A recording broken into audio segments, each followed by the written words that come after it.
In the cramped room, a white-haired boy is fiercely doing push-ups, counting each rep with deadly focus. He pours every ounce of strength into the next one, moving like he's trying to break his own limits. At 9,996 reps, Chen staggers up, gasping and cursing the system that forced him into hard labor right after transmigrating. The door bursts open, his friend rushes in, shouting that the awakening ceremony is about to begin. The newcomer, Zhu Chen's best bro, urges him to hurry so they won't miss the grand ritual. Chen hesitates, wanting to finish the set, but Zhu Zilong yanks him along without mercy. Zhu Zilong keeps nagging about how vital the ceremony is, not letting Chen waste a second. Reluctantly, Chen joins the excited yet tense crowd gathering in the square. People gossip about rare, powerful classes like Mage or Dragon Knight. Fueling the hype, a cheerful girl squeals, hoping to see the genius idol of the academy Mo Rong Liu Yan. Zhu Zilong and Chen squeeze through the crowd, relieved they're not late. Chen recalls being dragged into this world after a massive earthquake. Now forced into this weird ritual, everyone of age here must undergo a job selection from countless combat and support roles. On stage, a girl named Zhou Lu just finished and became a mage. Amid cheers, Zhou Lu beams proudly, holding glowing energy in her hands. The audience buzzes. This once invisible girl now shines like a celebrity. Zhu Zilong teases Chen about once chasing Zhou Lu,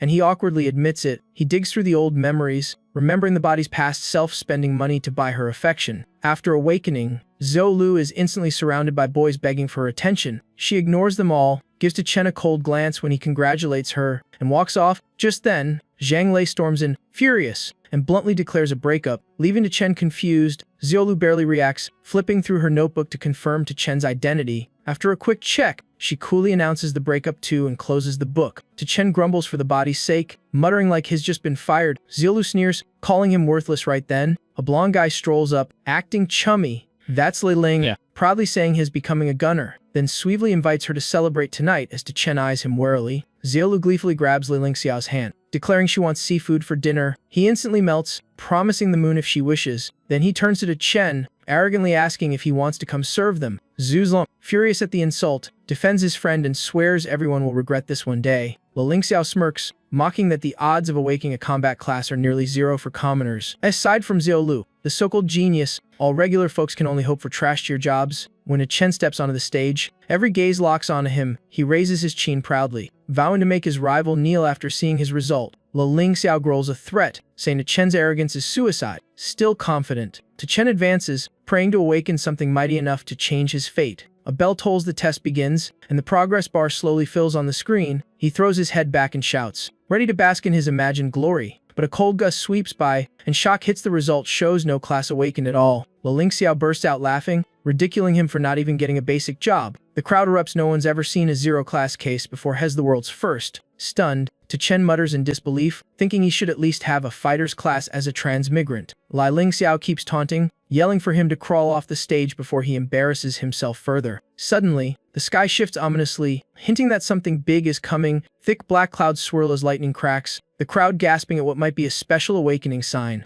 Excited, Chen is sure the spectacle means a legendary power is awakening within him. Li Ling Xiao frowns, refusing to believe a mere nobody could trigger such a phenomenon. Zhou Lu hesitates, secretly wondering if she cut ties too soon. On stage, Chen arrogantly points at his rival, declaring it's time to call him dad. The sky darkens further, bolts of thunder making the audience panic. Suddenly, a massive foot with clawed toes emerges from the clouds. Chaos erupts. Students scream as an overwhelming aura floods the area. The beast dives down, flinging people aside. It's not an awakening sign, it's an invasion. In seconds, the monster smashes through defenses and storms into the academy's core. Chen barely dodges a colossal claw that nearly crushes him. Sirens blare. The system warns of a level 1 demon dragon incursion. Facing it, Chen blankly wonders if this is his transmigration reward. A group of brave students charge forward, weapons ready to fight the beast. The demon dragon merely flaps once, blowing them away like autumn leaves. The rest stand frozen. The creatures at least brank, far beyond their reach. Someone shouts for Mo Rong, their last hope. Zhu Zilong, already fleeing, suddenly remembers his friend and yells for Chen to run. Meanwhile, Li Ling Xiao laughs cruelly, saying death suits his rival perfectly. Standing beneath the demon dragon, Chen realizes there's no escape and braces himself. The monster roars thunderously, shaking the heavens. Terrified by its blade-like teeth, Chen screams uncontrollably. Strangely, the demon dragon freezes, staring at him with a confused, almost human gaze. While everyone gapes, Chen suddenly drops down and starts doing push-ups, his only escape plan. The students whisper,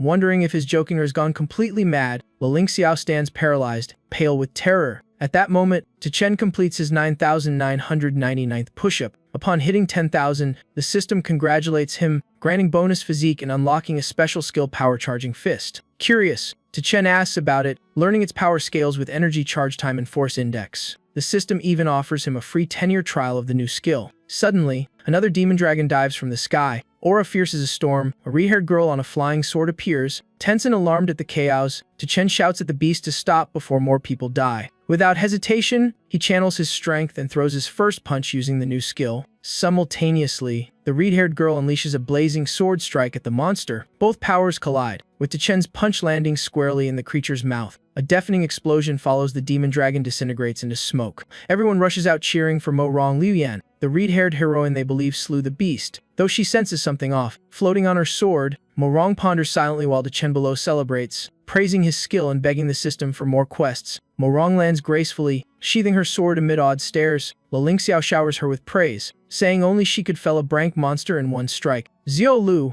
standing aside, grits her teeth and vows to surpass the legendary girl. But Mo Rong knows her own limits. She couldn't have done it alone. Her eyes turn suspiciously toward Chen. Suddenly, a chubby man rushes over, panting respectfully beside her. He introduces himself as Huizi, the newly appointed principal, thanking her profusely for saving them. Speaking solemnly, and Huizi invites her to address the academy. Her presence long awaited. Fearing Chen might steal the spotlight, he hurriedly pushes him offstage to clear the way for the goddess. Unexpectedly, Mo Rong orders him to stop, instantly silencing the crowd. Right then, the system pings into Chen's head, commanding him to shout "I love you" to Mo Rong Liuyan 100 times. Chen freezes, eyes wide in disbelief at the absurd demand. Mo Rong approaches gently, her tone warm yet curious, asking for his name. Chen stammers, unable to finish his sentence, his mind a tangled mess. Suddenly, Chen grits his teeth and shouts, "I love you." At full volume, the thunderous cry stuns Mo Rong, genuine shock flashing in her eyes, and Huizi rushes over, furious and clueless about what's happening. Yet Mo Rong remains calm, intending to ask if that earlier punch was his doing, but Chen ignores her, still yelling "I love you, I love you," to finish the mission. Enraged, and Huizi screams that he's insane and orders the guards to restrain him. Even while being dragged, Chen keeps shouting as if his life depends on it, and Huizi and Mo Rong Liuyan watch in confusion his bizarre behavior. Ling Xiao sneers nearby, mocking Chen as a delusional fool reaching too high. Suddenly, Zilu approaches, softly asking Ling Xiao to lend her some magic manuals. He smirks playfully, hinting their relationship isn't exactly official yet. Zhou Lu ignores him and coolly asks how many books she can borrow. Ling Xiao grins, saying she'll need his father's approval first. Without a word, Zhou Lu pulls out a slip declaring their official relationship. She hands him a crumpled boyfriend certificate, shoving it into his hand. Ling Xiao holds it awkwardly, unsure how to react. Meanwhile, Chen is tossed to the ground by guards, still mumbling his mission lines while being called useless and unworthy of Mo Rong. The guards walk off coldly, saying he'll be the first to die in the awakening trials. Sitting on the ground, Chen ignores the insults, determined to finish after all. Shouting is easier than 10,000 push-ups. Suddenly, 3 thugs block his path, led by a muscular white-haired brute. Chen dusts himself off and calmly asks what they want. The brute explodes with anger after being called uncle. Grabbing Chen's collar, his 2 goons jeer, urging their boss to beat him if he won't pay protection money. Chen remembers this guy Li, the bully who used to extort the body's original owner. The original host lived miserably, abandoned and bullied, but the transmigrant Chen won't let that repeat. Without hesitation, he punches the thug straight in the face. Li's face twists sideways in shock, his goons frozen in disbelief, but Chen staggers too, muttering that he didn't charge enough power into the punch. He sighs, realizing the new skill still lacks impact in real combat. Li recovers, cracking his knuckles and growling in surprise that his prey fought back. One goon laughs, boasting that Li lay awakened as a tank warrior. His skin like iron. Chen's punch barely scratched him. Grabbed by the collar again, Chen quickly stalls, pretending to beg for time to find money. Li snorts, dropping him and warning hell come to the dorm before dinner to collect. Once the thugs leave, Chen bolts off like lightning. He knows time is tight. He must finish the mission with Mo Rong Liuyan before she leaves the academy. Elsewhere, Mo Rong is being lavishly praised by Principal and Huizi for her top-tier academy achievements. The moment Chen spots her, he dashes in and yells "I love you" again before everyone. The scene shocks the crowd and Huizi, who roars in outrage. 2 guards rush to drag Chen out, but he keeps shouting like pain doesn't exist. Inside, the conference begins with Mo Rong seated at the center. Asked to share awakening and tournament insights, she calmly replies that she has no secret, just talent and a strong class. Her confident tone silences the room completely. Suddenly, from outside the window, I love you, echoes again, this time from Chen perched in a tree, and Huizi storms out, yelling furiously at the still yelling boy. He returns, explaining to Mo Rong that the lad might be mentally broken after failing his awakening. Hearing that, Mo Rong frowns, wondering if he's tied to the punch that downed the demon dragon. The principal hastily orders people to gag Chen to stop the chaos, but Mo Rong raises a hand, coldly declaring she'll handle it herself. Without hesitation, she soars skyward, streaking toward Chen like a red tornado. She snatches him up like a chicken and steers her sword skyward with both of them aboard. The crowd below murmurs nervously, does she plan to drop him? And Huizi panics, remembering her demon queen reputation at Xinfu Academy. Midair, Chen trembles as Mo Rong asks Essily, didn't you say you love me? Yet he shouts back firmly, I love you. She lifts him higher and challenges him to say it 50 times before hitting the ground, if he wants her to believe it. Chen tries to bargain for mercy, but she coolly refuses unless he completes it. Then she lets go, sending him plummeting as the countdown of his life begins. As he falls, Chen screams in fury, calling Mo Rong a true lunatic. Still, for survival in the quest, he keeps yelling I love you through the air. Below, the crowd murmurs that no one could survive such a fall. Even as the ground races closer, Chen keeps shouting, refusing to quit. Facing death, he panics and cries out for help. In that instant, Mo Rong Lian dives like lightning, catching him midair and coldly remarking, guess your luck's not bad, though saved. Chen dangles like a chick, gasping, are you really a demon? She chuckles lazily, admitting many have called her that. Then she tosses him into the conference room and announces to the principal she must leave to report the demon dragon incident. And Huizi pleads, reminiscing about the school's golden era tied to her fame. Hoping for a parting favor, Mo Rong responds by tossing out a student badge from Xinfu Academy. Before leaving, she declares that whoever ranks first in the freshman trials will receive a class-free skill. The crowd erupts. Such a reward is legendary, unrestricted by profession, found only in elite academies, and Huizi quietly exhales, but in the next exam will restore the academy's glory. Outside the hall, Chen still sweats, remembering his near-death fall. Grateful he managed 50 confessions, yet he regrets stopping at 9A7, the full 100 unspoken, and Mo Rong already gone. Back at the dorm, he finds Lei Li's gang blocking the door with smug faces. Li charges it, demanding the protection fee as promised, but in a flash, Chen unleashes a fierce punch, blasting him out of the room. Smoke rises from his hand. The lackeys gape in terror that an unawakened could have such power.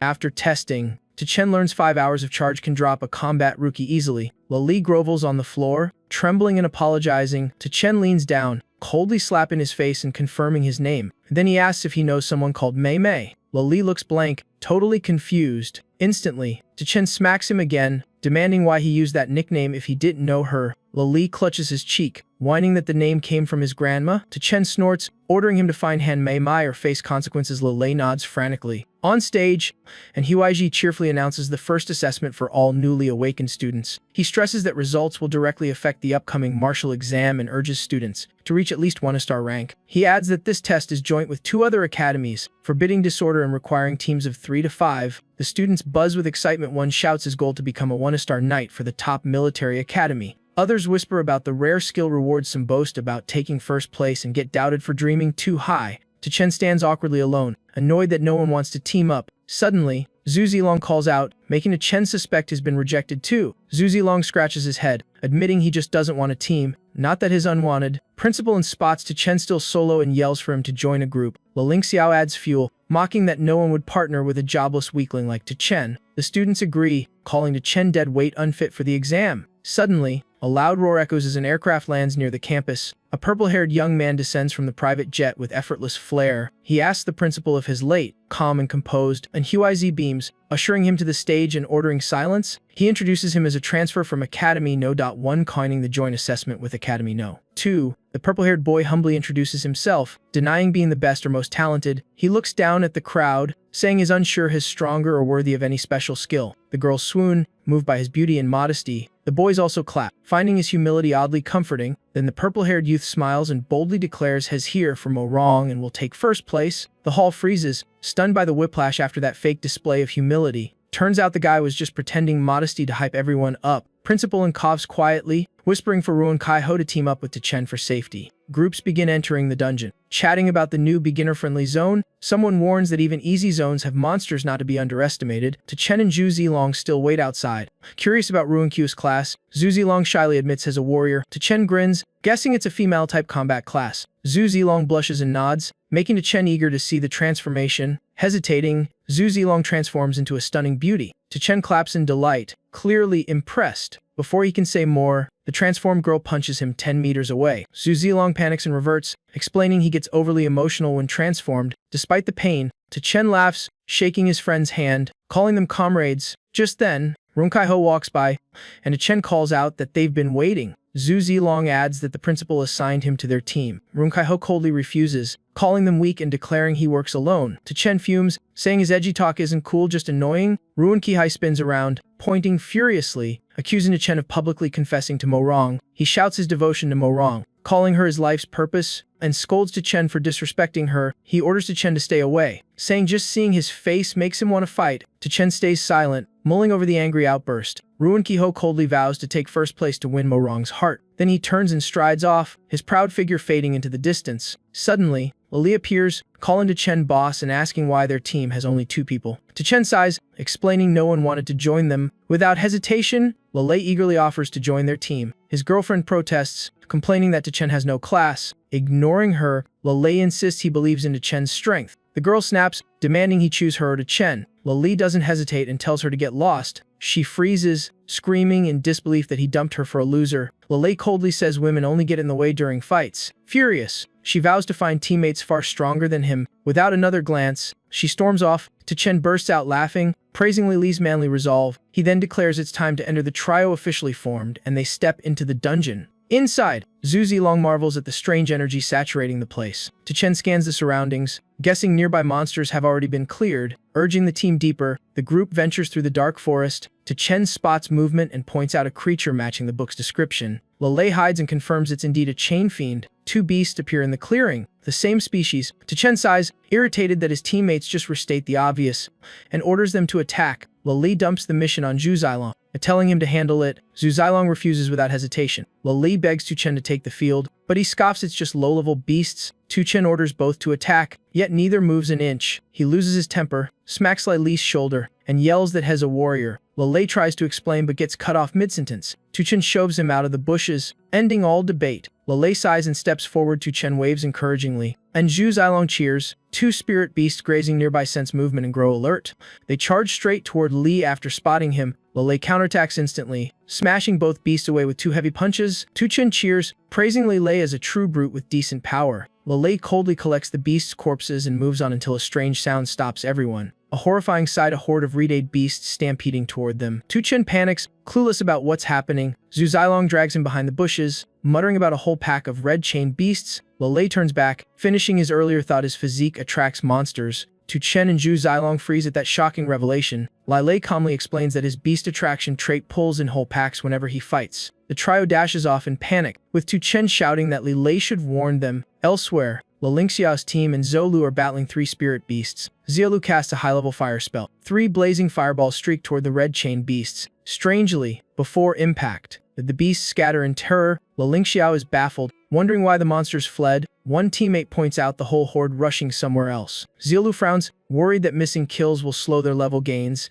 Meanwhile, Chen's group is still running for their lives as Zhu Zilong yells about the growing swarm. Chen scans around, spots an open area, and orders a move toward it. He charges ahead, telling the others to stay put while he handles it. Zhu Zilong panics, warning him the beasts are too many, but Chen just waves them back, refusing to be stopped. He lures the entire horde into a narrow canyon. His fists clench, aura blazing. One punch erupts into a massive fireball hurled at the beasts. The explosion rocks the canyon, shredding the monsters into flying gore. Meanwhile, the principals are watching the leaderboard closely. Latini of Academy 1 proudly boasts his school's dominance. Huang Lin of Academy 3 is thrilled as student. Xiao Huohu ranks 2nd. He turns to mock Hueji, who stays silent, and Hueji forces a smile. Mentioning his own student's 4th place, Huang Lin sneers it's only thanks to a transfer from Academy 1. Latini joins in, teasing that Academy 2 is so drained they have to borrow talent, and Hueji awkwardly defends that staff exchanges are normal. Huang Lin presses harder, saying Academy 2 has no one worth fighting over. He concludes that without Nian Tathaway, Academy 2 would have been crushed by Academy 3. Fired up, Huang Lin proposes allocating more resources to Academy 3 this year, and Hueji counters, saying it's too early to judge before the test ends. Latini coldly points at the ranking board, declaring results clear, then the board suddenly glitches wildly. Huang Lin gasps as Chen's name shoots to first place with 98 points. Latini is stunned,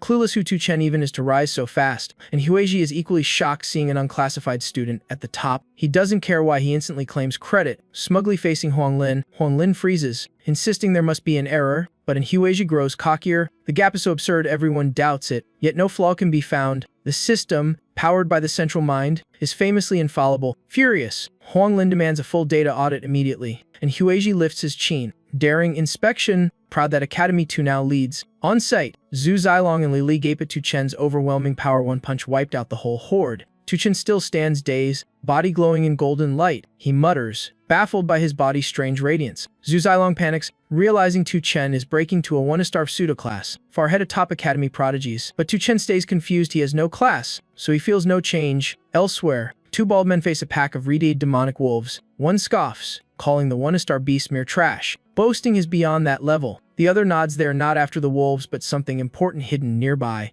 Though this trial zone just appeared, legend says someone entered 1,000 years ago, so their target must lie within. One opens a golden case revealing a glowing purple stone. Instantly, a mechanism triggers, shaking the canyon violently. The supposedly slain wolves awaken. Red horns sprout on their heads, their forms turning ferocious. The bald man frowns, space itself feels altered, and the beasts have grown stronger. He rushes to the newly revealed door mechanism but finds it jammed shut. His partner screams as the wolf pack charges straight at them. The alpha leaps, stumping him hard to the ground. He grits his teeth, realizing the wolves have evolved to 2-star level. The other turns pale, confirming they just upgraded the entire dungeon from 1-star to 2-star by accident. Meanwhile, Tu Chen's group ventures deeper. Li sighs, saying no trial has ever been this easy. He guesses all the red chain beasts were wiped out by Tu Chen, and they'll need to go deeper. For more than hears movement ahead. On the cliff, 3 ostrich-like monsters scream wildly. Their heads are absurdly huge, looking like yellow fur slippers, with massive bodies. Zhu Zilong recognizes them as Baotuji, 1-star beasts far deadlier than red chain beasts. Just then, another group of students appears from the opposite canyon, spotting the same beasts. It's Zhang Yuyu's team Lalice X, whose member wonders why the red chain beasts vanished. Leaving only 1-star monsters, Zhang Yuyu arrogantly calls Baotuji the weakest kind and orders full firepower. Lei steps up, declaring his team found them first. Zhang Yu glares coldly, mocking that Li Lei has some skill, but dragging Tu Chen makes the team weaker. She doubts they can kill 3 beasts. Lei turns to Tu Chen, urging him to fight since Zhang Yu looked down on them. But Tu Chen lazily refuses, saying that last punch drained him completely. Li then begs Zhu Zilong to replace him, but gets rejected again. With a helpless sigh, Li prepares to charge alone. The other two rush in, grabbing his legs and yelling for him to stop, knowing his move would spell disaster.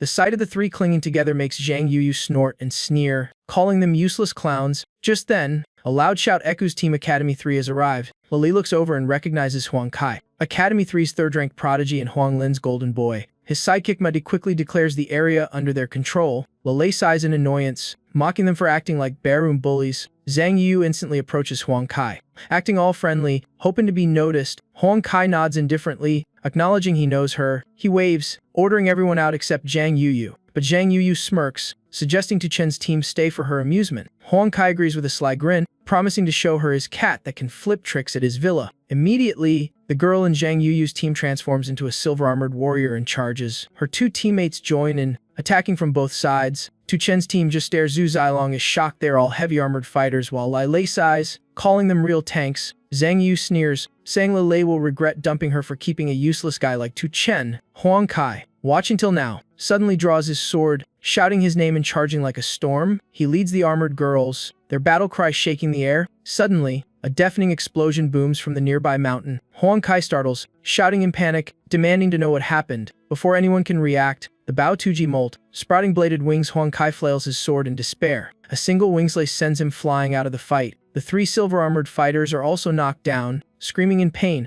Zhu Zilong freezes, realizing the beast has evolved into a 2-star sawtooth demon. Huang Kai gasps on the ground, mumbling disbelief at the transformation. His teammates rush to pull him up, urging retreat. They can't fight a 2-star monster. Battered Zhang Yu crawls over, clutching Huang Kai's hand and pleading weakly for help, but Huang Kai coldly shoves her away, declaring he won't carry dead weight. She collapses, sobbing in despair, begging him not to leave, reminding him about the trick-performing cat. Huang Kai kicks Zhang Yu aside without mercy, severing all ties. She trembles, crawling up while crying for help in hopeless despair. In the distance, the sawtooth beast keeps savaging her team. Huang Kai flees while shouting for his teammates to retreat fast, but the monsters block their path, roaring ferociously. One member panics, admitting even all three together can't beat one Sawtooth, let alone two. Huang Kai suddenly remembers his father's relic and pulls out a glowing green neon orb. Yelling like he's found salvation, he hurls it toward Tu Chen's team, shouting, "Here, a gift for you losers." Tu Chen instinctively catches it, still clueless about what's happening. Zhu Zilong pales, shouting that it's a monster-attracting lure and must be thrown away. Too late, the orb explodes, spreading green smoke around the trio. The sawtooth beast instantly changes direction, stalking toward Tu Chen's team while Zhang Yuyu weakly moans Huang Kei's name. He keeps running, grinning wickedly, boasting that he doesn't need two-star beasts, his generously gifting them away. Tu Chen's rage erupts, the system warns, his fury status spiking as he vows to remember this debt. Huang Kai smirks over his shoulder, mocking that threats mean nothing on death's doorstep.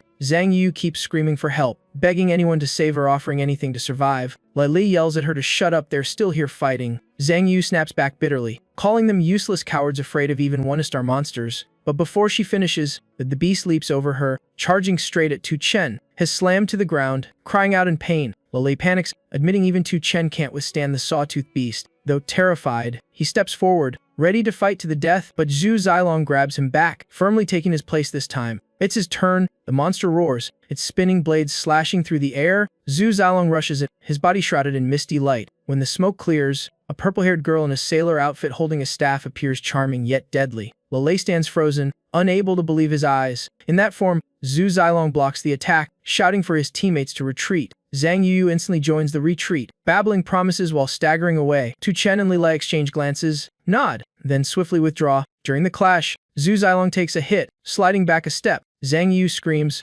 demanding why Tu Chen is still standing there. Tu Chen doesn't answer, he just watches the fight and refuses to retreat. She scoffs, mocking that a jobless nobody is pretending to be noble. Even in misery, she keeps whining about her rotten luck meeting useless trash. Fed up, Tu Chen slaps her hard across the face. She clutches her cheek, screaming in outrage at being hit. Then she runs to Li Li, yelling why he just stood there while she was attacked. Lele stays silent, then suddenly slaps her too, unleashing his long-suppressed fury. Zhu Zilong luckily lands safely after being surrounded by the twin beasts. Tu Chen rushes to protect him, stopping his friend from fighting further. Knowing he's spent, ignoring warnings, Tu Chen stands firm, his rage blazing, determined to avenge his friend. The two beasts lunge, and Tu Chen roars, unleashing his mightiest strike. The explosive punch erupts, blasting the monsters into shreds. Lele shouts in awe, cheering for his brother's unbelievable power. Tu Chen realizes his skill relies on charge time and the anger burning inside him. Zhang Yuyu, trembling, insists he only won because she weakened the monsters first. Suddenly, 3 more beasts appear, making her scream in terror. After that blow, Tu Chen is drained, he needs to rebuild his rage to fight again. Thinking of Huang Kai fuels his fury, and the system records a rage point rise. Still, the emotion isn't strong enough to unleash full power. He stands unmoving, facing 2 massive monsters rushing at him.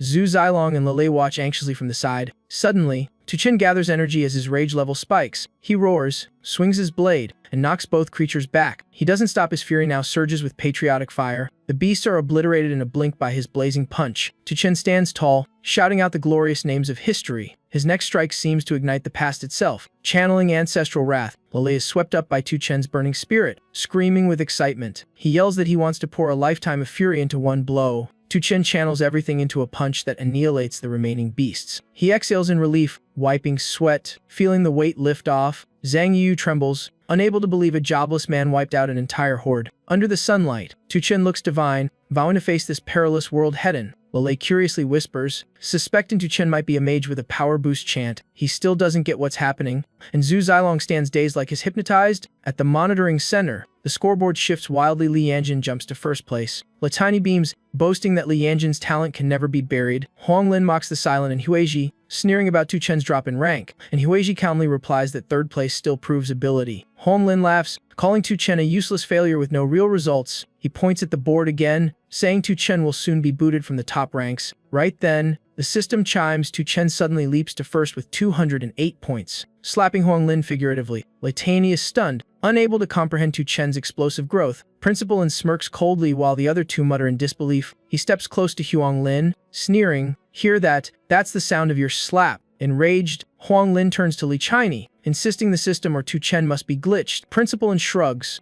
asking if he'll feel ashamed when it proves correct. Suddenly, the board emits a shrill alarm, urgent and strange. Huang Lin freezes in fear, recognizing it as a level-known alert sign of a major disaster. He bursts out laughing, claiming he was right, taunting in Huiji about who's embarrassed now. At that instant, A staff member rushes in, reporting a severe incident. The trial zone space has suddenly shifted from 1-star to 2-star difficulty. All three principals gasp together. Shocked beyond words, Latini hurriedly asks the cause, but the staffer says only that the beasts have evolved, growing far deadlier. Everyone instantly realizes the students inside can't possibly handle 2-star monsters, even the best ones. Principal and calmly asks if they can intervene in the trial zone. The staff shakes his head. The area is now 2-star, but the rule still forbids anyone above 1-star from entering. Huang Lin panics. His son is still trapped inside and might be killed, and Huiji coldly replies that things might not be as bad as he thinks. Huang Lin growls, demanding a clear explanation, and Huiji points at the board, highlighting Tu Chen's sudden point surge. He concludes that Tu Chen must slay a high-tier monster only that could grant such massive points. Though logical, Huang Lin refuses to believe a weak academy could produce real talent. Latini, still doubtful, admits it's the most reasonable explanation for now. Suddenly, and Huiji pulls out a shoe and smacks Huang Lin in the face without mercy. Stunned, Huang Lin yells in outrage, having no idea why he was hit, and Huiji stays calm, saying the slap was for insulting his academy. Before Huang Lin recovers, and Huiji keeps mocking him, telling him to crawl into the shoe out of shame. Inside the trial, Tu Chen realizes things are spiraling out of control and decides to find a way out. Zhu Zilong replies that the exit gate lies at the end of the secret realm. A bit farther ahead, as Tu Chen moves out, Zhang Yuyu clings to him, begging to come along. Her sudden change in tone makes Tu Chen sneer and coldly reject her, but she drops to her knees, hugging him tight, flattering him so hard it makes his skin crawl. Meanwhile, at the teleport gate, two shady men are surrounded by 4 2-star monsters. One mutters that the space distortion must be linked to the relic young Master Lo is after. The skinny one interrupts, saying talking's useless, they need to open the bronze gate and escape. He panics, realizing only a 2-star can open it while they're trapped by powerful beasts. Tu Chen's group reluctantly accepts Zhang Yu into the party, knowing they can only rely on themselves now. Li worries the path ahead teems with danger, and many will likely die. Soon after, he spots 2 people fleeing from a monster. It's a Lingxiao and Zhou Lu. Lingxiao flips up, firing his gun rapidly like a pro assassin, but even riddled with bullets. The 2-star beast keeps charging unharmed. Lingxiao panics. His bullets can't pierce its armor and both are forced to run.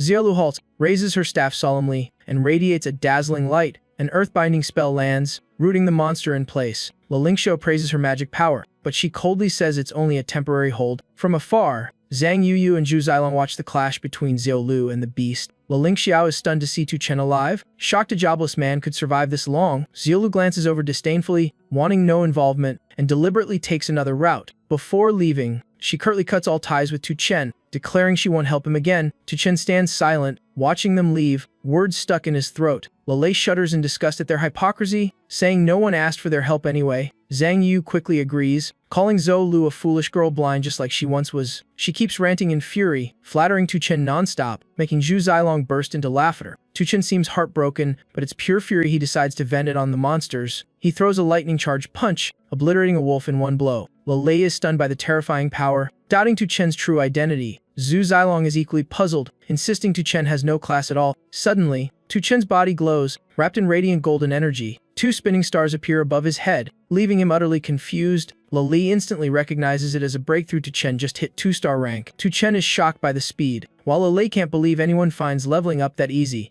Li explains that from 1-star upward, each level is a massive wall that stops most class bearers cold. Zhu Zilong adds that after 2-star, one must complete a class advancement trial to rise higher. Tu Chen tilts his head, clueless about what that trial even is. Li frowns, reminding him they studied that already, while Tu Chen laughs it off, pretending it's a memory test. Zhang Yu seizes the chance to shine, clearly explaining about the Star Tower and its class-specific trials. She adds that the Star Tower trials are deadly. Many geniuses have died or been crippled trying. Zhu Zilong remarks that Tu Chen slaying over-tier monsters is unprecedented, beyond normal limits. Tu Chen starts worrying without a class. How could he even take a Star Tower trial? The group shakes their heads, having no answer to his dilemma. Lei solemnly confirms there's no Star Tower for the classless. A thought sparks in Tu Chen's mind. Could that mean he can level up freely without trials? Both Li and Zhu Zilong look uncertain. There's no rule for such a case. Even so, Tu Chen resolves to hunt more 2-star monsters to test his theory. The group reaches a crowded valley where many are watching a battle below. A lone fighter is clashing with a savage sawtooth beast. Tu Chen observes closely while Zhu Zilong gasps, "Few dare solo a 2-star beast." Below, the monster's blade wings spin violently. Deadly as ever, a silver-haired girl with twin daggers charges in,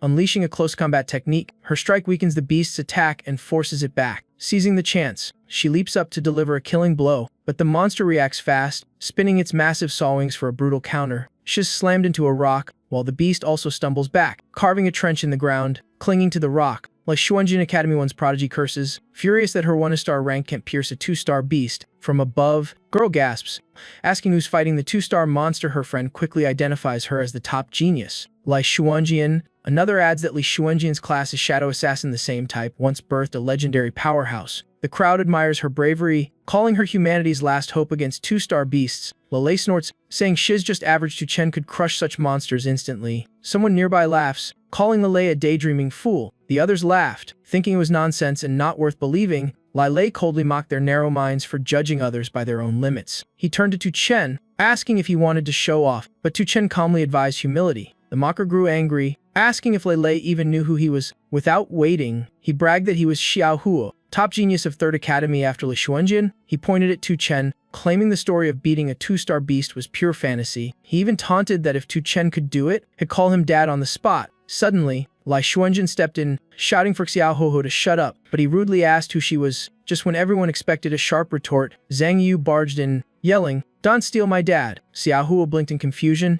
having no clue what she meant. When he realized, he pointed at her, calling her crazy for thinking someone stole her dad. Tu Chen sighed, scolding Zhang Yu for making the situation worse. Xiao Huo folded his arms with a cold grin, assuming Tu Chen had accepted his place. But Tu Chen got annoyed, saying calling someone dad like that was ridiculous and exploitative. Zhang Yu chimed in slyly, admitting it was indeed pure opportunism. Xiao Huo blushed with anger, yelling that calling someone dad was taking advantage. Not losing out, unable to outtalk them, he clenched his teeth and swallowed his rage. Finally losing it, he charged forward, vowing to teach them all a lesson. Meanwhile, in the valley below, the sawtooth beast kept attacking fiercely. Even more gathering, Li Xuanjin shouted a warning. The crowd panicked and ran, some sneering that even she couldn't hold out. 2 beasts turned toward the fleeing group. Li Xuanjin blocked them. Shouting to stop, they split up, one facing Li Xuanjin directly, the other chased the crowd, leaving her worried she could only hold one back. Xiao Huo Hu, about to fight Tu Chen, saw the chaos and quickly backed out, promising to settle later. He retreated to his teammates, urging them to retreat fast. Lai Xuanjin shouted for help, warning a disaster if the beasts reached the undefended academy. Xiao Huo tried to slip away but was grabbed by Tu Chen, who mockingly called his name. Furious, he snapped at Tu Chen to shut up. Tu Chen loudly told Li Xuanjin that Xiao Huo could stop the beasts. Dumping the task on him, Xiao Huo exploded, denying it. Realizing he'd been set up, Tu Chen coolly said he was giving him a chance to earn glory, but he wasted it. Below, Lai Xuanjin was still struggling, calling Xiao Huo to help hold the other beast. The loudmouth now trembled like a leaf. Stammering incoherently, Tu Chen didn't stop, taunting if he was scared. The jab hit his pride. Xiao Huo roared back, claiming he was the academy's #1 prodigy. Fired up, he charged in, shouting he'd blocked the 2-star beast for the academy's honor. 1 second later, the beast slapped him flying, blood spurting as he hit the ground.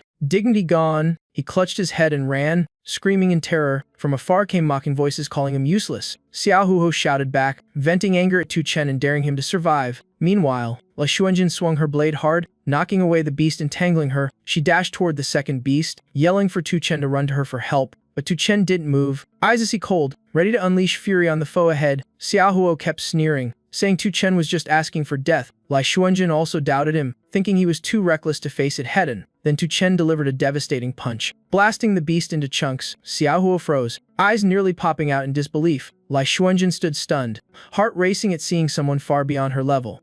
As Tu Chen finished the blow, a bright aura burst from his body. He clutched his head, groaning in pain. Lili and Zhao Zilong rushed over, worried and asking what was happening. He steadied himself, admitting he had reached 2-star rank and the pain proved it. Lili marveled, saying breaking through without a star tower was nearly impossible. Zhao Zilong agreed, saying Tu Chen was extraordinary, so it wasn't surprising. Tu Chen thought to himself, glad he did need the tower but disappointed he felt no real power increase. Lai Xuanjin appeared, curiously asking his class and background after seeing his strange power. Tu Chen confidently pointed to himself and said he had no profession at all. She froze, shocked he was completely classless, then assumed he was hiding his class, choosing not to pry since they were rivals. As she left, she suddenly turned back, declaring he was the first to make her feel evenly matched. She challenged him, vowing she would not lose. Tu Chen sighed warily, wondering how he got dragged into competing with this eccentric girl. He cut the talk short, telling his teammates to move out immediately. Seeing Xiao Huo still standing dumbly, he frowned and asked why he hadn't left. Huo shamelessly begged to join the team. Secretly seeking protection, Tu Chen coldly demanded proof of why he deserved to tag along. Xiao Huo fell to his knees, tossing away his pride to beg for a spot. The others were stunned, never imagining someone more shameless than Zhang Yu. Tu Chen couldn't help laughing, praising his rare level of desperation. The group, now 5 people, continued toward a huge bronze gate surrounded by a crowd. Li cheered they were almost out.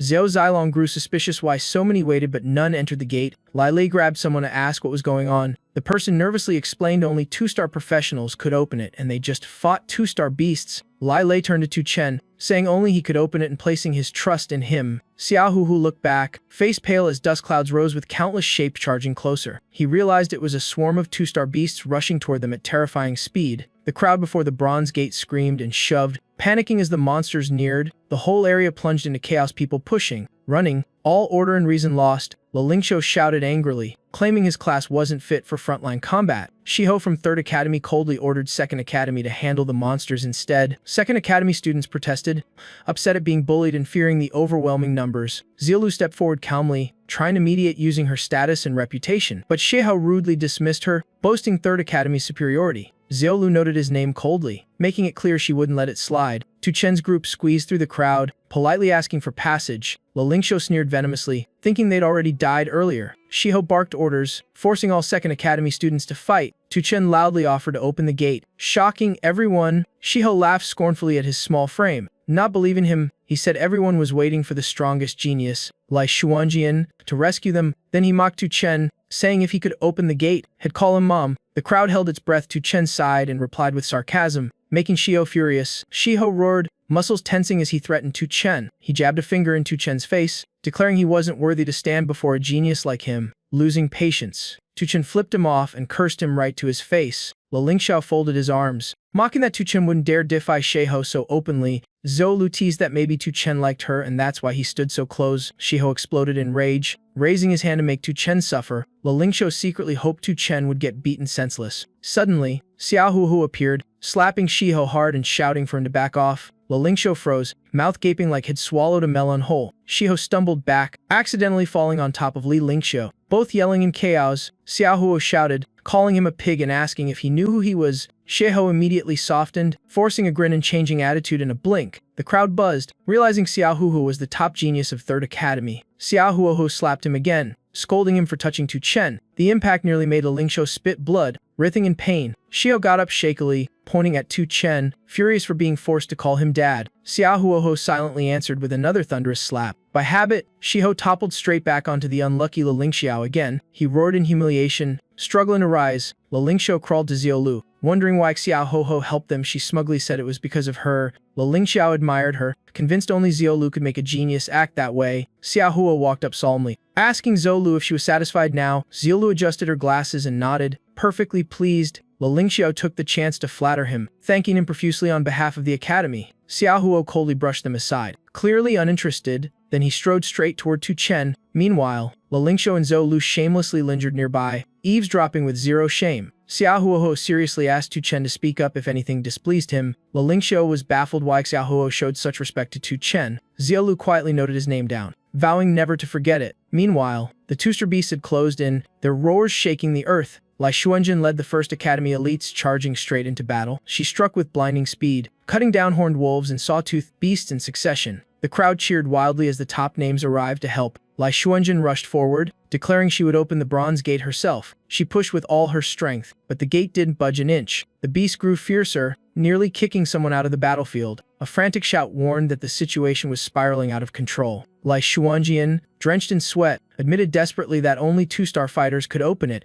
The crowd sank into despair as their last hope vanished. Suddenly, Tu Chen rolled up his sleeves, calmly stating he'd opened the gate. Wei Bihui jumped up angrily, shouting in disbelief. Ignoring everyone, Tu Chen strode toward the gate, declaring he had a way to open it. Even while fighting, Wei Bihui sneered, saying Tu Chen was spouting nonsense. He blocked Tu Chen's path, calling him a nuisance. Lingxiu joined the mockery, saying no one was dumb enough to believe Tu Chen. Tu Chen lost patience, shoved him aside, and claimed he knew the incantation to open the door. Wei Bihui snorted, calling it an impossible fairy tale. Tu Chen suddenly shouted a bizarre chant that sounded more like an insult to his 2 hecklers. The onlookers stared, unsure if it was real magic or a public roast session. After the chant, Tu Chen placed his hand on the gate and roared for it to open. Lingxiu sneered, swearing he'd live-stream a robbery if it actually opened. But right after, he instantly regretted saying that. The gate slowly creaked open, glowing golden like salvation itself. Wei Bihui stood frozen, face petrified, speechless. Both mockers were stunned, unable to believe Tu Chen had done the impossible. The crowd erupted, rushing forward,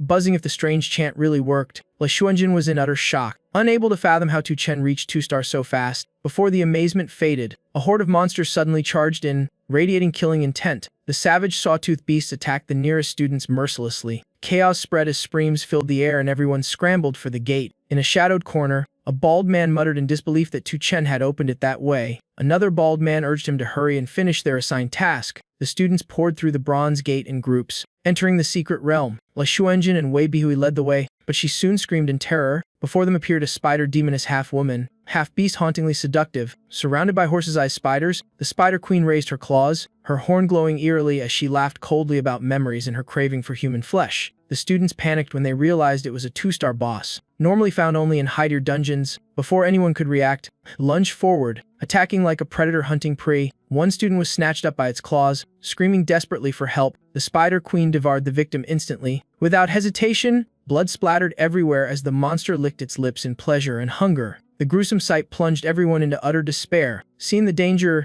Lai Xuanjin immediately ordered a retreat, but Wei Bihui saw the exit blocked by 2 beasts, leaving no escape. With no choice, Lai Xuanjin decided to risk it all and charge the boss. Yet her strength was nothing. The boss swatted her away with a single blow. Her body crashed near where Tu Chen and Zhao Zilong stood. Tu Chen rushed to lift her up, asking if she was alright. Pale-faced, Lai Xuanjin admitted the 2-star boss was beyond their entire group's power. Overhead, whispers spread as the Spider Queen eerily recited her menu. Lai Xuanjin sprang up, warning everyone to stay away from the deadly claws. But in the chaos, no one knew where to run. Frozen in fear, the Spider Queen unleashed another strike aimed directly at Lai Xuanjin. Unable to stand it, Tu Chen roared in fury, refusing to be treated like sacrifice bait. At that moment, his system triggered emotion-based power, unlocking a max-strength strike. Lai Xuanjin panicked, shouting that the boss' strength was far too great, but Tu Chen attacked anyway, punching the monster's leg, barely scratching it. The backlash sent him flying, injured badly. The Spider Queen smirked arrogantly, mocking his suicidal courage, but then a cracking sound echoed. The monster's claw split and shattered. Lai Xuanjin gasped, admitting silently that Tu Chen had managed to wound the boss, something she never could. Still, Tu Chen panted heavily, frustrated that even his full power only broke one claw, showing the massive gap between them. Some onlookers peeked out, hearing the boss claw broke, assuming Lai Xuanjin did it, but the Spider Queen screamed in rage, commanding her brood to avenge her. Giant spiders rained down from the ceiling, swarming toward Tu Chen's group. Wei Bihui reacted first, slashing one down and shouting for the other prodigies to fight. Lai Lingxiao hid trembling, muttering he'd die for sure if he went out there. Wei Bihui yelled back that dying fighting was better than waiting for death. Tu Chen suddenly spoke up, cutting through the noise, asking everyone to stay silent. All the fighters turned toward him, curious what he'd do. Tu Chen raised his hand and asked Wei Bihui for Morong Lion's phone number. Everyone froze, thinking he'd gone insane talking romance at death's door. Wei Bihui roared like a lion, convinced Tu Chen had lost his mind.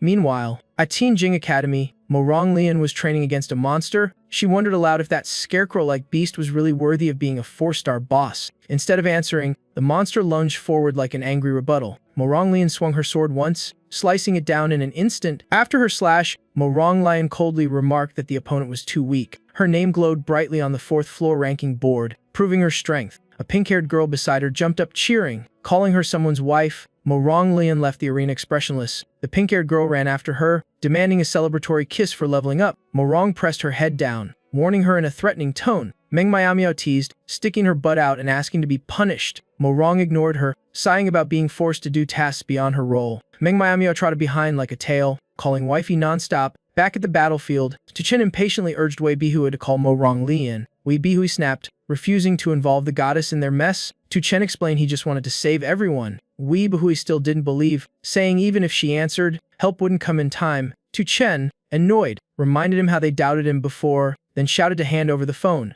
Reluctantly, Wei Bihui handed it over, warning not to offend the goddess. The scene cut to Morong Lian's class at Tianjing Academy. The male students were thrilled to hear her lecture, praising her beauty and debating punishments for flirting. Meng Miao angrily carried a pile of papers in the office. She dumped them on Morong's desk, startling her. Miao tiredly explained they were all love letters for Morong. Morong ordered the senders punished with harsh field missions. Miao agreed, joking that Morong actually belonged to her. A phone buzzed on the desk, interrupting their talk. Miao saw an unknown number and asked if she should answer. Morong said to pick up, assuming it was a teacher. Miao answered and handed the phone to her. Tu Chen appeared on the screen, face serious, calling Morong by name. Mo Rong was surprised to see Tu Chen as the caller. Miao curiously asked who he was. Tu Chen confessed directly on video that he loved Mo Rong Lion. Both girls froze, stunned by the sudden confession. The boys in class were also dumbstruck like statues. Wei Bihui roared angrily, saying Tu Chen had lost his mind. Tu Chen ignored them and repeated his confession. Mo Rong looked flustered and annoyed by his persistence. After completing his 100 confession task, Tu Chen caused the whole academy to explode in gossip. The entire school raged at his public love confession, making him the most hated man alive. Miao fumed, suggesting they throw him into the hardest challenge for being so shameless. Mo Rong stood up angrily, commanding silence. She stepped out and declared the man who confessed was Tu Chen. Everyone buzzed, curious about this unknown name. Mo Rong suddenly announced that Tu Chen was her boyfriend. Her words stunned the class like a lightning strike. Miao was shocked that Mo Rong publicly admitted to having a lover. Mo Rong calmly walked away after the declaration, leaving the hall in chaos. Deep down, she thought using Tu Chen as a shield wasn't a bad move. The male students fumed, cursing and threatening Tu Chen for being chosen. A cocky, purple-haired guy calling himself Young Master Leng ordered a full background check on Tu Chen. Tu Chen's system pinged, announcing a reward for completing the confession mission. He froze when he saw the reward: 10,000 donkeys. Tu Chen cursed the heavens. Furious, the system gave useless rewards in such danger. The system replied that the donkeys possessed a herd kick with unbelievable power. Two bald students slipped into the chaotic crowd, terrified by the dire situation. The skinny one pulled out a mysterious green orb, hinting at an escape plan. The other recognized it as a forbidden lure that attracts monsters extremely dangerous. The skinny man confirmed, revealing he had several and planned to use the students as bait. He coldly chose to sacrifice others to survive. His partner agreed and immediately threw the orb into the crowd. Toxic smoke spread, causing panic as everyone realized it was monster-attracting gas. The scent drove the two-star beasts berserk, sending them into a rampage. The chaos mirrored the earlier Space Rift massacre. The beast's sharp wings sliced through students like grass. One was tortured by spiderlings until he begged for death. The Spider Queen grinned, savoring the flavor added to her feast. The two bald men used the chaos to sneak toward the secret gate targeted by Le Xiao. Le Lingxiao roared in fury, condemning the traitors as teammates fell. He turned to Tu Chen, mocking that it was his time to shine, while Wei Bihui sneered, calling him a useless clown. Tu Chen shouted for silence, saying he had a solid plan. He rushed toward the spiders, worried the donkeys might cause havoc before proving useful.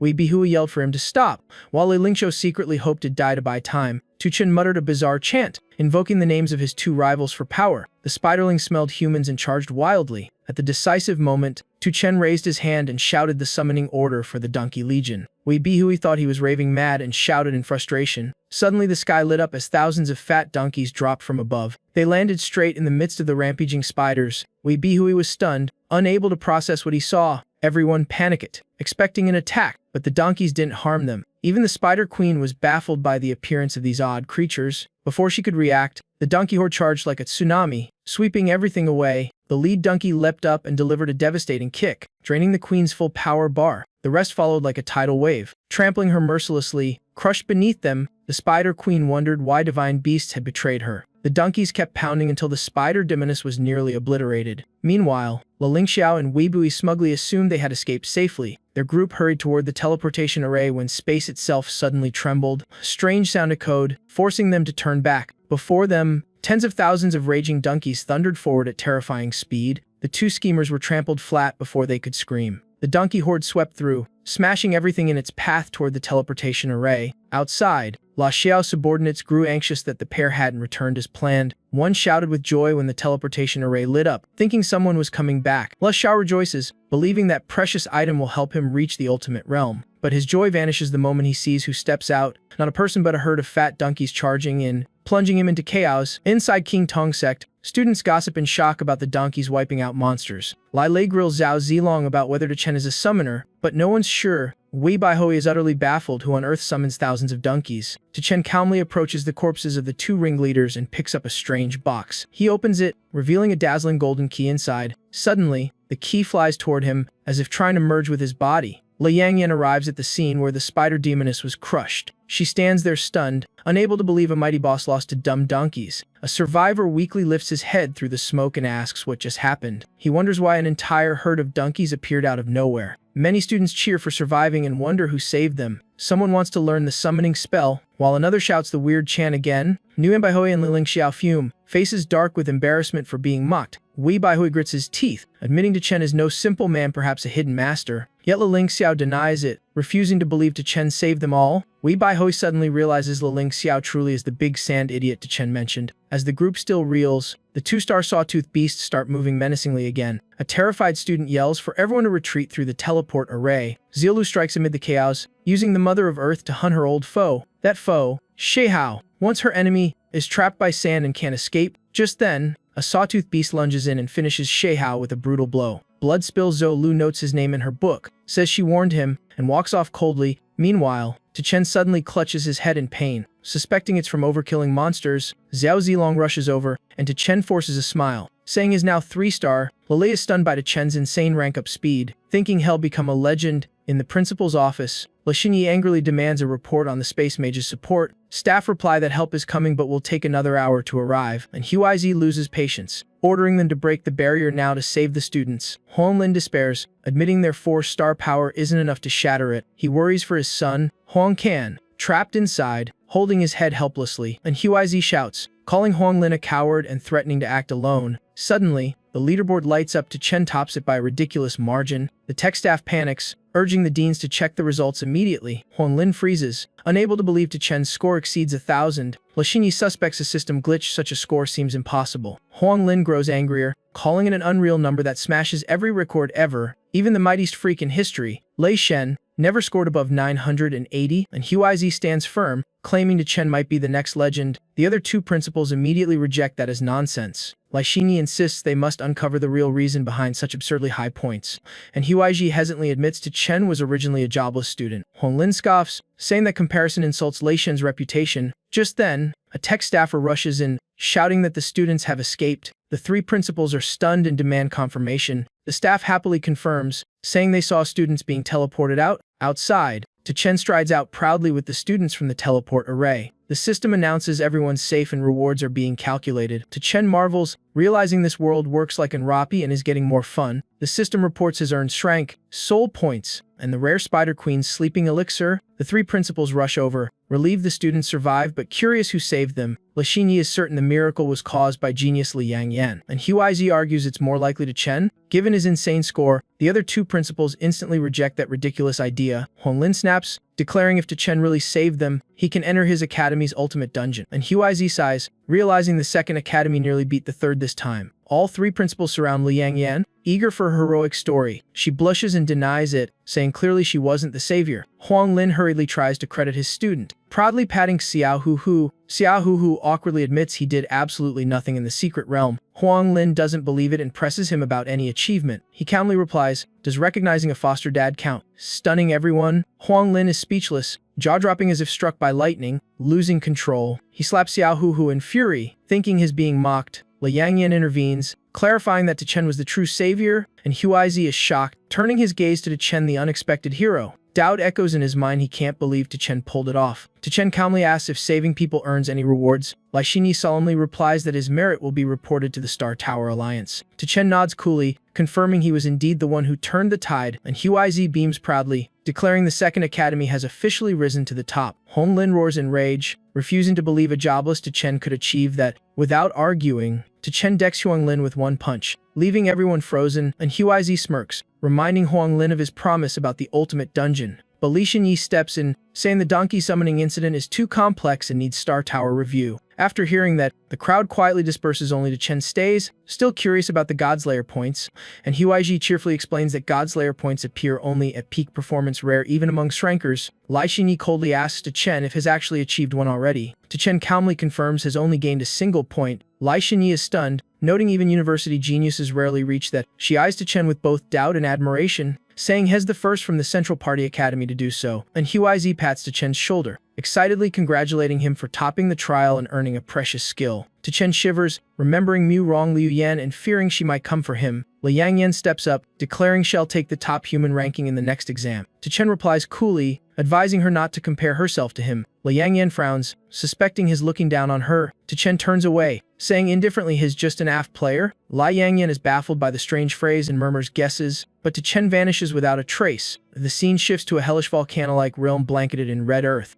A blond man is tied up, screaming desperately for mercy. A group of hooded figures chant praises to the false god, the future master of the world. Flames surround the pillar, lighting the man's pained face as 5 cultists raise their arms. The captive howls in agony as the fire consumes his body. One cultist shouts with glee that the false god has responded to their many sacrifices. A horrific shadow looms above a purple face with horns and fangs, chills every soul. The fanatics scream in ecstasy, worshiping the apparition as if a true god had descended. From above, the entity's thunderous voice declares its wrath. The cultists immediately prostrate, trembling as they beg to know the reason for his anger and vow eternal service. The deity coldly states his 4th child was slain by humans while hunting in secret. The cult leader panics, demanding to know who dared kill the prince. The god gives no name, only ordering them to hunt down the murderer and report back. The lead devotee vows to investigate thoroughly, certain the high-ranked beast's death left traces. Before vanishing, the god roars like thunder, swearing even the thunder god himself will face punishment. In a lavish villa, La Xiao sits bruise-faced while his bald underling worries nearby. La Xiao snaps, shouting that anyone trampled by hundreds of donkeys would hurt too. The underling reports that the item he sought might now be in Chen's hands. Hearing that, La Xiao leaps up in fury, vowing to reclaim it and deal with Chen personally. His men panic, warning that Chen's rescue deed has reached the Alliance's ears. La Xiao growls, ignoring the warning and showing he fears no one. The underling wipes sweat, carefully reminding him that making a scene could tarnish the La family's name. La Xiao thinks for a moment, then orders to hire top-tier assassins from Jing Mai to retrieve the item. The underling obeys immediately, promising to handle everything smoothly. Suddenly, a thunderous explosion shakes the sky. Startling La Xiao, another servant bursts in, yelling that a herd of donkeys is charging straight toward the villa. Sure enough, the massive herd storms in, filling the air with dust and chaos. Seeing the madness, La Xiao shouts in disbelief, "Not these creatures again!" With no time to dodge, everyone gets mercilessly trampled by the donkeys. La Xiao clutches his stomach, groaning in pain with tears in his eyes. The donkeys pass, leaving behind wreckage and swirling clouds of dust. Sprawled amid the ruins, La Xiao wails in despair. His new mansion is now rubble. Meanwhile, Chen watches a news report about his donkeys. The host says only one victim, surnamed Lo, was affected. Chen breaks into a cold sweat, realizing he forgot to recall his massive roaming herd. He hurriedly asks the system if he can summon back 10,000 donkeys. The system replies it's possible, delighting Chen as he orders a full recall. Instantly, the rampaging donkeys turn into light and vanish into the void. Chen beams, feeling power surge within him as a bold idea sparks. Just then, Zhu Zilong rushes in, worriedly announcing an emergency meeting. On the way, Chen wonders what's so special about the upcoming meeting. Zhu Zilong explains seriously that due to many student failures, the academies have opened secret realms and demon zones to boost strength. Chen asks curiously what a demon zone is. Zhu Zilong replies it's a region dominated by demonic beasts, far deadlier than secret realms. He adds those zones exist in the real world, ruled by vicious monsters. Chen is shocked that demon zones are real and asks why no one destroys them. Zhu Zilong says they're too many and too strong, attacking could trigger catastrophic retaliation. He pauses, warning that any large disturbance could bring humanity unprecedented disaster. Chen strokes his chin, pondering the true origin of these monsters. Zhu Zilong explains some escape from secret realms, others emerge from space rifts, and deeper answers await in higher academies. Suddenly, the system issues a new mission, making Chen jump to bear triplets for humanity's preservation. He yells in disbelief, unable to process what he just heard. The system coldly responds that it only jokes when it can't resist, and this time, it's serious. Chen screams in outrage, calling the mission absurd since has not even matured. Zhu Zilong just stares blankly. The system mercilessly declares that once issued, a mission cannot be changed and must be completed ASAP. Blushing furiously, Chen stammers, asking how to have kids when he's still single and begging the system for matchmaking help. But the system crushes his hope, bluntly replying that feature isn't supported. Chen turns to Zhu Zilong, hesitation all over his face. Zhu Zilong folds his arms warily, asking what's going on. Embarrassed to death, Chen asks if Zhu Zilong's is capable of bearing children. The bizarre question freezes Zhu Zilong on the spot, his mind completely blank. In class, students excitedly discuss how Chen saved them in the secret realm. Awaiting score verification, Nguyen Bai Hui clenches fists, vowing not to let Chen steal his glory or his goddess. Meanwhile, Chen and Zhu Zilong enter the conference room, with Chen mumbling about a mission worse than cheesy love confessions. The students gossip further, mocking Nguyen Bai Hui for being unimpressive despite claiming hidden skills. Unable to hold it in,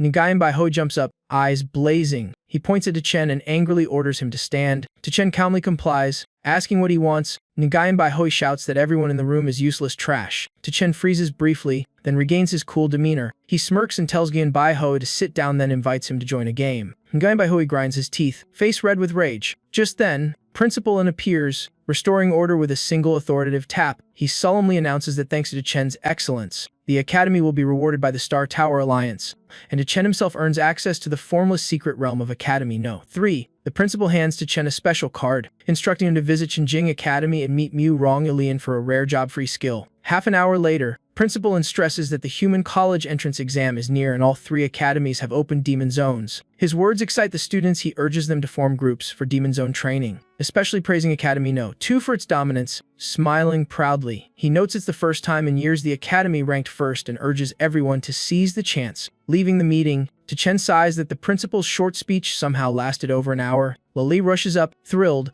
asking when training in the demon zone begins. He warms up energetically, declaring he's ready for the journey. Zhang Yu bounces over, playfully asking to join Chen's team. She earnestly begs to tag along for training and adventure. Lili tenses up, scolding Yu about their unresolved spat, but she confidently retorts, calling to Chen dad, leaving all 3 stunned in embarrassment. Suddenly, the system announces Chen has offspring, partially completing his reproduction mission, baffling everyone. Chen twitches in disbelief, unable to understand how that even counts. As confusion swirls, a distant voice calls out Chen's name, Tsengayan Baihui, sternly warning Chen to stay away from Mu Rong or face consequences.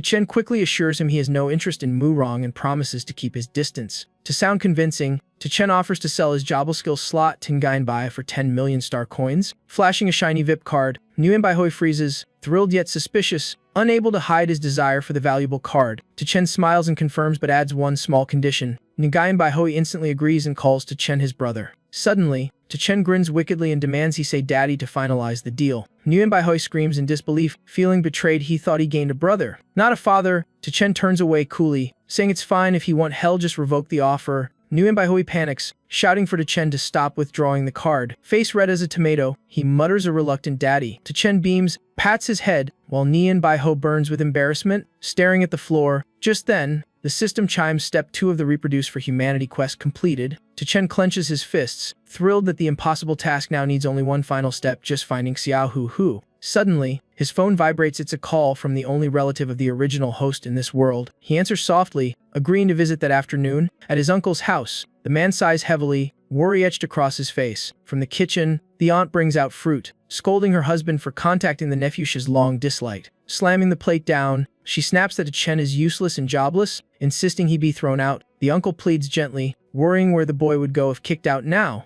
The aunt snaps back that the dorm or even the streets would be better than keeping that burden home. The uncle, torn, begs her to wait one more month, at least until after the human exam. Suddenly, Yu Ting enters elegantly, mocking that someone jobless like Chen taking exams is pointless. The aunt nods, agreeing that Chen's presence could ruin her daughter's ties with the principal's son from Academy No. 1. She softens her tone, asking her daughter about her date and wanting to hear more about Huang Can. Yu Ting gazes in the mirror, saying yesterday's secret realm training went wrong, preventing many from advancing. She reapplies her makeup, adding that Huang Can will pick her up for Demon Zone training this afternoon. Hearing this, Anta frets, saying she heard people have died in those dangerous zones. Yu Ting shrugs, saying she hid safely when it happened, and the real savior remains unidentified. Meanwhile, Chen strolls casually through the streets, unaware danger lurks nearby. 2 ambushers have locked onto him. Ready to strike, the scared one whispers that they thought the academy would be hard to infiltrate, but Chen walking out makes it easy. The other grumbles that 2 5-star assassins against a student is overkill. The scarred man smirks, suggesting they find a quiet place to finish the job and earn top marks. Suddenly, a blonde teen rushes over, panting hard. He calls out Dad, saying he ran over in the middle of class after being summoned.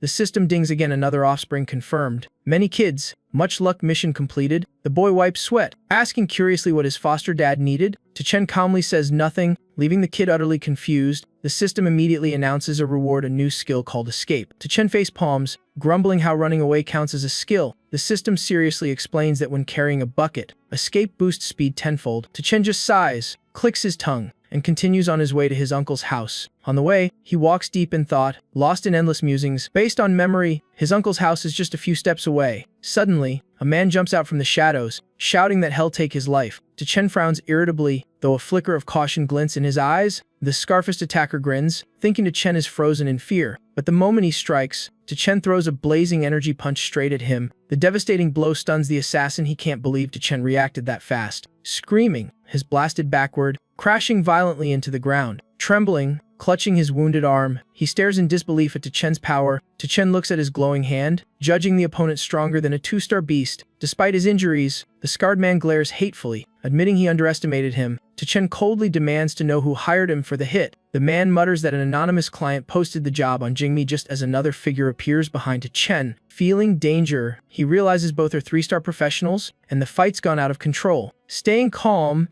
he offers to pay double if they target the one who hired them instead. But life's no dream, the scarred man roars in fury, calling it an insult to assassin pride. With that, he lunges forward like an arrow, aiming to finish the job. Chen clenches his fist and shouts, activating power-gathering punch. Energy bursts forth, but the assassin sidesteps, sneering that Chen doesn't stand a chance. Chen freezes in shock, sweat dripping. His foe's speed is terrifying. Though he dodges, he still takes a punch to the face, sent flying backward, regaining balance. He hears the scarred man mock his slowness, bragging about his thief profession, wiping blood from his lip. Chen realizes this is his first real fight against a true professional and feels the pressure. Suddenly both assassins charge at once, forcing him to flee for his life. He spins around and bolts, but they give relentless chase. They taunt him mid-run, boasting their superior speed. Hell never escape. Seeing them close in, Chen thinks fast, knowing he can't drag this out. Just then, a knife vendor appears on the street, shouting his wares. Chen dashes over, grabs the carrying pole, and says he'll borrow it for a sec. As he picks up the bucket, the assassins arrive, yelling he won't get far. At that moment, the system ping skill activated, making him grin. Thanks to the skill, he rockets away at insane speed, leaving them in the dust. The assassins gape, stunned by the absurd velocity. The scarred one refuses to give up, boosting his own speed to chase again. The knife vendor screams, demanding his stolen goods back. As Chen sprints, he admits the skill's incredible but knows the killers won't stop yet. The assassins mutter in disbelief, wondering how a student could outrun them so easily. Chen veers into a narrow alley, deciding to end this once and for all. He reaches the alley's end and stands waiting as they catch up.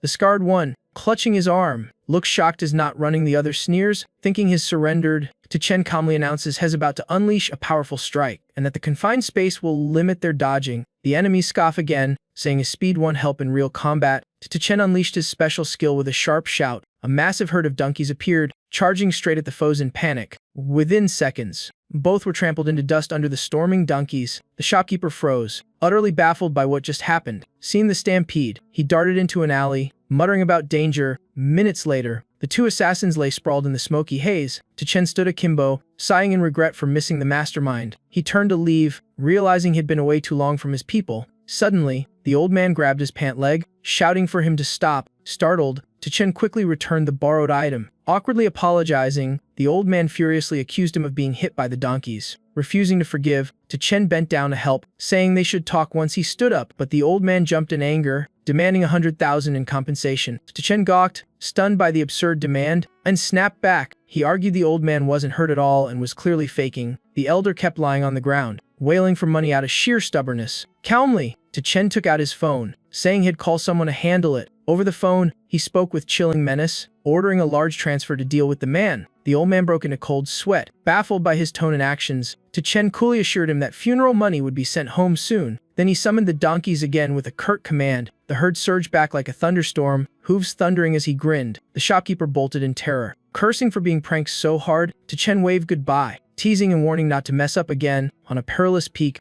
Juxing's Zhulation meditated amid raging skis. A soldier entered, kneeling respectfully to greet Lei Shen. A sudden lightning bolt crashed down, aimed straight at the soldier. Terrified, he fell backward, drenched in sweat and screaming. Lei Shen opened his eyes and shouted, instantly halting the strike. The lightning vanished into thin air without a trace. The soldier exhaled in all one bolt could vaporize him. No wonder Lei Shen guarded the demon abyss alone. Lei Shen sternly asked if a calamity from the deep abyss was coming. The soldier replied it wasn't a demonic disaster, but an incident in Area 16 after a trial ended. Lei Shen frowned, curious to know what exactly occurred. Under pressure, the soldier reported about a student named Chen with record-breaking points. Lei Shen chuckled, surprised that the boy's scores surpassed his own youth. The soldier cautiously added the dungeon had leveled up even though Chen had no profession. Clenching his fists, he marveled at how a jobless kid crushed a 2-star challenge. Lei Shen was shocked, demanding answers about this anomaly. The soldier respectfully suggested investigating. Chen might have a hidden class or rare power. Lei Shen waved it off, turning away to meditate, saying fate wasn't worth probing. The soldier nervously asked how to announce it,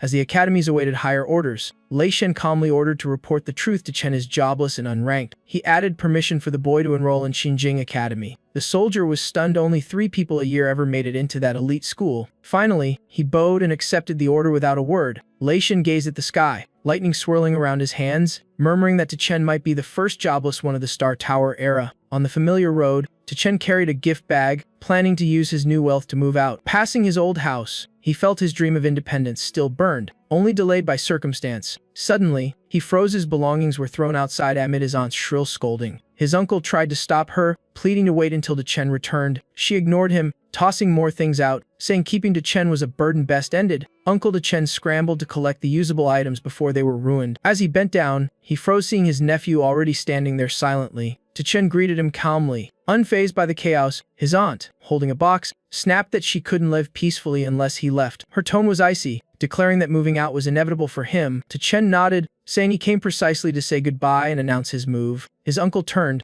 urging him to wait until things settled before leaving. Aunt Chen slapped her husband hard, shouting that she had cut all ties with Chen. Chen gently placed the gift down, told his uncle a few words, and walked away. She folded her arms mockingly, sneering that his cheap gift wasn't worth her years of care. Anger boiled inside him, wanting to lash out, but he chose restraint. His uncle came over, patted his shoulder kindly, offering to help carry things. He secretly handed him a wad of cash's savings from half a year. Chen refused, but his uncle insisted, ashamed he couldn't protect him better. The man sighed softly, urging him to stay strong and work hard ahead. Yuting linked arms with her boyfriend, proudly showing off the house. Aunt Chen rushed out beaming. While Uncle glanced at the young man beside her, he curiously asked if the guy was his daughter's boyfriend. Huang Kai confidently introduced himself, boasting of his powerful father. Hearing that, the aunt beamed, showering praise and calling them a perfect match. Suddenly, Yuting spotted Chen nearby, her smile fading in disgust. She mocked him as a freeloading, jobless cousin kicked out by the family. Huang Kai's face darkened. He recalled the secret realm incident. Shocked the guy was alive, the aunt eagerly invited Huang Kai to stay for a cozy dinner. Chen clenched his jaw, fuming this was the man who once tried to kill him with divine gear. Yuting snapped, demanding he disappear, saying his presence ruined the mood. Ignoring her, Chen stepped up to Huang Kai, voice cold as frost, reminding him of the promised revenge. The arrogant aunt sneered, saying he'd never step into young Huang's world. Yuting joined in, mocking the class gap between them. Huang Kai sneered, daring him to do anything despite his grudge. Without a word,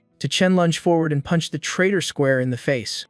Everyone froze as Huang Kai collapsed and Yuting screamed in shock. The aunt turned purple with rage, shouting at him for hitting someone of Huang Xiao's status. Huang Kai sat up, blood on his lip, threatening to make Chen pay dearly. Chen's hand glowed as he charged again, eyes cold and ready to vent fury. Huang Kai drew his sword, tense, vowing to end Chen's worthless life. Yuting jeered that a jobless loser like him was just rushing to die. Uncle Chen tried to stop him, fearing reckless action, but with one punch, Huang Kai's sword shattered instantly. Huang Kai's eyes bulged as he screamed in disbelief. Another blow sent him flying backward. The entire family stood frozen, unable to believe their eyes. Yuting clenched her fists, furious that Huang Kai was losing so badly. Chen slowly approached the helpless Huang Kai on the ground. He grabbed his collar, smirking coldly. Proud of his victory, Uncle Chen felt a surge of emotion. His nephew had truly transformed. The aunt rushed over, shouting that he was provoking someone with terrifying backing. Huang Kai glared and threatened that his family would crush Chen unless he knelt. Chen said nothing, landing more punches and asking which was stronger, threats or fists. Seeing no one interfere, the aunt screamed at her husband to stop it, but the uncle calmly said if this was his chosen path, he should walk it firmly. His wife went mad, yelling that he'd lost his mind too. He clenched his fist, declaring a man must have backbone, not life cowardly like he once did. With fiery eyes, he urged his nephew to keep that spirit and never back down.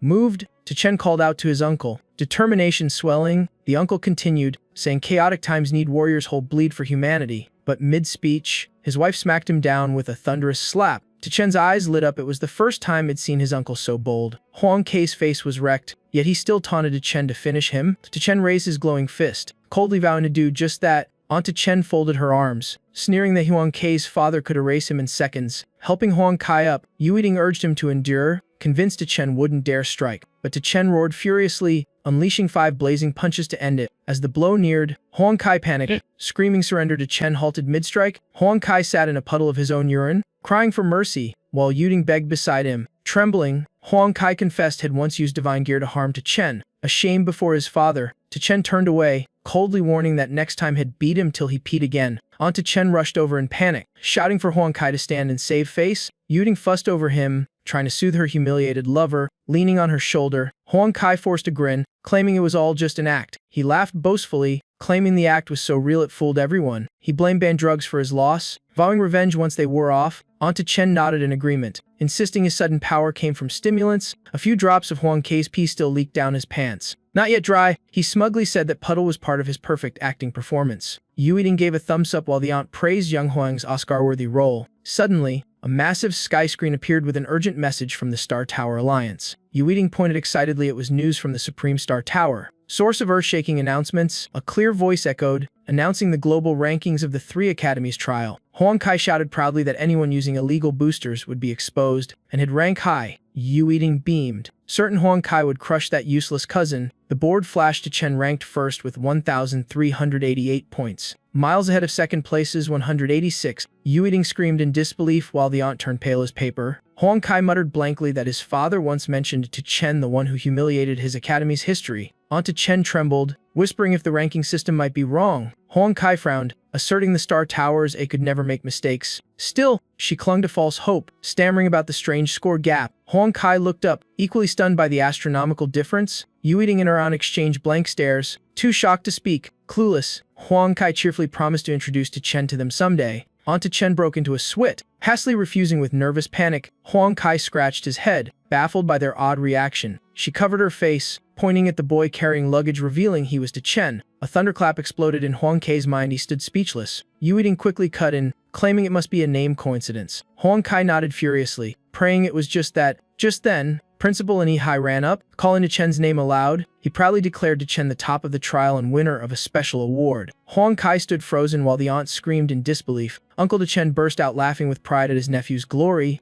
To Chen calmly told the principal they'd talk more later. The aunt instantly changed tone, eagerly inviting him to stay for dinner as if nothing happened. He turned coldly, refusing and saying he had no ties left with them. The aunt begged her husband to make him stay. Uncle to Chen sternly reminded her she was the one who severed ties. How could she face him now? She clutched her head, crying in regret for casting out the genius. Beneath the tree-lined road, Principal and walked beside to Chen, asking seriously why I'd come in person. To Chen chuckled, joking that it surely wasn't about romance. The principal laughed heartily, giving a thumbs up. This reward was a direct admission to Qinjing Academy, an honor never before seen in their region. I frowned in disappointment, complaining that the reward wasn't something fancy like a villa. Principal M widened his eyes, stressing how priceless a direct admission to the elite academy was. He solemnly explained that even top scorers fail yearly, so this special quota was vital for the academy's prestige. As we reached the plaza, he continued talking about Mo Rongli Lion and the unique skill Shed promised to grant. I coolly replied that she couldn't be found anymore. The principal, confused, asked again. I calmly said it sold that skill. He erupted, scolding me for wasting something so rare and crucial for a jobless person. Then the system chimed a new quest, and I realized skills could now be earned through missions anyway. The principal fumed harder, saying Mo Rong was a legend whose brilliance had squandered. I scratched my cheek, hesitant but wanting to ask another question about the special quota. He wiped his sweat, holding his temper, and told me to ask. I slowly asked if I could sell my direct admission slot. The principal trembled in shock, then roared in anger as I backed up defensively. Sunlight streamed through tall windows, lighting a sleek, modern mansion. A re-haired man stared into the garden, coldly questioning why the assassins failed their mission. A tall bald man and his chubby partner explained the killers had fought with full strength. Red Hair decided to retrieve the key himself from the Suntupan ancient ruins. An old silver-haired man appeared, warning him that the upcoming human trial was the true priority. Adjusting his coat, Red Hair's eyes gleamed with faith in Dian Shu, a 4-star spirit archmage. I leaned against the gate wall, silently waiting under the clear blue sky. Zai Long and Lei Lei came out. Lei Lei excitedly asked which demon realm we should challenge among the 3 new ones. I replied flatly that I'd skip them and keep grinding in the old 2-star dungeon. Lei Lei frowned, arguing it was too dangerous for just 3 of us. Suddenly, I spotted Nindi Hoi strolling by lazily with a bag on his shoulder. Zai Long and I crossed our arms and invited him to join our dungeon run. Ngai Nihoi brushed us off, saying he was busy, then walked away. In his mind, he sneered at studying with us, planning to find Mo Rong for stronger skills in the top rank. Our trio headed toward the Demon Realm gate, surprised by the massive crowd. Lai Lei explained it was crowded because people gathered near the entrances or had just finished trials. The crowd murmured as we took another path, many recognizing to Chen the Star Tower leader. A system voice echoed as we entered, announcing it was the Spider Queen's lair, level locked for large parties. I frowned, puzzled why such notices hadn't appeared in previous runs. Zai Long guessed it was a new Star Tower feature to warn profession holders of high risk. He added gravely that the dungeon scale now meant a huge difficulty spike. Lei fretted about not calling for backup, but I insisted we go in anyway. A girl nearby gasped as we entered. Onlookers gossiped about To Chen's fame and luck. One young man scoffed that the trio was delusional. No way they could clear a dungeon meant for 40 people. The The group appeared in a barren plain with sparse grass beneath the bright sky. I glanced at Li Lei and ordered him to use his special ability to lure enemies. Li dashed off, shouting back that his life was now into Chen's hands. A horde of savage beasts quickly chased after him as a one-horned wolf nearly bit him. Li Lei screamed for help in terror. Chen chuckled, telling Zilong that Li's aggro skill worked better than rare gear. Light flared around Chen as he shouted the moment of miracle had come. Suddenly, countless donkeys rained down from the sky. They charged wildly into the monster horde ahead. Wherever the donkeys rampaged, beasts were blown away in utter chaos. Li sat on the ground gasping, stunned that hundreds of monsters died in seconds. A giant iron door creaked open, letting light pierce the cave's darkness. Half-human Spider Queen lazily stretched, sensing intruders and hoping for fresh prey. But hearing strange noises, her face turned tense. Then the donkey herd smashed through the gate, storming inside. She was flung aside, cursing furiously upon realizing it was those donkeys again. Fired up, Li offered to lure more monsters. Chen shook his head, saying there was no need, leaving him puzzled. He gave a thumbs up, smiling confidently that they'd already cleared it. Li gaped, refusing to believe it they had just started. A system message confirmed the dungeon was complete and asked if they wished to exit. Li muttered in disbelief, realizing they'd truly beaten it. Outside, a curly-haired youth swore Chen's team was doomed, while others doubted their survival. Shu peered into the secret realm, thinking the trio too weak even he would struggle with such burdens. Stroking his beard, he grinned, deciding no need to interfere and called the young master. On screen, Shu lounged casually, asking if the task was done. Shu cheerfully reported success and readiness to retrieve the key for him. The reed-haired man lipped up excitedly, praising Shu and promising a personal reward upon his return. Meanwhile, Chen's trio quietly exited the secret realm unnoticed. Shu chatted merrily on the phone, unaware they had just passed behind him.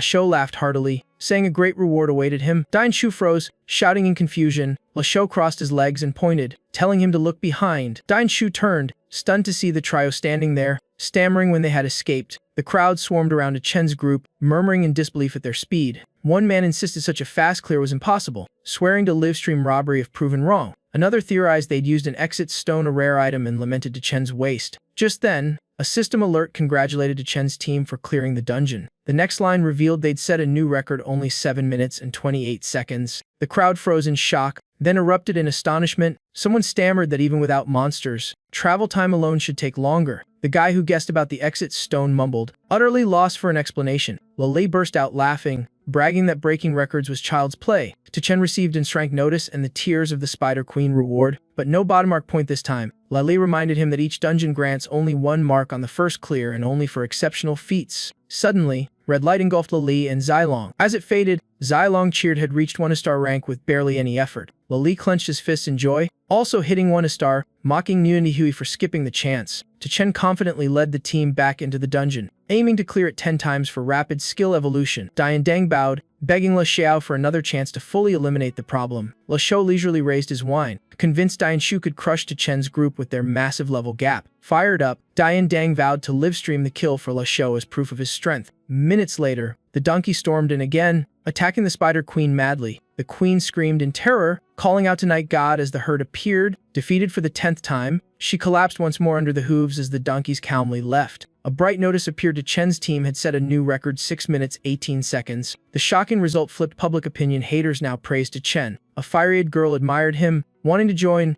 but a friend reminded her of level restrictions. Dang seized the moment, reporting to Le Xiao that the enemy was out and had strike now. Suddenly, Chen's group re-entered the secret realm immediately after exiting. Dang panicked, baffled why they went back in. Le Xiao froze on screen, speechless at the absurd twist. The crowd gawked, saying Shen's logic had transcended human understanding. 2 hours later, the donkey stampede hit the Spider Queen again. She fell into despair, unable to endure such repeated torment in one day. Before she could curse, she was crushed again, trapped in endless suffering. Li sighed, saying no 2-star boss had ever been tortured this badly. Zilong frowned, noting the boss still remembered past deaths, something impossible. Li guessed it was due to dungeon mutations from earlier runs.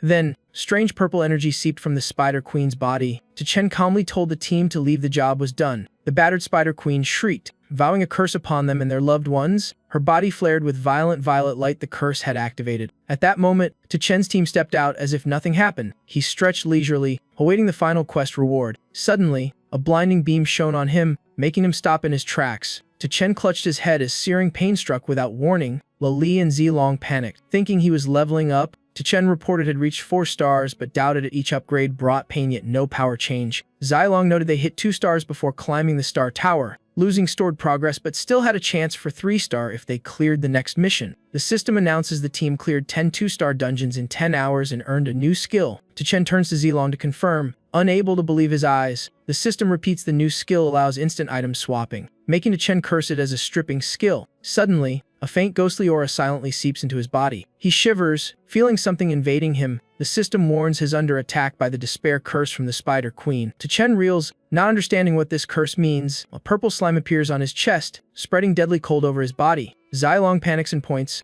asking what that slime is. Chen immediately commands the system to remove the curse, but the system coldly refuses its beyond support scope. Furious, he curses the system, calling it a dog despite knowing it's not human. A small soul resembling the Spider Queen emerges from the slime. Seething with hatred, she curses Chen to kill his dearest and carry eternal shame in his blood and hatred. Lele screams, while Zilong trembles, repeating the terrifying words. Chen grits his teeth. Realizing this enemy is far too cruel and dangerous, he decisively orders his teammates to get away before they're dragged in. His words leave Li and Zilong frozen, unsure how to respond. Meanwhile, Dang watches with regret, thinking Chen too talented yet doomed after offending Le Xiao. He sets down his device, signaling a 5-second countdown to kill Chen and report the kill. Chen keeps urging Zilong to leave before it's too late, but Zilong refuses, determined to stay even if it means dying with him. Chen snaps, shouting for them to obey and retreat immediately. Lily weeps, pressing his chest, ready to sacrifice himself and asking to be revived if Chen succeeds. The Spider Queen laughs mockingly, declaring the curse irreversible: kill your kin or die yourself. Suddenly, Dang charges in, shouting the signal to attack. Chen's group freezes at the sudden ambush. Dang advances, sneering and mocking Chen as a knave fool. But as he nears, Chen mutters something strange that makes him hesitate. Seizing the moment, Chen redirects the curse toward Dang, the nearest target. The purple aura instantly shifts and dives into Dang's body. Wrapped in dark mist, he realizes the horror and screams for help in vain. Before finishing his cry, Dang bursts into blood and rags dead on the spot. Zilong sighs at the irony. Chen picks up his phone, confirming he was allied with the assassins after him. Meanwhile, Le Xiao sleeps soundly, unaware of anything. His bald bodyguard answers the phone, reporting Dang's call and that the job's done. Le Xiao wakes up, scolding Dang for wasting time on a mid-level student. He presses answer, lazily asking if the goods have been delivered. But suddenly, Chen's mocking face appears on the screen. Le Xiao jolts in shock, not expecting Chen to be the one answering. He roars, demanding why the phone's in his enemy's hands. Chen coolly replies has already dealt with Dang. Then he starts questioning, demanding an explanation for the murder attempt. Le Xiao coolly admits it's because Chen took the secret key from the Hidden Realm chest. Hearing that, Chen smirks, mocking him to call him uncle or dad instead of kid. Le Xiao snaps, threatening that resistance changes nothing. Chen's face hardens as he realizes Le Xiao caused the deadly realm upgrade. Le Xiao admits it casually, mentioning a spatial dojo mistaken for a secret realm. Clenching his fists, he reveals his ambition to seize the final key fragment to open the ruins. Chen bluntly asks how he plans to take what's inside his body. The reply is simple: kill him, and the key will appear. Chen confirms this is a fight where only one survives. Le Xiao laughs arrogantly, claiming he's strong enough to crush him. Chen glances at Li, who's secretly recording everything. Le Xiao, still on screen, hasn't realized the setup. Li announces they've gathered enough evidence to report to the Alliance serious crimes. Le Xiao explodes in rage, realizing he's been trapped. Chen mocks him once more before cutting the call. Zilong warns that the La family's influence is immense and hard to topple. Chen confidently replies they can't attack openly now and hell strike back. Le Xiao smashes things in fury, screaming at the humiliation. A bodyguard suggests hiring assassins from the Bloody Guild. Another stops him, fearing the Alliance's investigation might drag La family down. The bald guard frets that missing the ruins opening means waiting a century. Le Xiao decides to transfer schools, planning to kill Chen himself during an exam accident. Elsewhere, Li Lian shows her teacher a strange photo on an iPad, making Gao Yang frown. She explains it was taken 10 days before they met a beast, and she is only now reporting it.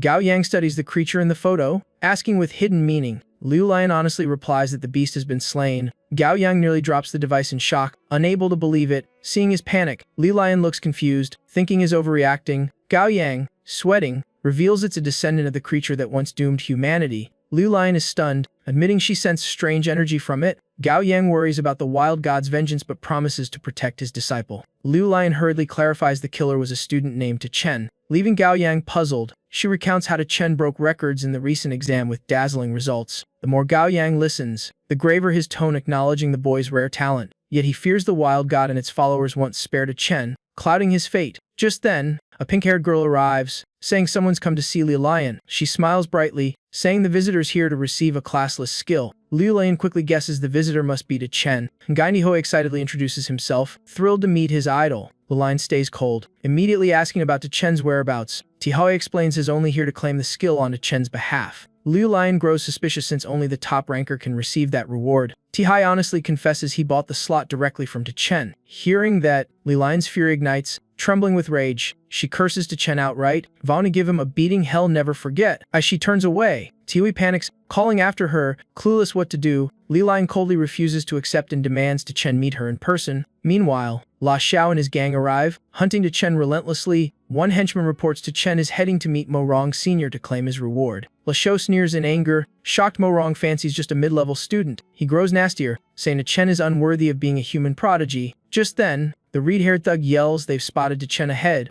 Gai Nihoi still doesn't get what's going on. Looking dumbfounded, La Xiao wastes no words, pointing to order an immediate attack. Two lackeys charge forward, shouting as they rush to beat him. Tiho feels chills and gets hit before even reacting. The redhead kicks him in the face, sending him sprawling. He screams in pain, utterly confused. The two thugs grin wickedly, keep beating him despite his protests. After a brutal round, seeing his bruised face, they finally stop. Writhing on the ground, he chokes out his confusion and grief. La Xiao laughs scornfully, thinking the victim is To Chen. Tihoi shouts back furiously that his Gai Nihui, not To Chen. La Xiao freezes, realizing a terrible mistake. The glasses-wearing thug checks the photo, wrong target confirmed. La Xiao sneers, orders retreat. Acting as if nothing happened, Tihoi weeps bitterly, regretting paying money just to get beaten up. Meanwhile, To Chen's group carefully enters a desolate zone. From afar, three cloaked figures secretly observe their every move. The reed-haired one confirms To Chen, not Liu Lian, killed the fourth prince. The purple-haired one grins, eager for the wild god's reward upon killing To Chen. Elsewhere, Gao Yang leisurely sips wine, praising the monkey tribe's brew as superior to humans. Liu Lian rushes past, catching his attention as he asks what's the hurry. She calmly replies she's off to find To Chen. Gao Yang immediately grows worried, warning her of the wild god's looming danger, but Liu Lian ignores him, determined to meet To Chen and settle things. Gao Yang eyes her suspiciously, wondering if she's fallen for the boy. Meanwhile, To Chen's team nears the ruins, watched by a murderous werewolf from above. A glance around the desolate area, sighing it's actually the demon domain. Unlike I imagined, Zai Long explains the demon domain once devoured a bustling city like Ping'an County when space rifts tore open. The city collapsed instantly as beasts flooded out. Few survived. Zilong size rare but utterly destructive, enough to erase entire districts. To Chen bends down and quietly picks up a child's stuffed toy near the ruins. The sight twists his heart, face heavy with grief. He whispers that the demon domain is doomsday itself. Li clenches his fists, eyes burning, declaring the domain unstoppable. Monsters keep spilling from rifts unless a top powerhouse intervenes. And worse, a demon king lurks inside. To Chen turns coldly, telling the team to retreat. Their power isn't enough to survive here. He finally grasps how cruel this world is, where human lives vanish beneath the tides of survival wars. Nearby, a cloaked man impatiently asks if they should act, but the leader says to wait since academy teachers are still guarding the area during exams. After watching a while, the mysterious group decides to secretly tail To Chen's team. As they're about to lose sight, the green-haired man urges attack, making the purple-haired leader order an immediate strike. With sharp instincts, Zilong senses danger and shouts a warning of ambush. The purple-haired man raises his hand, killing aura flaring, shouting To Chen's name and vowing to destroy him. Realizing another ambush, To Chen snarls in furious third one while the team scatters. He waves his hand, fire elements blaze around him, his aura surging violently. Then he throws a mighty punch forward. Bursting with destructive power, the purple-haired man scoffs, calling him reckless and ignorant of death, but is silenced as all three are blasted backward by a thunderous punch. The strike sends them flying, gravely injured, blood spilling from their mouths. The purple-haired one clutches his chest in terror, unable to believe a middle schooler had such power. To Chen glares coldly, demanding who they are. Suspecting ties to La Xiao, the purple-haired man laughs scornfully, claiming to be from the wild god cult, avenging the fourth prince's death. Lai Lei freezes at the name, cursing the infamous cult and calling their death divine justice. Without hesitation, the purple-haired man lifts his dagger, admitting he misjudged To Chen, then orders contact with the wild god. He slits his throat without hesitation, his comrades following suit, blood gushing everywhere. Watching in horror, To Chen shivers at their insane devotion. As blood pools, the zealots clasp their hands, chanting prayers to summon the wild god. The purple-haired man screams wildly, announcing they've found the killer of the fourth prince. As a violet barrier envelops them, the glowing barrier cracks, releasing a dreadful aura. Zai Long screams it's a Haidir dark god summoning. Urging immediate escape, the The purple-haired fanatic howls that none can flee the sacrificial rite. The cultists spiral into madness, their chants echoing through the void. Pressure from the sky's rift shakes Lele. He trembles, asking in fear what tier of beast is coming. Suddenly, a colossal demonic face forms in the sky, eyes blazing as it roars its name, Jia Shen. Seeing him, the cultists drop to their knees, begging Jia Shen to punish Chen for killing the fourth prince. Xialong pales in terror, saying Jia Shen once killed even a 9-star powerhouse. Lele trembles, asking why Chen provoked such a god compared to Jia Shen. The Spider Queen was nothing. Chen, utterly confused, yells back that there must be some mistake, but Jia Shen glares furiously, pointing straight at him, declaring he slew his fourth son a month ago. Cold sweat pours as Chen recalls his first kill in this world, realizing it was the god's child. At that moment, Morong Lian descends, her sword blazing bright. Jiayang rushes after, panting and shouting, making Liu Lian turn and ask why her master would risk entering danger. Gao Yang sternly answers that Ji Shen's appearance threatens not only Chen, a rare genius, but all humanity. Morong Lian still flies straight toward Chen, insisting she's not saving him, just wants to slice him herself. Gao Yang sighs, helpless against her stubborn temper. He mutters that despite her cold demon queen title, she always puts humanity first and can't ignore suffering. Suddenly, a surge of black energy shoots skyward, making Liu Lian halt, eyes sharp with caution. Yang instantly recognizes Jia Shen's aura and shouts in alarm. The ritual succeeded too quickly, things have spiraled out of control. Liu Lian steels herself, reasoning that if Ji Shen hasn't fully descended, Chen still has a chance. But Gao Yang refutes it, saying even a partial projection could kill Chen instantly. He is hopelessly outmatched. Back in the field, Chen roars at Zilong, demanding any way to escape. Zilong shakes his head in despair. If Jia Shen acts directly, none will survive. Jia Shen's shadow emerges from the rift, mocking humans for their arrogance, saying they're unworthy of his effort. Though fading from sight, he leaves a curse. Divine wrath will turn the city into humanity's grave. Instantly, a massive spatial tear opens behind Chen, freezing everyone in shock. Chen stares at it, mind racing, wondering what that terrifying thing truly is. Lele explains numbly it's a space node birthing a demon domain. Jia Shen plans to turn this place into a dead zone. Xialong adds that once stabilized, countless beasts will pour out,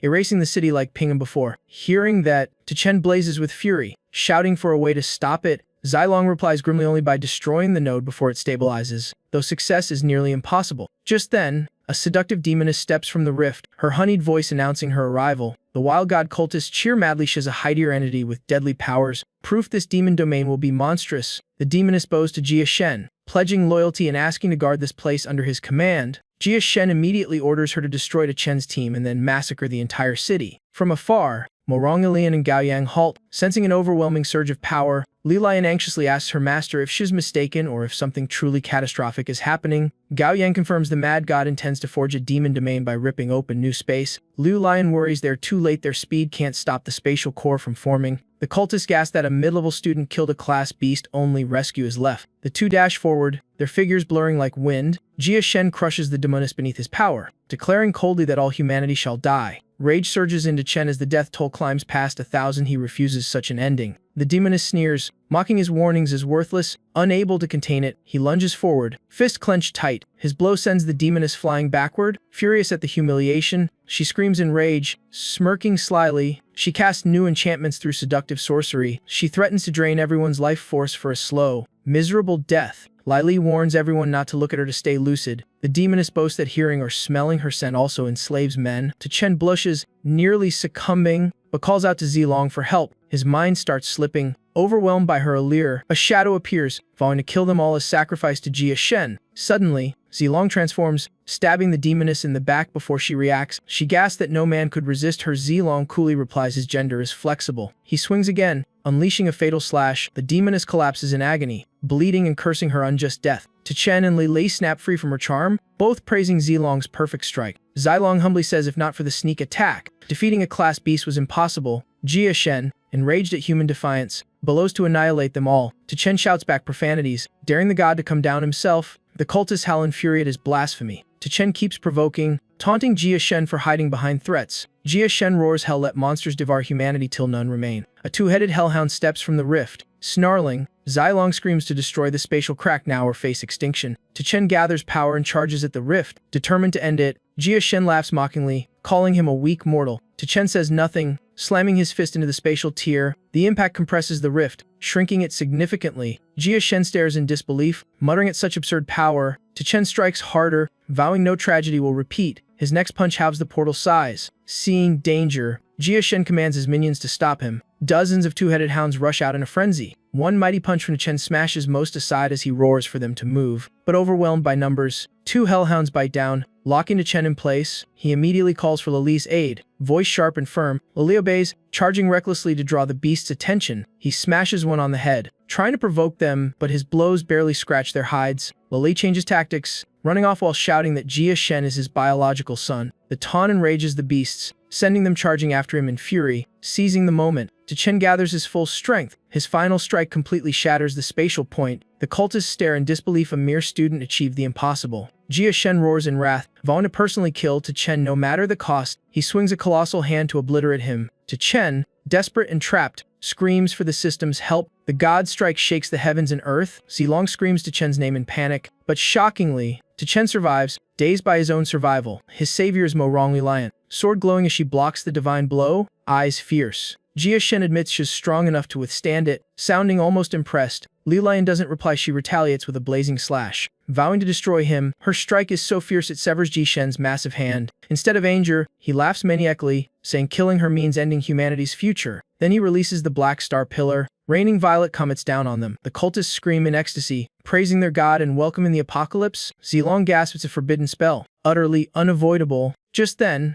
Gao Yang appears, shouting furiously that no one touches his disciple. He opens a strange gourd that sucks in every black star before impact. Jia Shen notices him, stunned that Gao Yang is here. The cultists also recognize the human powerhouse, cheering they're saved. Gao Yang wastes no time. He hurls the gourd at Jia Shen, commanding him to vanish. The gourd pulls in Jia Shen's avatar, dragging him out of the world. Jia Shen roars in fury, humiliated beyond bearing. Once done, Gao Yang warns the god not to underestimate humanity's rise. Chen exhales in relief, thinking it's finally over, but before vanishing, Jia Shen fires a purple ray straight at him. Gao Yang senses danger instantly, his face tightening. The beam hits Chen. He has no idea what just happened. Panicked, he checks himself all over, clueless about the effect. Gao Yang rushes to him, ordering him to stay still for inspection. Touching the dark aura, he confirms Jia Shen branded him with a divine mark. Gao Yang explains it's a tracking seal. Jia Shen can locate him anywhere. Chen frantically asks if that means he could be killed anytime. Gao Yang reassures him it's not that easy, as the worlds will block gods from entering except in special zones. Still shaken, Chen begs for a way to remove it. Gao Yang firmly shakes his head. Only a soul at the third tier can erase the mark. He studies Chen closely, puzzled why Jia Shen marked him. Such marks are for threats like the thunder god once was.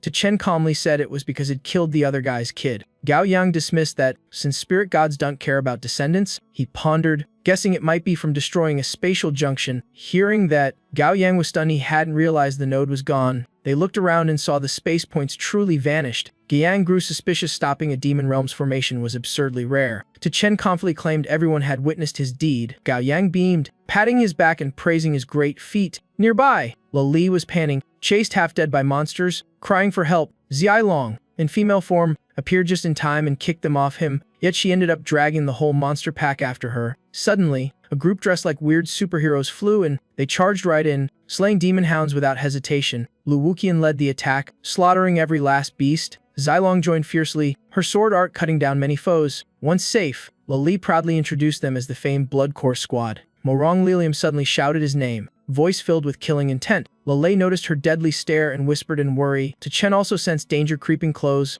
agreeing quietly. He tried to stay calm, greeting her like nothing was wrong, but she slapped him so hard he flew several meters away. Lilium grabbed his collar, yelling about him fleeing and selling her quota. Terrified, Chen begged and tried to explain. She ignored him, dragging him off without a word of mercy. He shouted for help, reminding her they were in public no use. She hauled him into a corner, his screams echoing soon after. Lele shuddered, whispering in horror at the unseen punishment. Meanwhile, Zilong kept slashing demon hounds with heroic flair. When the fight ended, Zilong exhaled proudly, still majestic. Her sight caught Lu Wuqian's eye, and his heart instantly fluttered. A teammate asked why he was spacing out when the battle was done. Lu Wuqian praised the girl. His comrades nodded in agreement. Seeing his gaze, one buddy urged him to go for it. Lu Wuqian was surprised. He hadn't thought that far. The whole team hyped him up, saying there's nothing to fear. They teased him for being too shy with women, making him blush. Their cheers fired him up. His eyes gleamed with resolve. He swore he'd take initiative for once in his life. Brimming with confidence, he walked up smiling to greet her. He boldly confessed, asking her out and to be his girlfriend. Zilong coldly retorted that under the clothes, she's buffer than him. That sharp line shattered Lu Wuqian's heart instantly. He staggered away, mumbling about digging himself a hole. The team realized the girl was actually a disguised bro. Watching their captain curled up in a corner, they couldn't help but pity him. From afar came Chen's miserable screams, echoing with despair. Li worried for him, but Zilong shot a glare that shut him up. Trembling, Li warned that Liu Lim was a monster who could tank a spirit god's strike. In the room, Chen was tied tight, shouting what she planned to do to him. Liu Lim said nothing, just jabbed a syringe right into his butt. Chen yelled in terror. Clueless what had been injected, she coolly said it was a spirit god locator that auto-linked to HQ on detection. She added it could calculate spatial positions to trace the god's appearance. He was baffled. Why would she even want to track that being? Lilim coldly ordered secrecy, saying she was just borrowing his body for her plan. Chen agreed to help only if their past grudges were erased. Liu flatly declared he was now her official boyfriend, leaving him frozen by that weird claim. He suspected a scheme and swore never to trust women again. When they stepped out, Chen had freed himself, wary she might grab him again. He asked his friends what it meant to be Liu Liam's boyfriend. Li warned it earned every man's envy. Zilong said top geniuses would come challenge him. Hearing that, Chen groaned what a painful price to pay. He vowed to break up at once, refusing to keep up the act.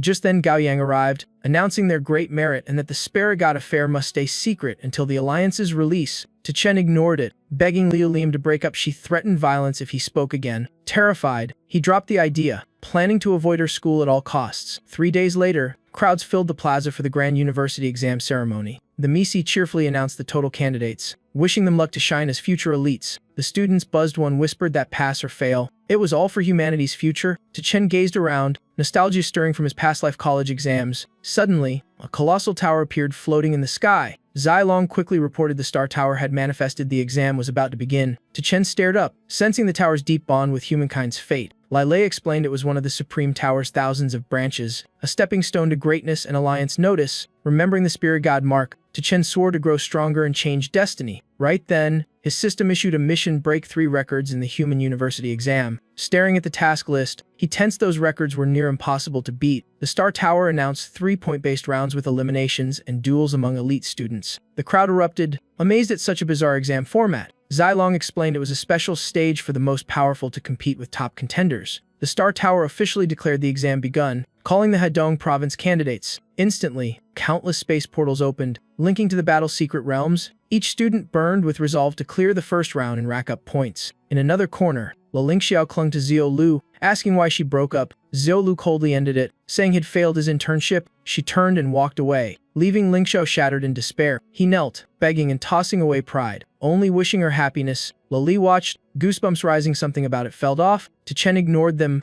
urging everyone to enter the secret realm. In an instant, he was teleported to a completely new area. Surveying the scene, he guessed this was the scoring test zone where each was judged alone. The Star Tower announced the first mission: destroy the battle turret. A robot appeared, and he muttered it was a weapon built by the Central A for warriors. The turret launched missiles with a mocking tone. As one flew at his feet, he dodged just in time, but the smart missile turned midair and chased him again. He shouted in disbelief, homing missiles now? Somehow a bucket appeared in his hand, his eyes wary. He raised it, sidestepping the incoming projectile. As the missile exploded, had already leapt clear of the blast. Breathing relief, he thanked the foldable bucket. Without it, he'd be toast. The cannon kept hammering his position relentlessly. Chen weaved and dodged gracefully. Like dancing through gunfire, he strategized, saving strength for the perfect counterattack. Suddenly, the turret's firepower spiked, turning the field into a bombing storm. Struggling to defend, he groaned. So there's just the first challenge. Thanks to his speed and trusty bucket, he dodged every explosion. Spotting an opening, he charged like a tiger to strike. Channeling inner force, he launched a devastating punch. But right then, the turret vanished instantly. The Star Tower declared round 1 over 0 damage, 0 points. Furious, he cursed about not being told of the time limit. Calming down, he deduced the scoring system relied on speed and damage. In the control room, Huang Lin announced results as the scoreboard appeared. Rankings showed First Academy students dominating the list. Chinese stared at it, shocked not to find Chen's name. She double-checked he wasn't even in the top 20. Huang Lin sneered, saying Chen was just a fluke from past luck. Huiz pulled data clear as day. Chen, 0 points. Everyone froze, unable to believe it was real. Huang Lin mocked that Second Academy would utterly lose this time. Then the Star Tower announced round 2: slay 3 wind demonic beasts. 3 winged, shimmering green creatures appeared from a summoning array. One darted forward like lightning, striking first. Chen grinned, admiring its impressive speed. The beast opened its jaws to bite him in a flash, but he stayed calm, reacting even faster. One lightning kick stunned it, dropping it instantly. the other two lunged in to avenge their fallen ally. Chen confidently commanded his blazing flames to devour them all. The fire beast joined forces, swiftly taking down the remaining two monsters. The star tower gleamed, announcing had set a new record in under a minute. At the same time, the system celebrated that had partially achieved his mission goal. Next, it reported his donkey had leveled up with boosted power. Stunned, he saw one of his beasts had evolved. The donkey appeared with a glowing horn, fierce and majestic. Chen stepped closer, curious about the horn's new function. Suddenly, the donkey opened its mouth and swallowed him whole. He yelled in outrage, eaten by his own pet. Then he realized he was inside a vast inner space. Guessing it was a new skill, he firmly commanded to exit the creature's internal realm. In an instant, he was back in the arena, safe and sound. Grinning, he confirmed he could freely enter and exit the beast's inner space. The Star Tower officially declared his score a record-breaking achievement. Yet his name hadn't shown up. Lei Xuanjin was still leading. Chinese studied the board, pondering over the stable results. Huizi fidgeted nervously, worried for Second Academy's reputation. Huang Lin sneered, claiming Chen had no real ability. Suddenly, the leaderboard flipped. Chen shot to first place with 56 points. The three witnesses froze, utterly speechless. Qini gasped aloud as Chen unexpectedly claimed the top spot. Huizi burst into laughter, eyes gleaming with pride. Huang Lin stammered, dumbfounded by the dramatic turnaround.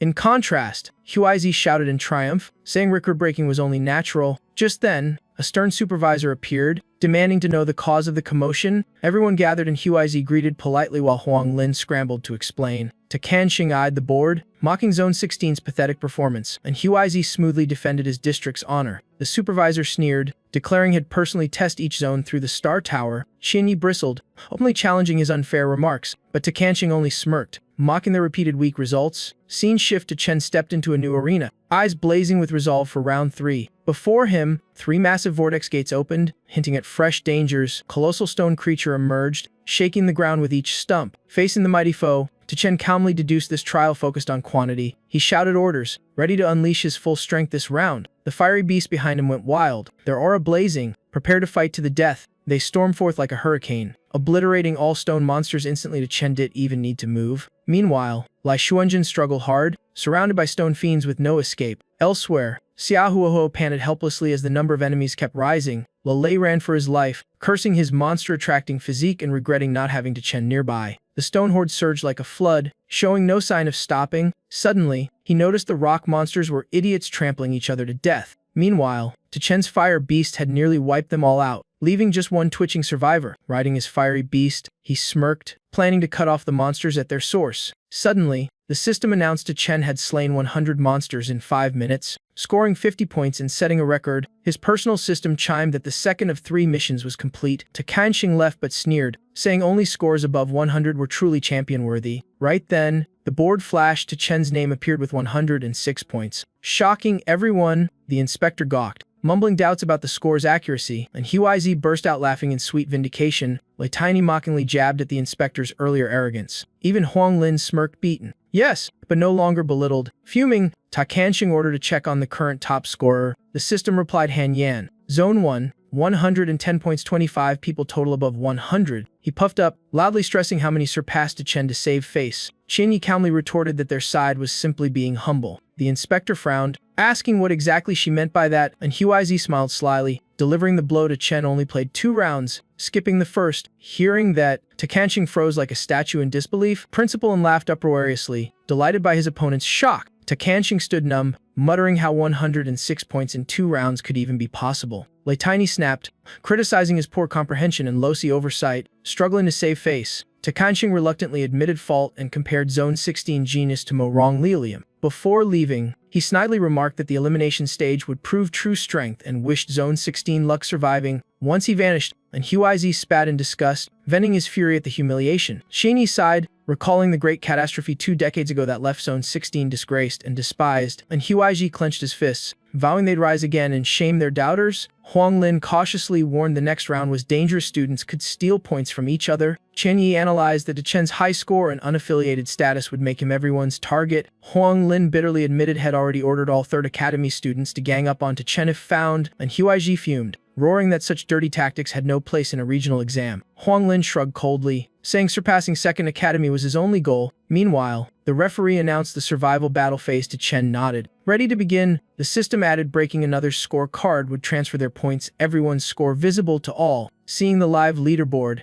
Chen grinned. This new rule sounded way more fun than monster hunting. The system confirmed Zone 16 and Zone 5 would share the battlefield. All participants were now teleported. The rules forbade serious injury. Top fighters like Xiao Huahuo, Lai Xuanjian, and Nian Tathoy grew alert, while Chen casually rode his donkey to find teammates, and Huizi broke into a sweat, stunned that Zone 5 had become their direct opponent. Latini fumed, calling it unfair to pit weak Zone 16 against powerful Zone 5. Huang Lin suspected the matchup was punishment for Chen's flashy performance. Latini agreed, blaming a central misjudgment of their true strength. Huang Lin angrily blamed Second Academy and Chen for dragging their whole zone into trouble. Meanwhile, Zone 16 students stayed perfectly hidden, undetected for quite a while. A Zone 5 student waited calmly, sure this would be easy points against weaklings. Then they spotted Chen casually riding his donkey toward them. When teammates shouted Zone 16 target spotted, they saw him as a walking point chest and moved to block his path. Chen noticed them and guessed they were Zone 5 contestants. Two of them jumped out, demanding he hand over his scorecard. Chen coolly replied he had no intention of giving up anything. One wrote use force if needed. That man transformed, body swelling into a hulking giant. Chen looked intrigued. It was his first time seeing that profession type. The giant checked his score and froze. It was Chen with an insanely high total. He shouted the name and score like hitting the jackpot. Greed gleamed in his eyes. This was his big break. Without hesitation, he stomped down to crush or force the card from him, but the donkey's horn suddenly pierced his leg, stopping the blow. Startled, he jerked his foot back in pain. Chen laughed, praising his pet's perfect counter. He slapped the donkey's flank, ordering a clean takedown. The beast roared and charged like a fiery tornado. One foe raised his shield, proud of his unbreakable defense. Yet the donkey suddenly leapt high into the air. Then it slammed a brutal kick straight onto the shield man's head. From afar, Chen shouted cheers and called for a surprise flank attack. The kick landed square. Shield guy howled in pain. Furious at being caught off guard, the giant lunged at Chen, slamming forward with destructive force. But the fiery donkey opened its mouth, sucking him into a vortex. Chen gaped. So that was the donkey's true internal space power. The system warned the swallowed life form was being absorbed into energy. Panicking, Chen yelled to stop. Full absorption would erase the guy completely. The remaining fighter trembled, demanding what kind of profession Chen even was. Chen strolled closer with a sly grin, just a mid-year hobbyist. After the fight, he crushed their scorecards, earning only 32 points. Clearly disappointed, the eliminated duo cursed him, warning that the real monster, Yanbai would wipe Zone 16 out. A scene cut to a shadowy figure thrilled that the final hunt was about to begin. He morphed into a grotesque creature and shot forward at terrifying speed. Two students walking nearby were ambushed out of nowhere. One barely screamed a warning before doom struck. One was impaled through the chest, blood spraying everywhere. The other cried out in horror, demanding to know what the hell he was. The creature said nothing, just smashed him dead with a single blow. In an icy tone, the creature demanded their scorecards. Asked if he was some evil class, he gave no answer. His gaze shifted toward a new target. Chen. Elsewhere, Yang Bashi schemed beside his bunny-eared partner. He smirked, planning to let others rack up points before reaping them all at the end. His ruthless order: wipe out Zone 16 first, then butcher teammates to steal their points. The bunny girl activated telepathy, her cold message echoing in every Zone 5 student's mind. Yang Bashi boasted that fighting Zone 16 would make him the top scorer of the Dragon region, maybe even the all-system record holder. Zone 16 students scattered in chaos, hunted down by Zone 5, who barked for their cards. Xiao Ludu shouted for Li Lingxiao to split up, but he kept chasing after her. Furious, she reminded him they'd broken up and had nothing left between them. Li Lingxiao stubbornly vowed to protect her anyway. A Zone 5 fighter blocked their path, grinning coldly with certain victory. Xiao Ludu cast a breeze spell, whisking them both out of danger. She muttered in irritation, frustrated that her stronger magic couldn't keep up with the enemy's speed. Chen, riding his fiery beast, watched from afar, ready to intercept the pursuers. Suddenly, a command from Yang Baishi rang in his mind: eliminate all Zone 16 students. A squad from Zone 5 surrounded Chen, mocking him as a worthless weakling. Li Lingxiao and Xiao Ludu, exhausted, stumbled close to Chen and stopped. Xiao Ludu panicked, realizing they were trapped with no way out. Li Lingxiao suggested joining forces with Chen to shield Xiao Ludu. Chen scoffed, saying he saw no reason to help. Li Lingxiao hinted this could win him back Xiao Ludu's favor. Chen laughed dryly, calling Li Lingxiao's obsession utterly pathetic. Xiao Ludu misread his sarcasm as proof of lingering affection. Chen snapped, asking what nonsense she was talking about. She insisted his actions were just to get her attention. Chen nearly laughed out loud. She was completely delusional. Xiao Ludu doubled down, claiming she understood him better than he did himself. She seemed to be writing her own love story in her head. Convinced he still had a chance, she told both men to stall the enemy while she prepared her spell. Chen ignored her completely, uninterested in her drama. The enemies noticed her chanting and rushed in to interrupt. Zhou Lutu yelled for Chen to come back, counting down nervously. Chen muttered in disgust, wondering how the original body ever liked someone like her. She screamed again, warning he'd lose his last chance if he didn't return now. Lingxiao sighed, admitting Chen was truly over her. Zhou Lutu fumed, hurt that he no longer obeyed her like before. Still, she thought his reckless solo act was pure suicide. A Zone 5 warrior charged, mocking Chen for walking away mid-fight. Chen ordered his mount to accelerate, eyes cold as steel. The fiery donkey bolted so fast the enemy couldn't catch up. The pursuer gawked, impressed by the speed, yet sneering Chen wasn't worthy of it. He shouted threats, demanding the cart or death. Unfazed, Chen pulled out a strange item, dismounted and ran even faster than before. The Zone 5 soldier froze, unable to believe his eyes. The two behind gawked. Zhou Lutu couldn't fathom how Chen escaped so easily. Another shouted threats, demanding the cart or promising death. Zhou Lutu trembled, realizing elimination was near. She shook off despair, reminding herself the goal was far bigger. Lingxiao anxiously asked if she had any move left. She turned and asked if he'd sacrifice everything for her. He answered instantly, confessing fierce devotion and total obedience. Suddenly, a Zone 5 fighter charged in with crushing force. They had no choice but to unleash full combat strength. Out of nowhere, a giant stone arm burst from the ground. It grabbed the foe, leaving him screaming in confusion. Zhou Lutu seized the moment and cast a lightning strike. A monstrous bolt hit, flinging the enemy like a corpse reanimated by thunder. She laughed coldly, revealing the summoner was a genius from the Third Academy. Everyone gawked. The man was supposed to be dead. Someone guessed she was a necromancer of grim profession. Zhou Lutu ordered Lingxiao to prepare his offering. He stammered in fear of becoming undead. Zhou Lutu sneered, saying he was too weak to be worthy of that. Lingxiao panicked, wondering what he was supposed to do. She raised a glowing ancient book, naming it and commanding its true power. The book floated up, opening before everyone's stunned eyes. A Zone 5 student whispered in fear it was a legendary rare weapon. Zhou Lu declared she wasn't some ordinary mage, radiating confidence. She ordered Lingxiao to burn his remaining life to activate it. A blinding ray shot through him from the book. He felt explosive power surge, eyes blazing. He boasted that now he could beat any profession alive. The Zone 5 students screamed, attacking. Sure, no undead could stop them. Sheihao, now a powerful corpse warrior, charged forth. He unleashed ferocious blows, halting the enemy's entire advance. Zhou Lutu coldly ordered them to hold for 2 minutes. She rose high, chanting to activate the Wheel of Fate. She summoned ultimate power, turning flames into annihilating weapons. The enemies panicked, pointing wildly, clueless about her spell. They rushed in to disrupt her casting. Lingxiao blocked their way, vowing no one would touch Lulu. One mocked him, saying he'd die in seconds. Lingxiao fired back with a brutal shot, blasting the foe away. The crowd gasped. It wasn't bullets but cannon shells. He laughed victoriously, claiming his strength had skyrocketed. Above, Zhou Lutu gathered energy, her red glowing arms forming a fiery fan that blew back attackers. She pointed and declared domineeringly that she was the sovereign of this moment. 2 enemies were locked by red light, frozen stiff. One trembled, realizing she far surpassed a low-tier mage. The other scoffed, thinking it was just a one-time trick. But then Zhou Lutu lifted her head, eyes icy,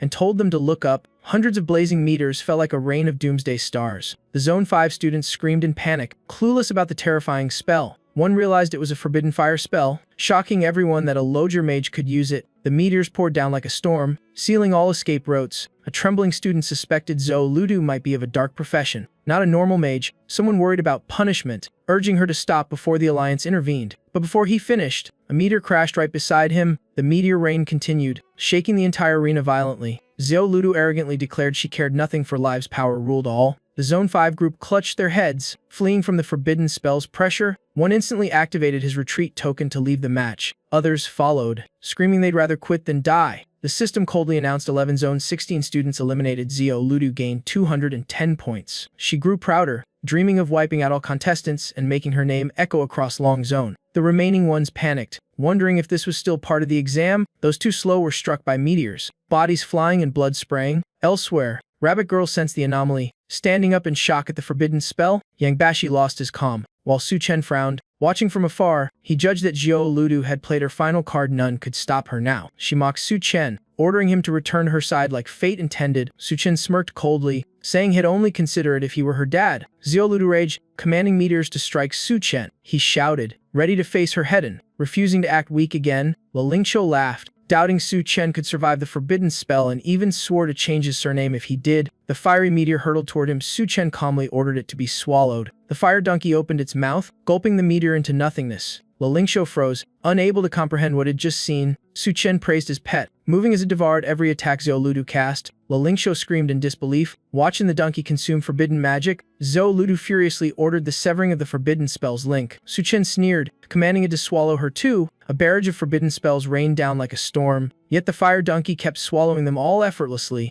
Zhou Ludu screamed mockingly, challenging a speed duel between her spells and its swallowing. Suddenly, more fire donkeys swooped down from above to attack. One kicked her hard, slamming her into the ground. She roared in rage, shocked that Su Chen could break her forbidden spell. She seethed, furious that her grand fame plan was ruined. Su Chen sneered, mocking her for chasing glory through bloodshed. She screamed, calling herself a goddess and vowing to drag him to hell. She lunged, but Su Chen struck with a crushing punch. The blow shook her entire body violently. She staggered back, clutching her injured arm. Eyes wide with disbelief, she admitted she never expected Su Chen to hide such power. Su Chen smirked, mocking that her mage title was just surface-level fluff. Lingxiu, still deluded, raised his gun to stop Su Chen from touching Zhou Ludu, but his body trembled. The gun slipped from his grasp uncontrollably. In horror, he saw his hands turn to stone and shatter like ice. Zhou Ludu coldly reminded him of the cost of burning too much life force. Lingxiu despaired, realizing he'd lost his hands and his career. Su Chen pointed mockingly, returning the earlier loyal dog insult. The system warned that the donkey's inner space was overloaded with forbidden energy and was now disabled. Su Chen frowned, admitting the spell's power had overwhelmed the space itself. Takan returned to the judge's booth, loudly announcing the scoring review. He scanned the board and saw Su Chen ranked 38th with only 138 points. He laughed derisively, claiming Su Chen's weakness had been fully exposed. Like Xiandeep stood tense beside him. Worried by Su Chen's low score, she turned to Kanqing,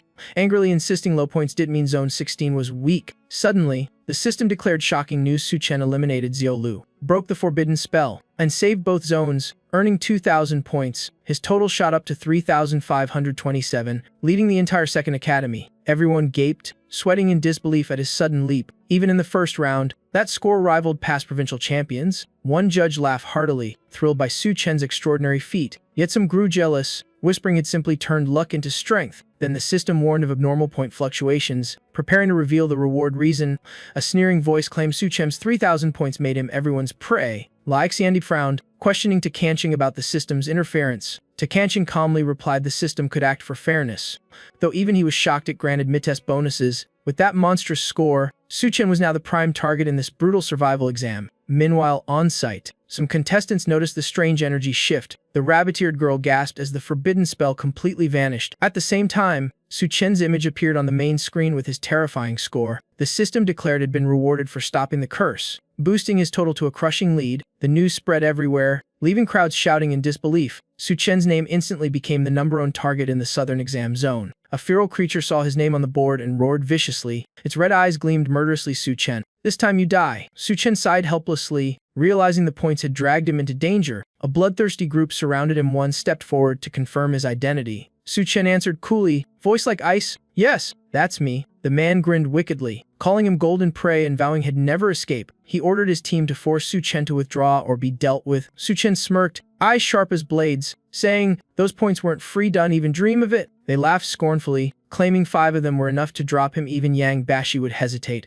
But as one lunged forward, Su Chen cast a fire spell that threw him off balance. Before the man could counter, Su Chen punched him down cold. Another confirmed, yes, is definitely a summoner. The guy proposed turning it into a true summoner's duel. He summoned a giant bear charging with savage fury. The bear's claws tore through flames, forcing Su Chen to defend cautiously. The man mocked that Su Chen's donkey was too weak to beat a bear, but Su Chen instantly summoned 4 more beasts at once. All 4 struck like thunder, smashing into the giant bear. The foe was stunned. He never expected Su Chen to summon so many creatures. He gritted his teeth, summoning another fierce beast, a Jinggong Welly. Su Chen spoke coldly, taunting, got anything else? Bring it on. The man laughed darkly, vowing to make Su Chen taste despair. Another charged in, using a support skill to allow extra summons. A massive crocodile rode into being, its aura crushing. A second helper boosted, claiming he could double his beast's strength. The last one boasted unbreakable defenses for their pets. All 3 activated their buffs, making the summoned beasts erupt with power. One arrogantly claimed this lineup could even make Yang Bashi wary, asking if Su Chen felt despair.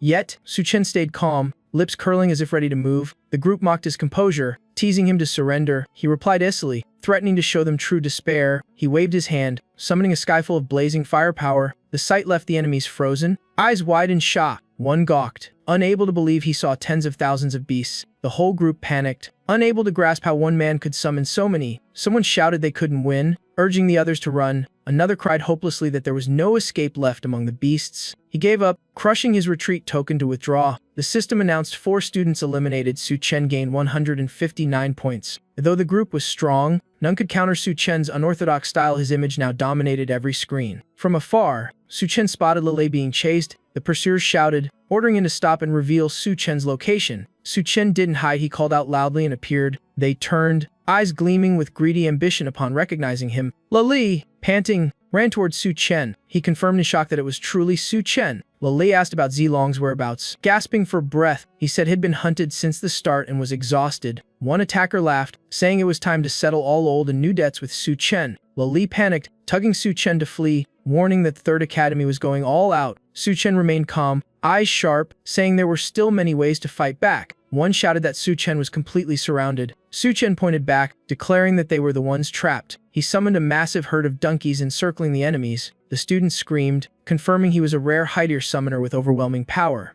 The herd attacked fiercely, kicking opponents flying with absurd force. Su Chen reminded them of his old promise to beat Huang Gan every time they met. Huang Gan stayed calm, pulling out a glowing orb and claiming he was fully prepared for Su Chen. Lele panicked, warning it was an emergency signal sphere that would broadcast their location instantly. Huang Gan grinned darkly, declaring Su Chen's death sealed as reinforcements were already en route. He crushed the signal sphere without hesitation. On the other end, the signal spread fast. Crowds rushed towards Su Chen's position. Some recalled the Dean's kill order, others craved Su Chen's points. The team swiftly deployed a magic array, setting up a large barrier. The defense command rang out, and the formation activated. 2 solid shields appeared, and Huang Gan smirked, certain they'd hold Su Chen back. Su Chen sneered, mocking their stupidity, then turned his back and walked away. Seeing him leave, the crowd froze. Huang Gan stood baffled by the unexpected move. He screamed desperately, begging weakly for Su Chen to stay. Su Chen stopped and coldly said, "If you want me to stay, call me Dad." Without hesitation, Huang Gan shouted Dad to hold him there. Su Chen burst out laughing, mocking him for trading dignity for time. Moments later, Third Academy students flooded in like a tidal wave, sealing the area. Some shouted to tighten the encirclement. Others cheered for the reinforcements' arrival. Huang Gan gloated, bragging his dad act successfully delayed Su Chen. Lele panicked, urging Su Chen to escape before the circle closed, but Su Chen calmly refused, saying he was actually waiting for them. From afar, Huang Lin appeared, laughing loudly. Thinking Su Chen was caught,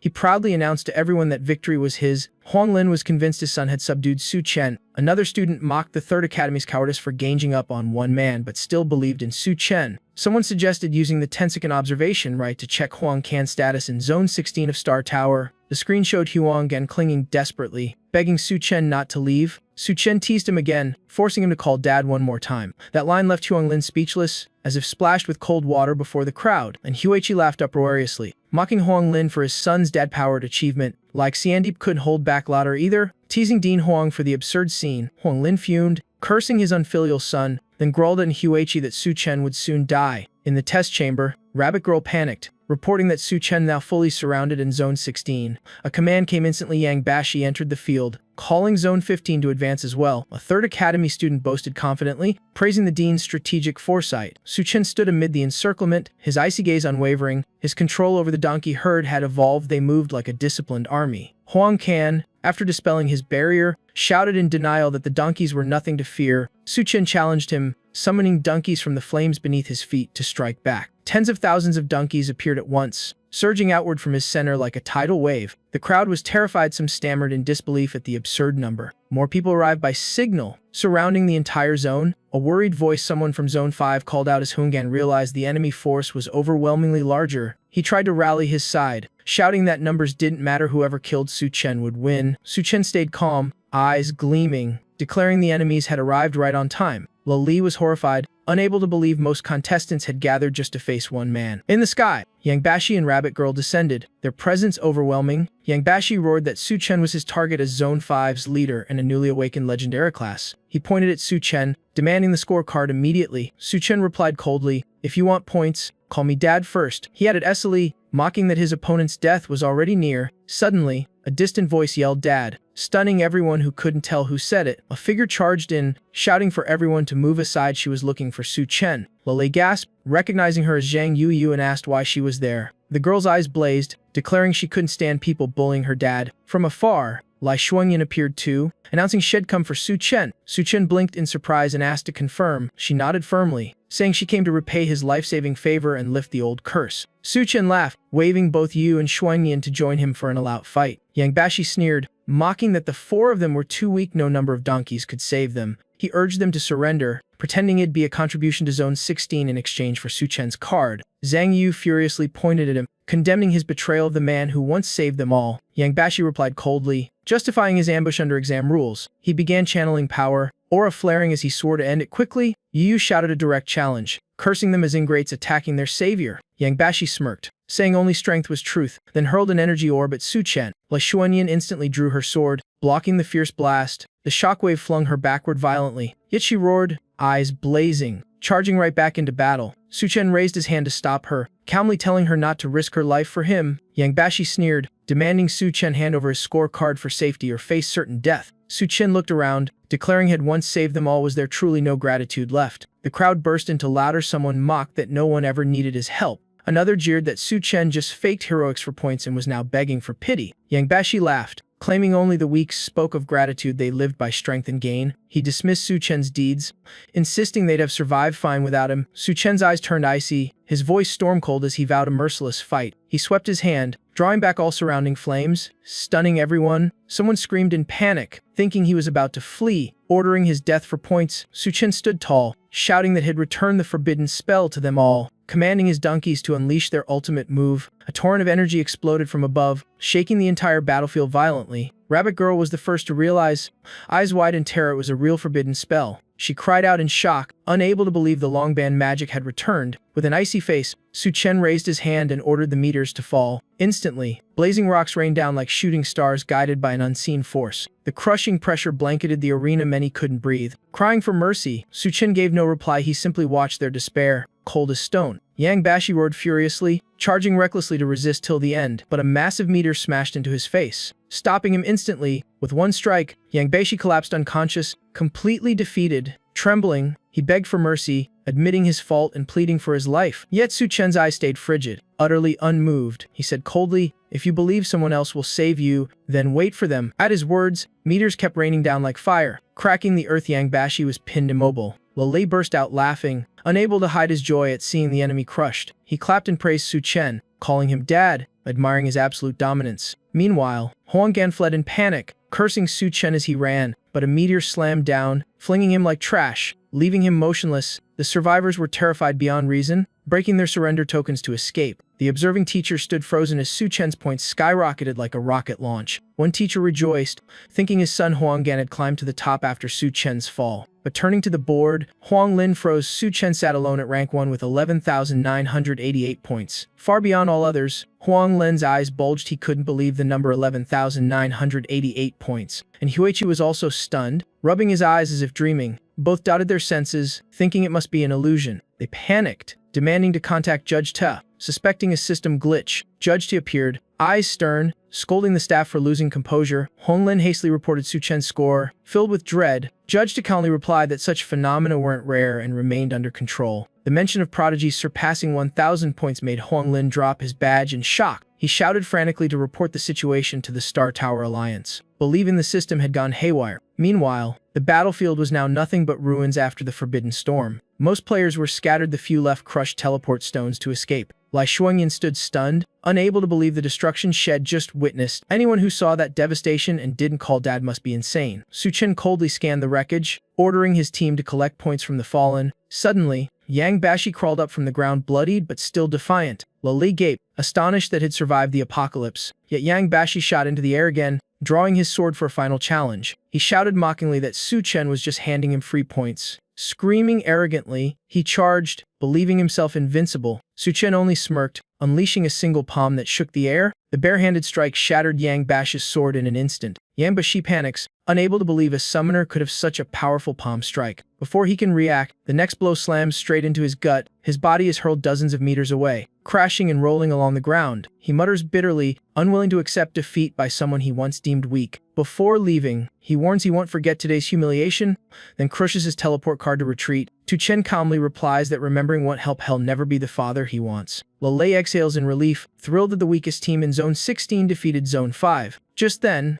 a strange figure Chu Zilong, beautiful yet eerie, steps from the shadows with a wicked grin. As if enjoying the show, Tu Chen turns, eyes sharp, recognizing a familiar yet murderous presence. Lai Shuangyan tenses, loudly demanding the stranger's identity. The bizarre figure's voice shifts, revealing a human face like a living nightmare. He smirks coldly, greeting Tu Chen and calling himself Le Xiao. Le Xiao raises his hand, demanding the fate blade he claims is his. Tu Chen flares in anger, eyes blazing, demanding he release Zilong or die. La Xiao laughs maniacally, vowing to kill Zilong right before Tu Chen's eyes. Tu Chen roars to stop him, when suddenly, a donkey from the herd delivers a fierce kick toward Le Xiao. He only sneers, utterly unimpressed. Suddenly, Le Xiao appears like a phantom behind Le Xiao, dagger gleaming with killing intent. Tu Chen senses the strange aura. Li Shan is a rare and deadly shadow assassin. He reacts fast, swinging his weapon to block the lethal strike. But Li Shan is faster, kicking Tu Chen back off balance. Seizing the moment, she snatches Zilong from Le Xiao's grasp. He screams in disbelief that someone dared steal from him to his face. A sharp sword flies toward Li Shan, threatening her life. La Xiao's body twists monstrously as he laughs like a bloodthirsty demon. Tu Chen can't hold back, charging him with killing intent blazing, but La Xiao, anticipating it, dodges smoothly like melting into shadow. Lai Shuangyan rushes to Li Shan's side, anxiously checking on her. Gasping, Lai Shan admits she owes Tu Chen yet another debt. She trembles as she sees Zilong's limbs brutally broken. Tu Chen freezes, staring at his friend in silent agony. Zilong weakly urges him to retreat, warning Le Xiao is a cruel calamity. But Le Xiao raises Zilong's scorecard, threatening his life if Tu Chen flees. Tu Chen roars, aura bursting with murderous fury, vowing to kill him no matter what. Le Xiao sneers, provoking him further. Amused by his rage, Tu Chen grits his teeth, commanding his donkey herd to attack. Hooves thunder like storms as the herd charges in a blink. Le Xiao vanishes into thin air. He reappears instantly, mocking that the fire's strong but still too weak. Smirking arrogantly, Tu Chen's eyes blaze with resolve as he summons full power, unleashing a wave of fiery destruction. Le Xiao smiles triumphantly, revealing a strange glowing talisman had prepared all along. Le Xiao suddenly recognizes the talisman, panicking that it's a higher ceiling mark and urging Tu Chen to dodge. But it's too late. The talisman is hurled with overwhelming force. It sticks to Tu Chen's body before he can resist. Instantly, his fire army vanishes without a trace, sucked back into its space. Tu Chen realizes in shock that his powers are locked, his summoned flames nullified. He gasps aloud, finding he's completely lost the ability to call fire. Le Xiao grins wickedly, boasting the seal nullifies all summoning. Tu Chen is now a dead man walking.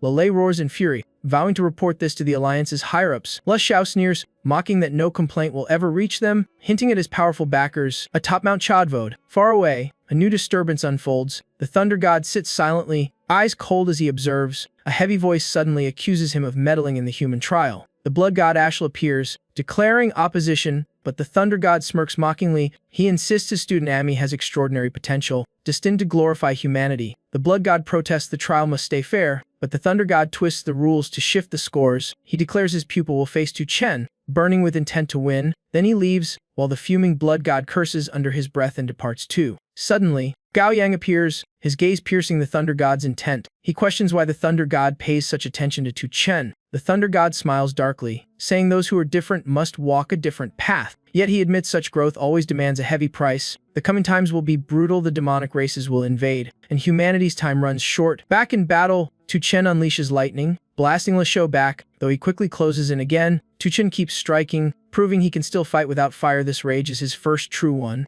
Beaten back, Le Xiao still smirks, impressed by Tu Chen's power despite his lowly rank. Tu Chen coldly retorts that empty words mean nothing. Le Xiao declares that killing Tu Chen will only make the victory sweeter. Tu Chen suspects a hidden trump card and dares him to use it. He punches again, but La Xiao activates divine armor. Glowing in radiant light, the blow bounces off, sending Tu Chen flying back. La Xiao taunts him to keep attacking. It's useless anyway. Tu Chen doesn't flinch, charging again with clenched fists and steel resolve, but the divine armor blocks once more, hurling him back a second time. From afar, Lei sighs, knowing such high-tier armor is beyond any student's reach. LeShou laughs victoriously, boasting the trap was crafted perfectly to crush the weak. He strikes decisively, his blow slamming into Chen's gut, forcing him back gasping. Despite his agony, Chu Zilong shouts for his friend to run and not worry about him. Blood drips from Tu Chen's lips, but his spirit stands firm. He refuses to fall after 2 lifetimes. Facing him, LeShou coldly warns that no one escapes his family's hunt. Chu Zilong, frail yet defiant, yells that if Tu Chen won't retreat, he'll end his own life to force him to, but Tu Chen only shakes his head, flames of fury blazing. Vowing to fight once more, he roars, charging like hellfire incarnate straight at his foe. LeShou sneers, certain his divine armor can endure any top-tier strike. Without a word, Tu Chen flashes forward like lightning, unleashing his full might. LeShou readies himself, fists brimming with killing intent for a fatal blow. Suddenly, Tu Chen uses a secret move. Compassion unravels intent, catching his enemy off guard. In an instant, LeShou's divine armor cracks and shatters completely, leaving him panicked. Tu Chen wastes no time, landing a thunderous punch to his chest. The crowd freezes, unable to believe what they just witnessed. Some whisper in awe about the strange skill that can nullify armor. Lei bursts out laughing in joy, certain his faith in Tu Chen was right. Tu Chen smiles faintly, thrilled to have mastered compassion unravels intent. LeShou trembles in terror, realizing he's utterly overpowered. He stammers curses, his fear barely hidden behind shaky words. He grabs for his teleport card, but Tu Chen kicks it out of his hand. Tu Chen coldly vows no one leaves alive. Ignoring LeShou's desperate pleas, he slaps him hard, leaving LeShou pale and staggering. LeShou roars in rage, demanding if Tu Chen truly dares to kill him, but another punch sends him crashing down, fear consuming him entirely. Panicking, LeShou begs for mercy, invoking his noble status. Tu Chen doesn't waver, striking again with a mocking remark, no one's joking here. He declares only death can end the arrogance of someone like LeShou. Desperate, LeShou cites exam rules, warning of the consequences of disqualification. Chu Zilong, weak but conscious, pleads for Tu Chen to calm down and not lose his chance. Shuangyan also urges restraint, reminding him of his future. Hearing this, LeShou lifts his chin, smirking proudly. Thinking is safe, but Tu Chen's eyes are icy. Has never been one for delusions. Believing is one. LeShou demands Tu Chen hand over the scorecard. Tu Chen stays silent, then lunges forward with weapon drawn, intent on ending it. LeShou screams in panic, trying to stop him, terrified of losing exam points. At that moment, a cold voice slices through the air like a blade. Tu Chen smirks calmly and says, "Sorry, I was already exempted." LeShou freezes, eyes wide in disbelief at the revelation. Tu Chen turns to the others, explaining he already had a place in Chanjing Academy. Then he mocks LeShou for setting records only to lose everything. Without hesitation, he tosses his scorecard toward Shuangyan. She catches it, stunned, unsure what Tu Chen intends. He explains that from now on, everyone will destroy their cards starting with him. Someone worries this will affect the top scorer rankings if his points vanish. Zhang Yu bursts into tears, moved by Tu Chen's quiet sacrifice. Outside, the crowd stirs, watching the leaderboard and awaiting news from the Star Tower Alliance. Some fret over the silence, convinced the matter's gravity will soon force an official response. They realize that if no errors exist, Tu Chen will be this year's exam valedictorian. Huang Lin shouts in protest, refusing to believe the top rank could belong outside his region. Just then, a broadcast from the Alliance silences everyone. It confirms the Central Intelligence has verified Tu Chen's score is fully valid. Huang Lin stands petrified, unable to accept the official result. He mutters in horror that humanity has birthed a genius beyond all standards. Cheers erupt everywhere. People celebrate a new leader of humankind. But joy dies instantly when the next notice announces a score deletion penalty, and Huaiji freezes mid-laugh. Face stunned, Huang Lin laughs mockingly, saying they celebrated too early. The leaderboard flashes again, revealing new ranks that leave the crowd speechless. Teachers are shocked to see Tu Chen disqualified before his points were even deducted. Shendai bursts into laughter, proud her academy reclaimed its glory, but moments later, ranks shift wildly, the top spot changing again and again. The crowd panics, unable to believe the dizzying fluctuations, and Huaizi leaps with joy, thrilled that the top 3 are all from Academy No. 2. Honglin rages, accusing students of collusion to manipulate results. Judge calmly denies it, saying the actions don't break exam rules. He adds that convincing others to yield points is itself a kind of strength. Then the final announcement declares the exam's end, sealing every student's fate. Lei sighs in relief, moved to have survived such a brutal test. A new notice draws attention. The top 100 scores above 1,500 points are invited to the Super Student Tournament. Many start debating whether to sign up for the next challenge. Some are thrilled to be in the top 100 alongside Tu Chen, but Xiao Zilong, though qualified, declines due to his injuries. Another student eagerly decides to join, hoping to meet the best prodigies. He thanks Tu Chen for giving him the chance to reach the top ranks. Tu Chen smiles warmly, promising to repay the favor if ever needed. After their goodbyes, Xiao Zilong is teleported out of the exam zone. Zhang Yu rushes to Tu Chen, moved that she too changed her fate. Tu Chen ponders how the system handles erased points but believes has broken 3 major records. The system suddenly confirms it has shattered 3 historical records, filling him with joy. Then it rewards him with a skill called Draw and Slash Once, leaving him dumbfounded and cursing at its absurdity. The system explains the skill allows borrowing another's attack if they fully trust you to deal critical or weakening damage. Tu Chen nods, seeing its potential despite the tricky activation requirement. Zhang Yu worriedly asks about Zilong's severe injuries. Tu Chen calmly replies they should all seek Dinan for help. Before leaving, he retrieves the radiant divine armor left by Le Xiao. The scene shifts. The Thunder God watches from afar while Guiyang questions Tu Chen's true intentions, but the Thunder God just laughs contentedly, saying the boy acted brilliantly. He notes that without Tu Chen,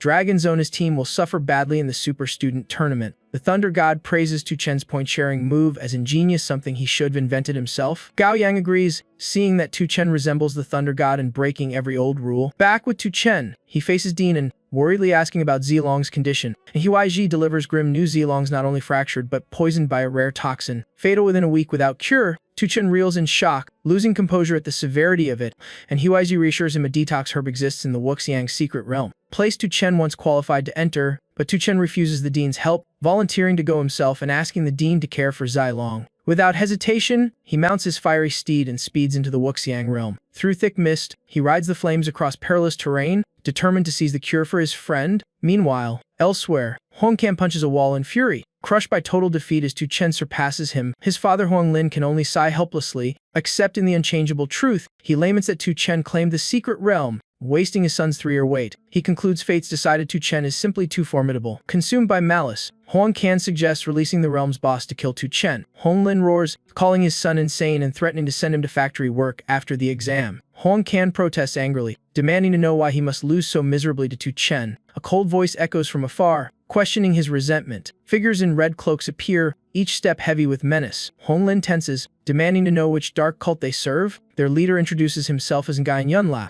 the Scarlet Pope of the false god cult of Hedong. Huang Lin, furious, vows to execute them on the spot. Nguyen Yunla raises a hand for peace, asking him to hear a proposal. Huang Lin coldly replies that their paths can never align. The cult leader then unveils a rare skill scroll, saying their common goal is to slay Tu Chen. Huang Can recognizes it as a profession-free skill. Eyes gleaming with greed, Nguyen Yunla confirms and adds it enhances Swordmaster's power. Huang Can eagerly asks what the technique is. Huang Lin snaps, forbidding any trade with heretics. Nguyen Yunla continues it's the 6-star sword art, letting one strike like a 6-star master. Huang Can grows ecstatic, imagining his strength multiplied. Nguyen Yunla says their only goal is Tu Chen's death after that. They part ways. Huang Can clings to his father, begging to accept the deal for its immense benefit. Huang Lin slaps him hard, shouting for silence. Huang Can cries out in despair, demanding why a nobody like Tu Chen surpasses him. Nguyen Yunla smirks cunningly, urging Huang Lin to support his son, promising the 6-star sword art will outshine Tu Chen. Huang Lin flatly refuses, declaring he'll never ally with the false god cult or meddle with Tu Chen. Huang Can pleads again, wishing to become a warrior, not a bowl-tightening laborer. Huang Lin shakes his head, telling him to abandon delusion, for a true hero needs resolve. Something Can lacks. Hearing that, Huang Can trembles with rage, screaming madly.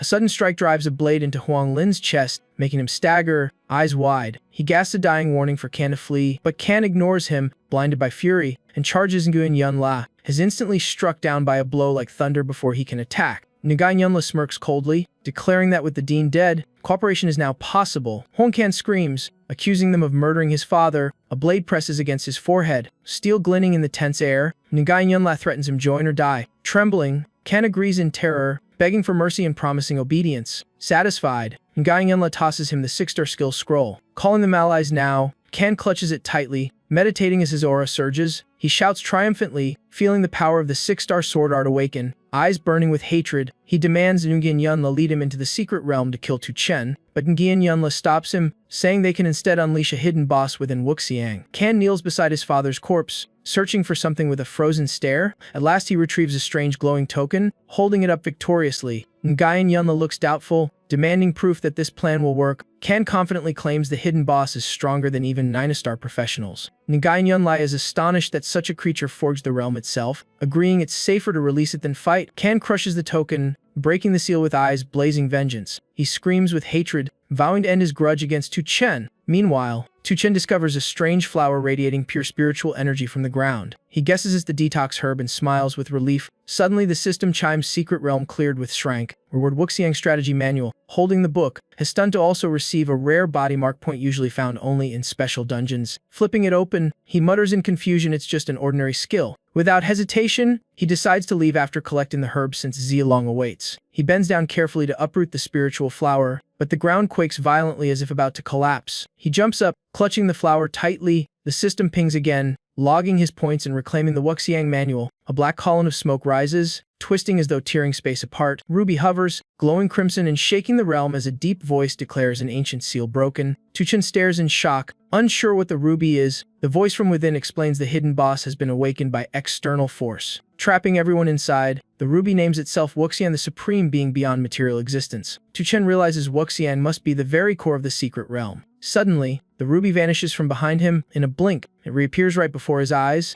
Too fast to react, he gasps in horror as he recognizes teleportation. The ruby lunges forward, striking him hard and sending him tumbling across the ground. Wuxiang's voice rings out with disdain, saying weak beings can never decide their own fate. Tu Chen fights back fiercely, summoning his fire steeds and a thunder of hooves to challenge the foe. But as the herd charges, they pass straight through the ruby as if it were only an illusion. His stunned, doubting the ruby's physicality yet wondering how it still managed to harm him. Wuxiang scoffs, declaring itself far beyond the grasp of a lowly creature. Tu Chen unleashes his strongest punch with the skill condensed force strike. Yet the blow passes right through, leaving the ruby untouched. He mutters in despair if he can't hit it, how can he fight it? Wuxiang laughs mockingly, telling him to cry before the end. Without hesitation, Tu Chen turns and runs, clutching the book and the antidote herb. The ruby pursues, firing a blast so loud it shakes the entire space. Tu Chen races on, believing no boss is unbeatable, only unsolved. Suddenly, he remembers the Wuxiang strategy manual, hoping it holds the key. He flips it open mid-run, scanning frantically for clues, but the ground erupts, an invisible force hurling him skyward. Furious, he suspects the enemy plans to drop him from above to finish him. He uses the momentum to dive back down, preparing a counterattack, but the ruby appears right beneath him, anticipating his move. Tu Chen realizes the foe can teleport no matter how he moves. Staying alert, he keeps reading, desperate for a survival hint. The book explains Wuxiang is a spatial life form. Intangible, only space itself can counter it. It also notes its bizarre hobby of collecting the tears of living beings. He frowns, wondering how to wield spatial power when he has none. Then the ruby soars high, declaring it will spare him if he survives a fall from 25,000 meters. It vanishes, leaving him plummeting through the air. Tu Chen screams in defiance, vowing to prove his worth and live. Summoning a horse midair, he lands on its back to slow his descent. He keeps summoning and dismissing steeds, forming invisible steps in the sky. Finally landing safely, he exhales in relief, proud to have survived. Wuxiang's voice trembles in disbelief, scolding him for breaking his class limits. Tu Chen smirks, reminding it of the promise to spare him, eyes blazing with challenge. Wuxiang falters, confused by how events defied its calculations. It denies all mortal oaths, calling itself unbound, then lunges to attack again. Tu Chen, enraged, summons his fiercest beast with killing aura roaring, shouting that his foe is shameless. The beast opens its jaws wide, trying to swallow the ruby into its internal space. Tu Chen's eyes gleam, his plan seems to work, but the ruby teleports away and counters, forcing him back. He realizes the foe can completely avoid being absorbed into spatial dimensions. Wuxiang laughs cruelly, diving at him again, demanding he cry. Each blow sends Tu Chen rolling in agony, blood spilling from heavy internal wounds. He begins connecting its obsession with collecting tears to its bizarre behavior. Rummaging through his bag, he pulled out the Spider Queen's tear, a rare loot from a past raid. He raised the tear high, silently praying this experiment would work. The ruby abruptly froze, flashing red lights. Entranced by the tear's allure, Tu Chen realized the trick worked when Wu Shine gasped, mesmerized by the soulborn beauty of the tear. Just then, his beast lunged forward, jaws wide, aiming to swallow the tear. Wuxiang screamed in panic, begging him not to ruin the treasure it so desired. Taking advantage, the beast gulped down the ruby into its inner space. Tu Chen silently celebrated phase 1 was complete, time for the full seal. Though trapped, Wuxiang sneered, asking why he thought it couldn't escape. Tu Chen calmly replied because it believed no one could cage it. Wuxiang roared it was a miracle incarnate. No puny prison could hold it. It tried a spatial shift but slammed into an unseen barrier. Tu Chen laughed mockingly at its futile struggle. Wuxiang kept trying new skills, each one blocked without mercy. The ruby's glow flickered wildly, fear crept in as it realized the seal held firm. Tu Chen replied coldly that he used a system grand law, far beyond its power. Wuxiang stammered, shocked,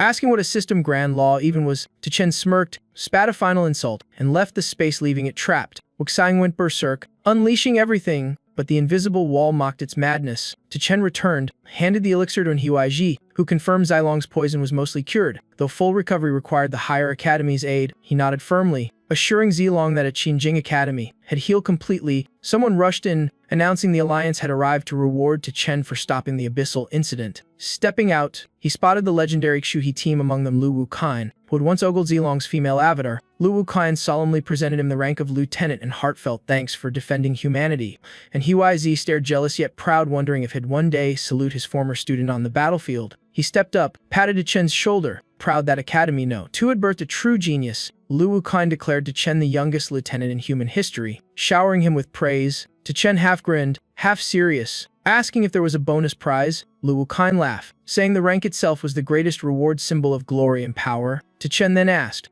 dead serious, if the medal could be sold. Lu Wuqian rose, shocked, asking what it just said. Chen pointed at the badge, calmly repeating he meant trade value, and Huizi jumped in, covering his student's mouth, trying to smooth things over, but Lu Wuqian refused to drop it, saying he had more to discuss before the Abyss front, and Huizi pulled his student aside, advising that a lieutenant's rank was a shield, military merit could erase sins, and further promotion would make even great clans wary. Chen pondered the fallout of killing La Shou, figuring once he made major, the La clan wouldn't dare touch him. Lu Wuqian pulled him aside, whispering about that fake girl from before. Chen pointed at Zhao Zilong nearby, eyes twinkling. Lu Wuqian rose, stunned to see a chubby guy instead. Chen burst out laughing, telling Zilong to transform like last time. Though embarrassed, Zhao Zilong instantly turned into a pretty girl in a wheelchair. Lu Wuqian was struck dumb, confirming she was the one who'd moved his heart, then fussed with concern. Chen replied gravely that Zilong's arms and legs were broken. Lu Wuqian vowed seriously to help heal him. He added that the Abyss dungeon held elixirs able to mend even crippling wounds. Zilong hastily clarified he was male. Lu Wuqian laughed loudly, claiming true love knows no gender. Zilong sighed in defeat, too tired to argue, while Chen's group still laughed. Inside the Wuxiang secret realm,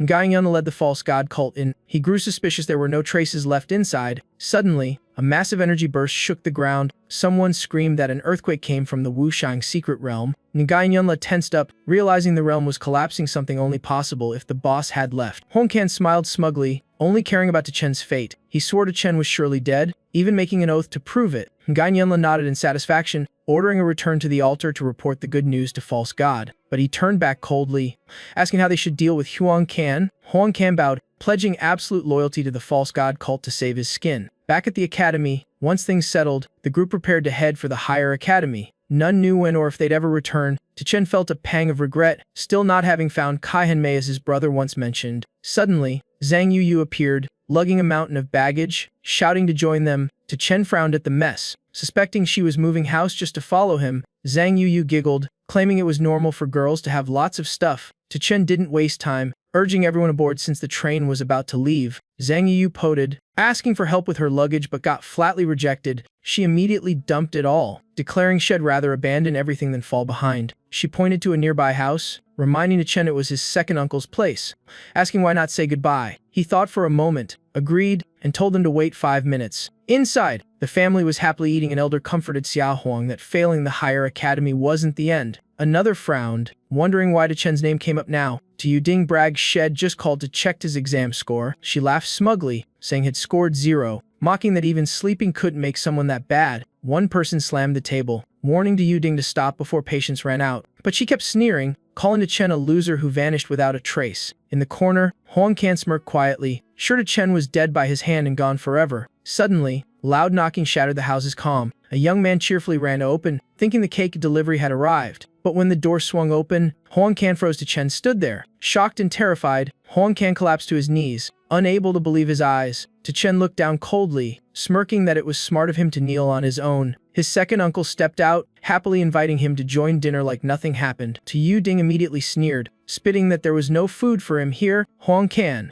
trembling, lost balance and fell flat to the floor. Chen ignored him, calmly bidding farewell to his uncle. Unsure when he'd return again, the uncle, surprised, asked why he was leaving and where he'd go. Yuding cut in mockingly, hinting he'd failed the exams and must go do labor work. I ignored her venom, firmly declaring he'd been accepted into Qinjing Academy. Yuding burst into laughter, ridiculing the idea it actually passed. She even vowed to live stream herself eating a banana if I really got in. My uncle tried to comfort me, saying failing wasn't the end, offering to find me a job. I replied by handing him the acceptance letter. Reading aloud my admission to Qingjing Academy. Seeing the letter, my uncle beamed with pride. Fully convinced it was real, Yuding snatched it, accusing me of forging it to save face. She threatened to burn it to expose my fraud. Someone warned her touch that letter and face serious consequences. I stayed calm, signaling to let it go, not wanting drama. Yuding lit the paper anyway, taunting that I had nothing left to fake. The letter blazed bright, seemingly destroyed. Suddenly, a flash of light erupted, followed by a system alert that made her scream. The Central Intelligence System declared it a criminal act, demanding confession or severe punishment. Yuding broke down in panic, realizing she'd committed a crime punishable by prison. She froze as it hit her the letter was genuine. I confirmed it was real, while Yuding blamed me for setting her up. My uncle scolded both her and her mother as fools who caused their own downfall and blamed others. In desperation, Yuding begged Huang Can to use his family's power to save her. Huang Can gave a bitter smirk, his clan's glory long gone, and ignored her pleas. She clung to him, begging he ask his father to pull strings to dodge prison, cut in coldly, ordering Huang Can to tell the Alliance this was all a misunderstanding. Before he could speak, I slapped him hard, sending him reeling. He shouted in outrage, demanding why it hit him without reason. I glared, accusing him of trying to kill me in the Wushang secret realm days ago. Huang Can panicked, frantically denying any involvement. I drew a knife and stabbed his thigh without hesitation. He screamed in agony, voice cracking in terror. He howled, demanding why I'd attack like that. He warned I could be charged for this assault. I roared that if he spoke again, it cut out his tongue. I pressed on coldly, repeating the anomalies in the secret realm and demanding the truth. Sweating profusely, he begged me to calm down, warning I had a bright future ahead. I coldly stabbed him again, this time in the gut. His face went pale, trembling, unable to believe it'd really do it. I warned this was his last chance to tell the truth. He quivered, arguing that killing him would get me imprisoned. I sneered, raising my badge his death would be filed as suicide. Seeing the lieutenant insignia, he collapsed, so terrified he wet himself. Yuding and my uncle gawked, stunned by a rank far above the Huang clan's reach. I mocked him for being so cowardly he couldn't control his bladder. Shaken, Huang Can cried out that he'd confess everything. He admitted had triggered the dungeon boss out of jealousy, nearly getting me killed. I pressed further what was the true origin of the Wushang secret realm. He said he only knew it and the Supreme Star Tower dated back to ancient times and eventually turned into dungeons. Hearing that, I turned to my uncle, gave a few last words, and prepared to leave. My uncle held my arm, earnestly asking me not to rush off. He took out a wooden box and handed it to me. I opened it curiously. He said my parents left instructions this was to be given only when it surpassed my peers. Chen was deeply moved. It was a keepsake from his late parents, who'd lived simply and died in the Beast War. His uncle's eyes gleamed with pride. Had never imagined Chen would rise so high. Yuding suddenly switched tones, pretending warmth, inviting Chen to stay for dinner. The two men instantly shouted her down, furious at her hypocrisy. As Chen left, someone clenched their teeth in hatred, whispering his name. He swore that once he mastered the six-star sword art, had killed Chen in revenge. Without another word, he strode toward the train station where crowds were gathering. Someone spoke nervously. It was their first time traveling far. Another warned that the route to the academy crossed dangerous wastelands. A third reassured them, saying the train had experts guarding it. From afar came the rumble the train was arriving. As it appeared, Zhang Yu suddenly felt a chill of unease. She muttered that the train was 10 minutes earlier than schedule. Lele shrugged, saying it was nothing and urged her to get on. Seeing her still hesitant, he asked why she kept glancing around. She replied suspiciously, wondering why the station was completely empty. Lele calmly said it was because the abyss had spread, so few traveled now. But even he began to feel uneasy. The silence was unnaturally heavy. The train shuddered softly, beginning to move out of the station. Across the aisle, another group chatted excitedly about famous academies. Yang Jincheng bragged he was from Qinwu Academy, second only to Tianjing Academy. Wu Yaina gasped, saying she and her friend only got into Qianling Academy. Yang Jincheng went on about his cousin from Qinjing and offered to give them a tour. Wu Yaina eagerly agreed, saying it was her dream to visit that school. He turned to Wang Yuqian, inviting her to join too. Wang Yuan smiled politely, declining. She wanted to earn entry on her own merit. Yang Jincheng persisted, saying friendship and connections in the capital were crucial. Yu Kan nodded in agreement, and the group quickly exchanged contacts. After befriending them, Yang Jincheng turned to a nearby guy, asking if he was also a new student. The young man simply confirmed he was. Yang Jincheng eagerly asked which academy they'd gotten into. The man calmly replied, Qinjing Academy. The three others instantly turned around, stunned. Yang Jincheng burst out laughing, calling it an over-the-top joke. The man frowned, insisting all four of them truly passed Qinjing. Yang Jincheng laughed louder, mocking that the guy looked 40 and still dreamed of college. The man shouted angrily that he was only 18. Yang Jincheng kept sneering, saying with looks like that and being from Hedong, there was no way they passed a top school. Wu Yana chimed in, saying failing wasn't shameful but lying sure was. Yu Qian frowned, warning them not to judge too fast, they might be telling the truth. Yan Cheng lifted his chin, declaring that if they had called them dad. Wu Yaina agreed, saying Yu Qian was too gullible, and kept mocking the four. Lei snapped, urging Zhang Yu to clap back. Yu took a deep breath, coldly asking if anyone smelled something strange. Yang Jincheng blinked, saying he smelled nothing. She glanced around, repeating if they truly noticed nothing. Yu nodded firmly she smelled demonic beasts. Yang Jincheng laughed, saying they were just making stuff up to change the topic. He added confidently that the train's magic barrier kept beasts far away. Yu replied easily, asking if he was absolutely sure. He nodded without hesitation, but she smirked, saying her senses were enhanced tenfold to detect anomalies. She added the beast scent was thickening by the second. Suddenly the train jolted violently, speeding up as if yanked off track. Panic erupted when the train derailed, hurling into the endless desert like swallowed by a giant creature. A trembling voice cried that demonic energy filled the entire car. Yang Jincheng snorted, saying they were overacting and that he'd kill any beast himself if it was real. Wu Yaina gushed admiration, praising his courage like a true Chenwu student. Yu Qian sternly told them to shut up, they needed to verify the situation first. She pointed to the window, telling Lei to check outside. Lei tried pulling but the window wouldn't budge. He cursed aloud. Yu nodded, saying something was definitely wrong and suggested breaking the glass. Lei clenched his fists, ready to strike. Yang Jincheng frowned, scolding them for overreacting and warning that damaging the train was illegal. Lei slammed a heavy punch but the glass didn't even crack. He shouted in frustration, admitting he couldn't break it. Yu stepped up, saying, "Let me try." She unleashed her power but the glass held firm like forged steel. Breathing hard, she admitted defeat, while another voice screamed that they were truly doomed. Yu steadied herself, saying she'd send her soul out to scout if they kept still. Lei nodded, urging her to begin quickly. She closed her eyes, her spirit detached, drifting out through the cabin wall. Meanwhile, Yang Jincheng snapped, yelling for their group to move away and stop annoying him and the two girls. He blocked the path arrogantly, daring them to come closer. He kept jeering that low-tier students couldn't even crack a window, yet dared to act tough. Lei said nothing. He slapped Yang Jincheng across the face. In spirit form, Yu saw the train's true shape. She froze in terror. The sight before her was nightmarish. Inside, Wu Yaina worriedly asked if Yang Jiancheng was hurt. He grimaced, saying it was just a sneak attack, nothing serious. Gritting his teeth, he accused them of hitting him after being exposed as liars. He swore Lei would pay once they reached the capital. At that moment, Yu's soul returned. She burst into tears. Lei panicked, asking why she was crying. Trembling, she said she'd seen a gigantic worm. They were all inside its body. Everyone went pale with horror. Someone stammered, asking if she was sure. She nodded hard, crying that she was absolutely certain. Lei shuddered, realizing why the train was early and empty. It was a fake, swallowed whole. Now off track and destination unknown, one passenger declared they had to escape immediately, no matter what. Yang Jincheng fumed, calling them lunatics. He sneered to Wu Yaina that the group was just trying to stir chaos. The others decided to move, planning to check the next cars. Yu Qian frowned and firmly said she was going with them. Yang Jincheng gawked, scoffing that believing them was like believing he was Kun Shai Hu. Yu Qian replied seriously that in life or death matters, it's safer to believe than ignore danger. Suddenly, Wu Yaina paled, pointing toward the cabin, screaming, "It's here!" A massive tentacle erupted from the floor like a monster from the abyss. A passenger screamed in panic, clueless what was happening. Yang Jincheng still tried to argue it was their illusion trick and lunged to destroy it. But before he could strike, a tentacle coiled around his neck, lifting him into the air. He screamed in terror, finally realizing it was real. The arrogance vanished, only fear remained. Yang Jincheng cried for help, begging Wu Yaina to save him, but she panicked, yelling he should save himself since he was so strong. Yang Jincheng steadied himself, shouting for everyone's attention. He warned loudly they were inside a giant worm and must leave their seats or be attacked. Some passengers laughed, mocking him as delusional and saying the joke had gone too far. Lei sighed helplessly. No one believed the warning.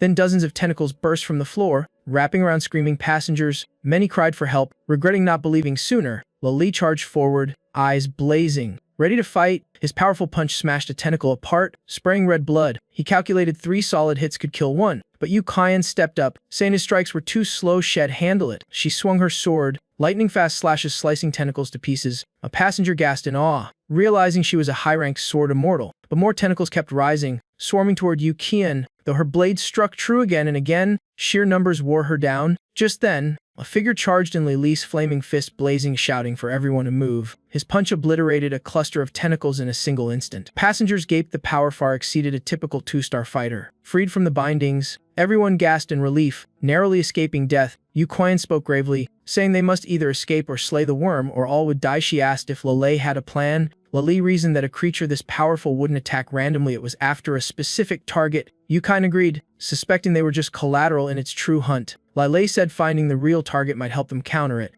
Yang Jianqing rudely cut in, mocking their nonsense theories. Wu Yaina rushed over, faking concern and praising Yang for surviving so heroically. Yang Jianqing proudly announced he was a second year and an acting lieutenant from Qinwu Academy. Passenger gasped. Impressed by his title and record, Yang declared he was taking command, ordering everyone to follow his lead. The whole car agreed, treating him like a savior and pinning their hopes on him. Yet some still doubted the living creature story and wanted proof. Yang ignored them and barked orders. He pointed straight at Chen, ordering him and his group to inspect the other cars and gather everyone. Chen frowned, sneering at the idiotic command and refused. Yang exploded, demanding why Chen disobeyed. Without a word, Chen slapped him so hard he staggered sideways. Yang shouted furiously that Chen was violating military law. Zhang Yu stepped up, slapped Wu Yana, and told her to shut it. Yang turned red with rage, accusing them of mutiny and threatening military court. Suddenly, more tentacles appeared, surging toward them. Someone screamed a tentacle wave was attacking again. Before they could dodge, Chen and Yang Jianqing were both ensnared from below, completely immobilized.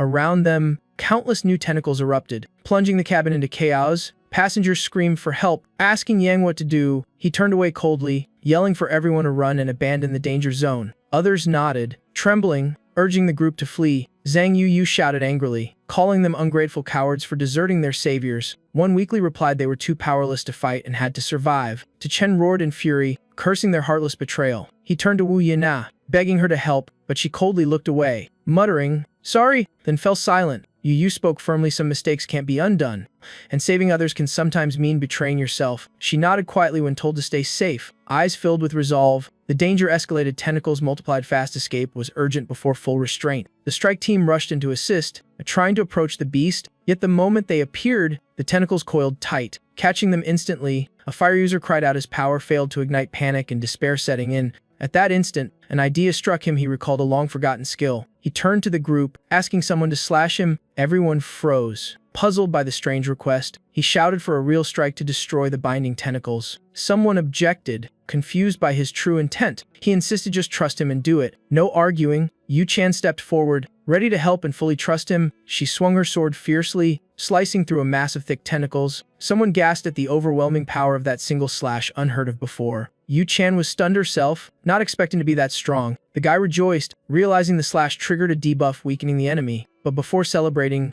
more tentacles appeared, lunging toward Yu. She stood firm, radiating strength and confidence amid danger. She countered but was struck back hard, forced to retreat with a damaged weapon. The guy discovered each person could only unleash one effective slash. The next fighter rushed forward, ready to deliver his supportive strike. The new slash shredded the tentacles, scattering like falling leaves. Yu Qian began doubting his true identity, perhaps a rare fable master. She turned to Zilong, asking him to try breaking the window next. Zilong obeyed, swinging decisively toward the glass. The glass cracked loudly, signaling a breakthrough. Yu Qian cheered as the window shattered. The plan was working. That slash greatly weakened the creature, opening a counterattack chance. But someone rushed in, panicking, warning the tentacles were still pursuing. An old man was caught, his body crushed and twisted. He screamed desperately for help, trapped in hopeless peril. In a flash, his body was torn in half in horror. Fear filled the air. Everyone panicked, feeling utterly powerless. Yang Jianqing roared orders, commanding everyone to face the tentacles. Another coldly retorted, showing disdain and defiance. Suddenly, a terrifying voice came from a severed head, taunting them. Panic erupted as they realized the monster was speaking through the head. The icy voice offered them a deadly choice. One person reflexively shouted they wanted to live. The head laughed maniacally, mocking them as useless. It demanded they kill 3 men and 2 women to let the rest live. Silence fell, everyone stunned by the brutal choice. Someone turned to Yang Jianqing for a decision. Another urged to ask their superiors. Yang Jianqing sternly refused to kill their own, calling it unacceptable. Yet others argued killing a few to save many made sense, and more agreed. Jianqing wavered, using the chance to label dissenters as rebels. The crowd quickly agreed, shouting support and condemning the accused. Yu Qian stood in fury, declaring humanity's greatest strength was unity. One replied indifferently that her words wouldn't change their will to live. Chen raged, cursing the cowardly crowd for dooming humanity. The monster's head gleefully urged them to act, warning its patience was fading. Provoked, the mob roared,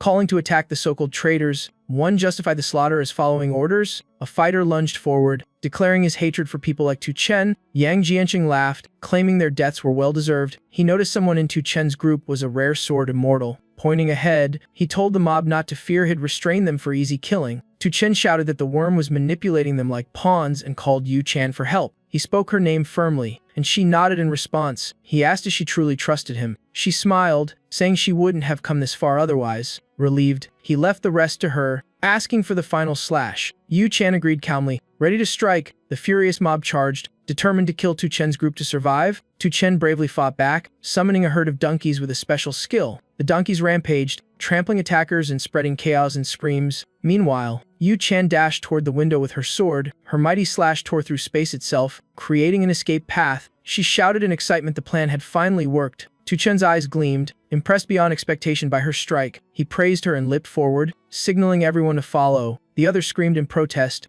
trying to block their escape. One person froze, shocked they actually got away. Another regretted not running after them. The monster roared, declaring none would survive.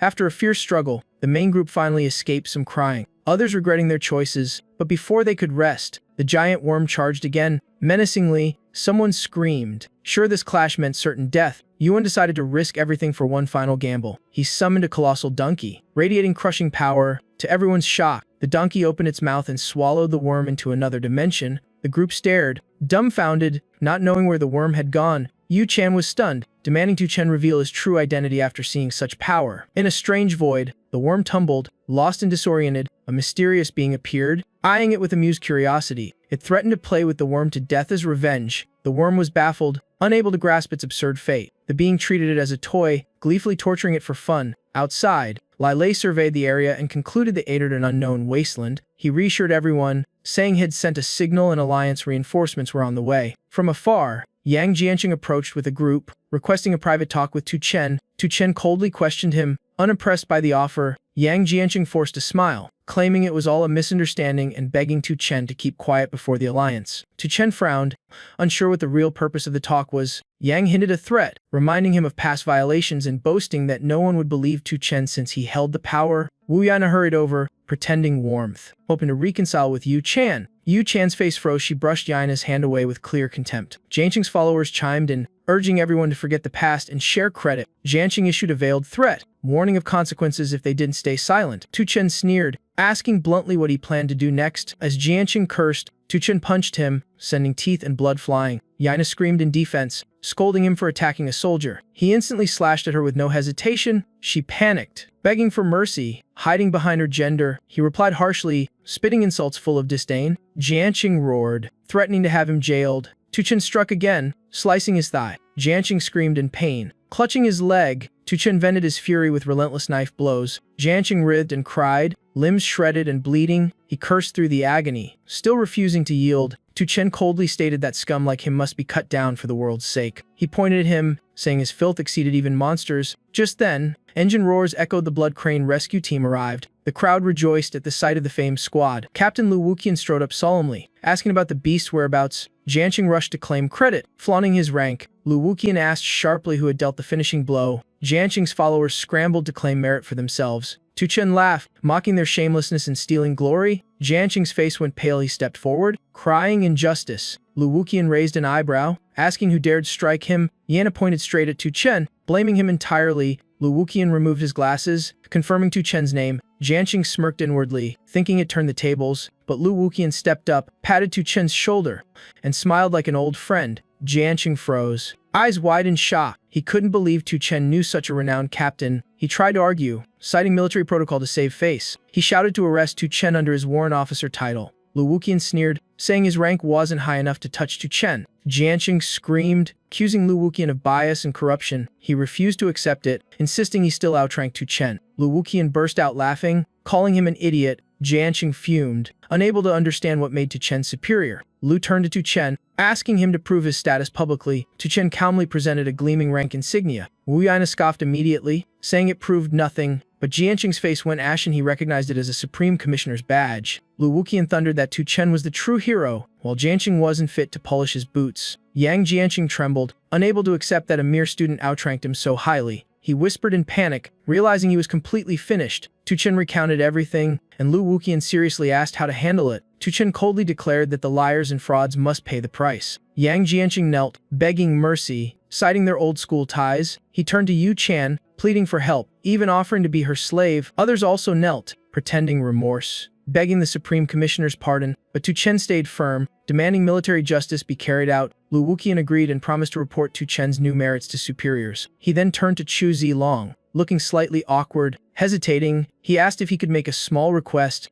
Then he bluntly asked Zilong for that girl's number again. Zilong roared furiously, kicking him away. Lu Wuqian sighed and left in defeat. The group moved on. Yu Chan paused to announce she had leave to enroll. Tu Chen waved, telling her just to call him Tu Chen. He asked directly if the monster had come because of her. She was shocked that he guessed correctly. Tu Chen said it was obvious all attacks had targeted her. Yu Chan admitted she wouldn't have survived without his team's help. Tu Chen frowned, still unsure why she was the target. She turned away, revealing she was the daughter of Wang Longxiang. Tu Chen was stunned at hearing that name. She confirmed and warned that being close to her could bring trouble. As she left, Tu Chen muttered that the name Wang Longxiang sounded familiar. Chu Zilong explained with admiration that Longxiang, one of humanity's 12 marshals. He once led the Dragon Vanguard army, whose victories made monsters tremble, second only to Chen himself. Xing Yu gasped, shocked that Yu Chan was the daughter of such a legend. She wondered why a marshal's daughter studied quietly at a second-rate academy despite being a sword immortal. Suddenly, Xing Yu panicked and handed Tu Chen her phone with worry. His face darkened instantly after glancing at the screen. A shocking headline announced Marshal Wang Longxiang's death in the abyss. The group was shaken,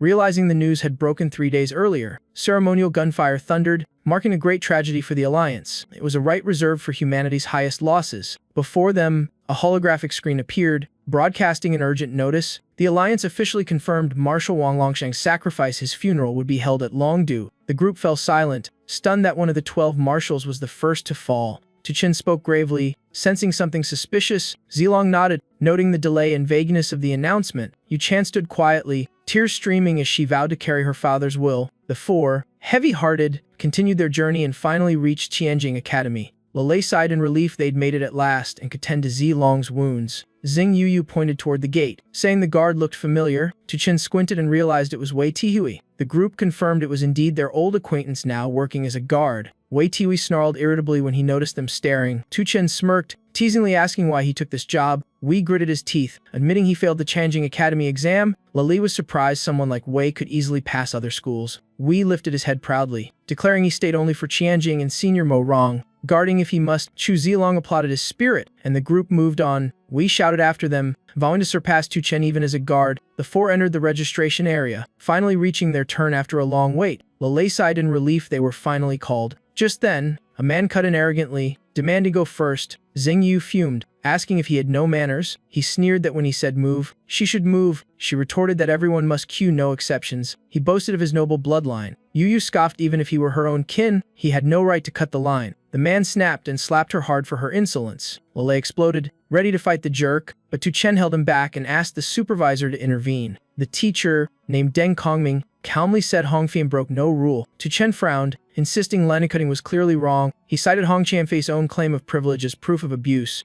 Hong Qianfei sneered that the two families' so-called top scorer was nothing special. He mocked Tu Chen's group, saying top scorers were as common as weeds here. Pretending generosity, Hong offered to teach the new students a lesson about hierarchy. He explained that the celestial ranking placed nobles above all, while top scorers sat at the bottom. People like Tu Chen's group were mere commoners, the lowest class in this elite academy. At that moment, Tu Chen heard the system trigger a quest become famous across the academy. He smirked, eyes blazing with determination. Yu challenged the teacher, asking if this class system was official policy. Deng Kongming replied blandly that the academy had no such rule. Hong Qianfei scoffed, saying it was an unwritten law everyone knew. Unable to hold back, Tu Chen slapped him hard across the face. Hong roared in disbelief that anyone dared strike him. Tu Chen coldly ordered him to queue properly. The students buzzed in shock. Someone actually slapped the powerful Hong Qianfei. Deng Kongming shook his head, thinking Tu Chen foolish for offending a noble. Hong Qianfei fumed, ordering Tu Chen to cut off the hand that struck him. He sneered condescendingly, acting like some mighty elder. Tu Chen dodged his attacks effortlessly, not even breaking a sweat. Hong Qianfei shouted in rage, calling his opponent worthless for daring to resist. Just as he boasted, a giant fire creature suddenly lunged at him. Everyone burst out laughing. The fiery kick to his head was the perfect ending. Someone realized he was actually a summoner. Hong Qianfei raged, flames blazing so fiercely they frightened everyone.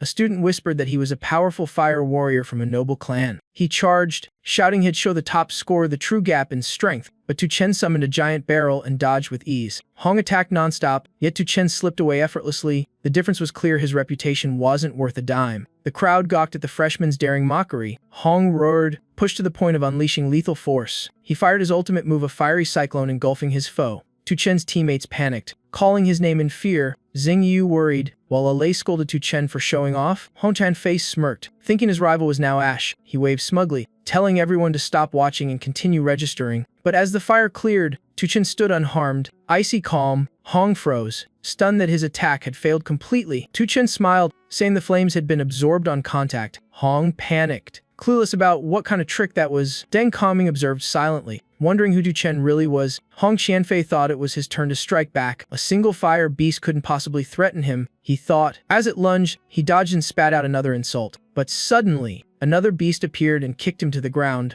Tu Chen burst out laughing, mocking him with his own earlier words. Hong scrambled up, realizing his foe was a dual summoner. Before he could react, a third beast appeared. His face turned pale. He hadn't expected another one. The next blow sent him flying flat on his back. The crowd murmured in disbelief. No one had seen a summoner control 3 beasts before. Tu Chen stepped forward, pressing his sword to Hong's neck with a cold warning. Someone whispered the victory reminded them of the genius Mo Rong. Though Tu Chen still fell short, Hong still acted proud, shouting and calling him a brat. Tu Chen slapped him again, demanding he call him father. Hong fumed, saying Tu Chen was all talk and couldn't touch him. Tu Chen taunted back, daring him to find out. Just then, Deng Kongming shouted to stop and release the student. Hong laughed smugly, boasting that Tu Chen couldn't hurt him now. Tu Chen turned, demanded why the teacher hadn't stopped Hong's earlier attack. Teacher Deng frowned, scolding him for questioning authority. Tu Chen refused to back down, condemning the academy's arrogance. Deng cut him off, saying more words were useless. Tu Chen stepped up, openly accusing the school of blatant favoritism. Deng replied coldly that this academy respected only power and authority. Tu Chen narrowed his eyes, realizing the truth. Deng sneered that with such temper, Tu Chen would never go far. The surrounding students shouted too. Disillusioned by the school's hypocrisy, Tu Chen, seething with anger, turned to leave, but Hong Qianfei suddenly lunged, eyes bloodshot. Screaming for his life, Tu Chen spun around, his gaze cold as frost. Hong shrieked that he wouldn't rest until Tu Chen was dead. Tu Chen clenched his fist, gathering long-stirred power. The punch shattered Hong Qianfei's clothes and pride in one brutal blow. The leftover force from the punch shot straight toward the teacher. Teacher Deng turned pale, hastily raising a stone shield and shouting to block it. The shield shattered instantly. Unable to withstand the blow, Deng was blasted backward. Collapsing and unable to rise, the crowd roared in awe, stunned that this was just a freshman. More students gathered, the commotion shaking the entire area. Others gasped Tu Chen had struck both a noble and a teacher. Someone noticed he looked like Mo Rong's rumored boyfriend. A chubby guy pointed furiously, shouting that Tu Chen stole his goddess. A system alert chimed, congratulating Tu Chen for becoming academy-wide famous and granting him the Happy Blade. He frowned, wondering what kind of weird item that was. The system explained it was a one-use tool that, once a week, could slice a grown man's 2 spirit pearls. Tu Chen's face darkened. He cursed the system for such a twisted reward. The scene shifted to 4 figures in a tense meeting. Tahika V kept warned Mo Rong that if Dragon Sector didn't act, Flower Sector would open the ruins alone. Bayes from Mist Sector demanded Dragon Sector respond by today. Tahika stressed the ruins lay in Dragon Sector's territory and couldn't be seized. Mo Rong coldly replied the keys were held by the other 3 sectors Dragon Sector had known. Bayes snapped that it was Dragon Sector's fault for being too weak to claim one. Tahika slammed the table, declaring if Dragon Sector stayed empty-handed in half a month, they'd open the secret realm themselves. He left, warning Mo Rong this was the final deadline. Meng Miamiao trembled in anger, fearing their relic would be stolen. She asked where the last key was. Mo Rong said it hadn't been found. Laza had acted once but stopped after their young master died in the human exam. Miamiao was shocked that a great clan's heir died in a human test. Mo Rong confirmed it was true. She pondered deeply and ordered an investigation into why that young master joined the human exam. Miamiao agreed and went to gather intel. The entrance exam had ended. Tu Chen's power qualified him for Qianjing even without a profession. According to schedule, he would soon arrive at the academy. The scene returned to the chaotic freshman area after the brawl. Hong Qianfei clutched his groin, screaming he'd sue and that if Tu Chen stayed, he wasn't a man. Tu Chen coolly drew the Happy Blade, saying he'd brand him with its mark. Instantly Hong screamed in agony, clutching his lower body as his spirit pearls took critical damage. Tu Chen shrugged, declaring him no longer qualified as a man. The crowd buzzed, some wincing in sympathetic pain below the belt. Hong Qianfei, bleeding through his pants, begged the teacher to punish his assailant. Teacher Deng sternly accused Tu Chen of assault and ordered him to the dean's office. Threatening expulsion, Tu Chen protested, insisting Hong had struck first. Deng sneered, demanding obedience and rejecting excuses. Xing Yu shouted angrily, refusing such unfair treatment. The teacher replied with disdain that common students weren't worth concern. Tu Chen flipped him the finger, Eyes dripping sarcasm, Deng exploded, yelling at the student's insolence. Tu Chen mocked him further, adding another finger for emphasis. Teacher Dan shouted and charged forward, vowing to expel him today, but a freezing sword suddenly blocked his way. All eyes lit up as Mo Rong appeared like a celestial beauty. Teacher Dan frowned, asking if she intended to meddle in faculty matters. Mo Rong coldly warned that no one was allowed to touch her man. Tu Cham, sweating behind her, was shocked by such a bold claim. The students groaned, heartbroken to learn their goddess was taken. Teacher Dan gritted his teeth, reminding her she was still a student. Mo Rong sneered, declaring she was a heavenly student of special rank. Teacher Dan faltered, not expecting her to truly defend Tu Cham. Mo Rong confirmed she had no intention of changing her mind. Teacher Dan had no choice but to help Hong Qinfei leave. Before leaving, Hong Qinfei snarled a vow of revenge. Once calm returned, Tu Cham thanked Mo Rong for her help. She replied coolly, saying it also served her own interest, and officially named him her boyfriend for easier protection. Tu Cham merely shrugged, skipping further thanks. She asked if he had any more questions before leaving. He asked why Long District's top academy divided its students by rank. Mo Rong smiled, explaining the power hierarchy was ruled by human elites. Tu Cham was intrigued and wanted to know more about these elites. She said it was natural since he hadn't reached that tier yet to survive in Xinjiang. He must prove himself and join the elite ranks. Tu Cham wondered if Mo Rong was also part of that elite. She bluntly said she wasn't counted among them. He asked if there was any way to heal his injured brothers. Mo Rong thought, then said Snow Spirit Herb from the Medicine King's secret realm could fully heal them. Tu Cham got excited and wanted to go immediately. Mo Rong frowned, warning that a 3-star secret realm was deadly for low-tier freshmen. After some time, the group followed guidance to the Warrior Stair Ascension Tower. Tu Cham turned to his 2 friends, urging all 3 to enter together. He reminded everyone to be extremely cautious inside, but when they exited the tower, all looked gloomy after failing. Chu Zilong sighed, saying Star Ascension was too hard for ordinary folks. Tu Cham only shook his head, admitting the professional path was brutal. Chu Zilong sadly blamed himself for dragging the team down. The others quickly denied it, thanking him instead for saving them in time. Just then, a stranger limped out of the tower, badly wounded but cheerful. He boasted of forging his hammer for 2 years to power through the trial. Tu Cham curiously asked how he managed to succeed. The man shrugged, unwilling to share the details. He pulled out a pile of strong gear, saying it all belonged to young Master La. Generously, he gifted divine armor and 30 donkeys as tower companions. Li gaped, asking if donkeys could really enter a dungeon. The man laughed, saying they were just support tools. Try and see. The trio brought the donkeys in, but mistakenly entered a summoner's tower, baffling everyone. Minutes later, they burst out beaming in victory. Tu Cham was stunned they'd ranked up so fast. Zhang Yuyu confirmed that after reaching 2 stars, her power felt tenfold stronger. Lele excitedly said his defense felt enhanced, like a major breakthrough. Tu Cham nodded, deciding the team would head into the Medicine King's secret realm. They arrived to find a massive crowd waiting, utterly stunned. Lele sighed, saying this must be the hottest dungeon around. Hearing the chatter, Tu Cham was puzzled until Lili explained today marked the herbs when centenniers ripening. Zhang Yuyu added that only 3 starfighters could enter safely. So many experts came but for 2 stars. It was suicide. Suddenly, a wounded team stumbled out. It was the famous Shinsu squad of 3-star members. Seeing their miserable state, they clearly failed for the 3rd time. Someone said the dungeon's difficulty had risen to nightmare because of the rare herb. Many lost hope, saying if Qin Suo failed, no one else dared go in. Tu Cham firmly said he'd go alone to avoid dragging his newly ranked up team. Lili agreed, saying they'd only slow him down anyway. Chu Zilong worriedly told him to retreat if things went wrong. Tu Cham reassured them and stepped into the secret realm. Just then, a familiar voice called his name. It was someone he knew. Tu Cham smiled, saying what a coincidence to meet here. Like Xiang Nan stood beside a young man, introducing Tu Cham as a top student from Xinjiang. She then introduced the man as Du Xinyai, 2nd year, 3-star, and leader of Team Xinyai. Du Xinyai remarked that talented mature students fade quickly in Xinjiang, advising Tu Cham to adjust his mindset. Tu Cham sarcastically noted Du was a privileged kid from academia. Du proudly confirmed, saying his aura was unlike commoners. Tu Cham gave a thumbs up, smirking that aura reminded him of the rich brats he used to beat up. The crowd bristled, some shouting he was arrogant and deserved a beating for comparing himself to Academy C elites. Another held them back, saying let reality teach the newbie a lesson. Like Xiang Nan anxiously asked if Tu Cham planned to enter the Medicine King realm too, and he confirmed. She asked where his team was. Tu Cham shrugged, saying he was going solo. Xiang Nan's eyes widened in horror, calling it reckless.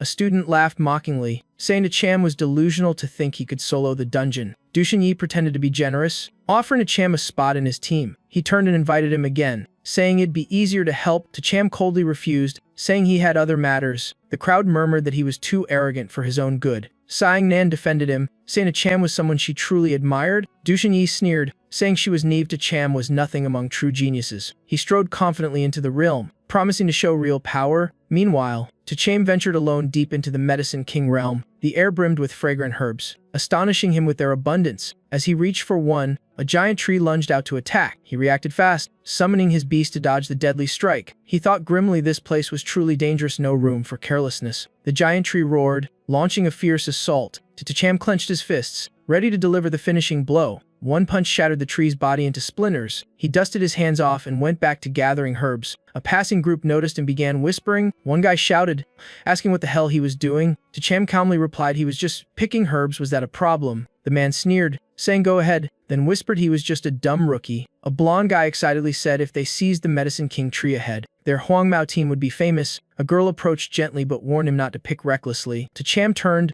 puzzled, and asked why. She explained each person could only take out 3 types of herbs from this realm. He was shocked such a rule existed. Realizing why the others mocked him, the key info had been hidden. The girl clarified the true goal was the Medicine King herb. A one-time pick became useless once touched. He grew anxious, having unknowingly gathered 3 herbs already. It might cause serious trouble. Just then, a fierce group appeared from afar. The blonde guy led them to the giant spirit plant. The girl warned a guardian beast was nearby and urged retreat, but a dark-skinned man was instantly impaled by a branch and fell dead. Everyone panicked. This foe was at least a tier 3 boss and fled. Before they got far, massive roots rose and blocked the path. Someone screamed there was no escape. What now? The blonde yelled the only way was to grab the lotus seed. Cutting the link would collapse the beast. Fired up, the group charged back into battle. Suddenly, the lotus closed, forming a shield as hard as stone. A student shouted in shock, telling them to split the petals open. Several drew weapons and struck head-on, but their blows bounced off like steel, sending them flying back. 2 were thrown aside,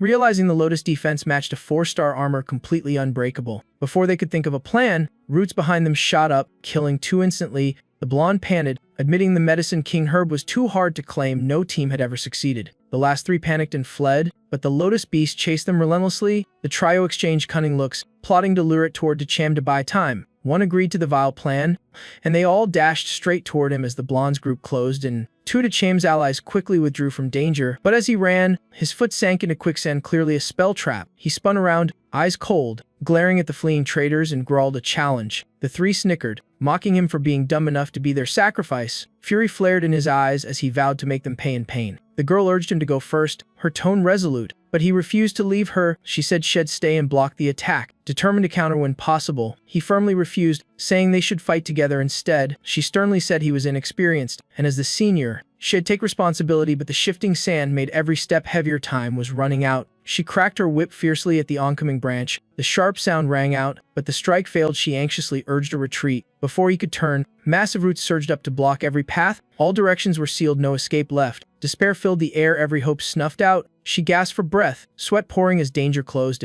Meanwhile, the blonde gang watched secretly from afar, gathering intel for next time. They stood silent like statues, eyes gleaming like predators. Suddenly, a root slammed into her, sending her flying. He rushed forward, catching her and asking if she was okay. She sighed, believing death was near. Forcing herself up, she said the lotus could be slain if they seized its seed, prompting him to act. But she quickly stopped him, warning its petals were steel walls. He kept advancing, making the blonde group sneer they'd failed the same way before. The roots lashed out again in a wild frenzy. He moved like a dancer, dodging each strike effortlessly. The blonde group stared in awe at his agility and the strange bucket he carried. The roots kept attacking, but he glided like wind through chaos. One blonde doubted him, another mocked that he'd soon fail. He reached the lotus, whose petals sealed tight like a fortress. Without hesitation, he unleashed a powerful punch at the petals. The backlash hurled him away in an instant. The blow lacked force. The armor petals stood unbroken. The blonde gang burst out laughing, mocking his futile bravery. The girl shouted in panic, warning him to be careful. Suddenly, every root turned toward him at once. He inhaled deeply, eyes blazing with resolve for one final gamble. He cast skill Shinzi Ren, shooting into the beast like a flaming arrow. Shockingly, the lotus shattered, revealing a glowing core inside. The blonde gang was stunned. How had the barrier opened by itself? Without hesitation, he dashed forward, ignoring the roots whipping like snakes. At last, he seized the lotus core,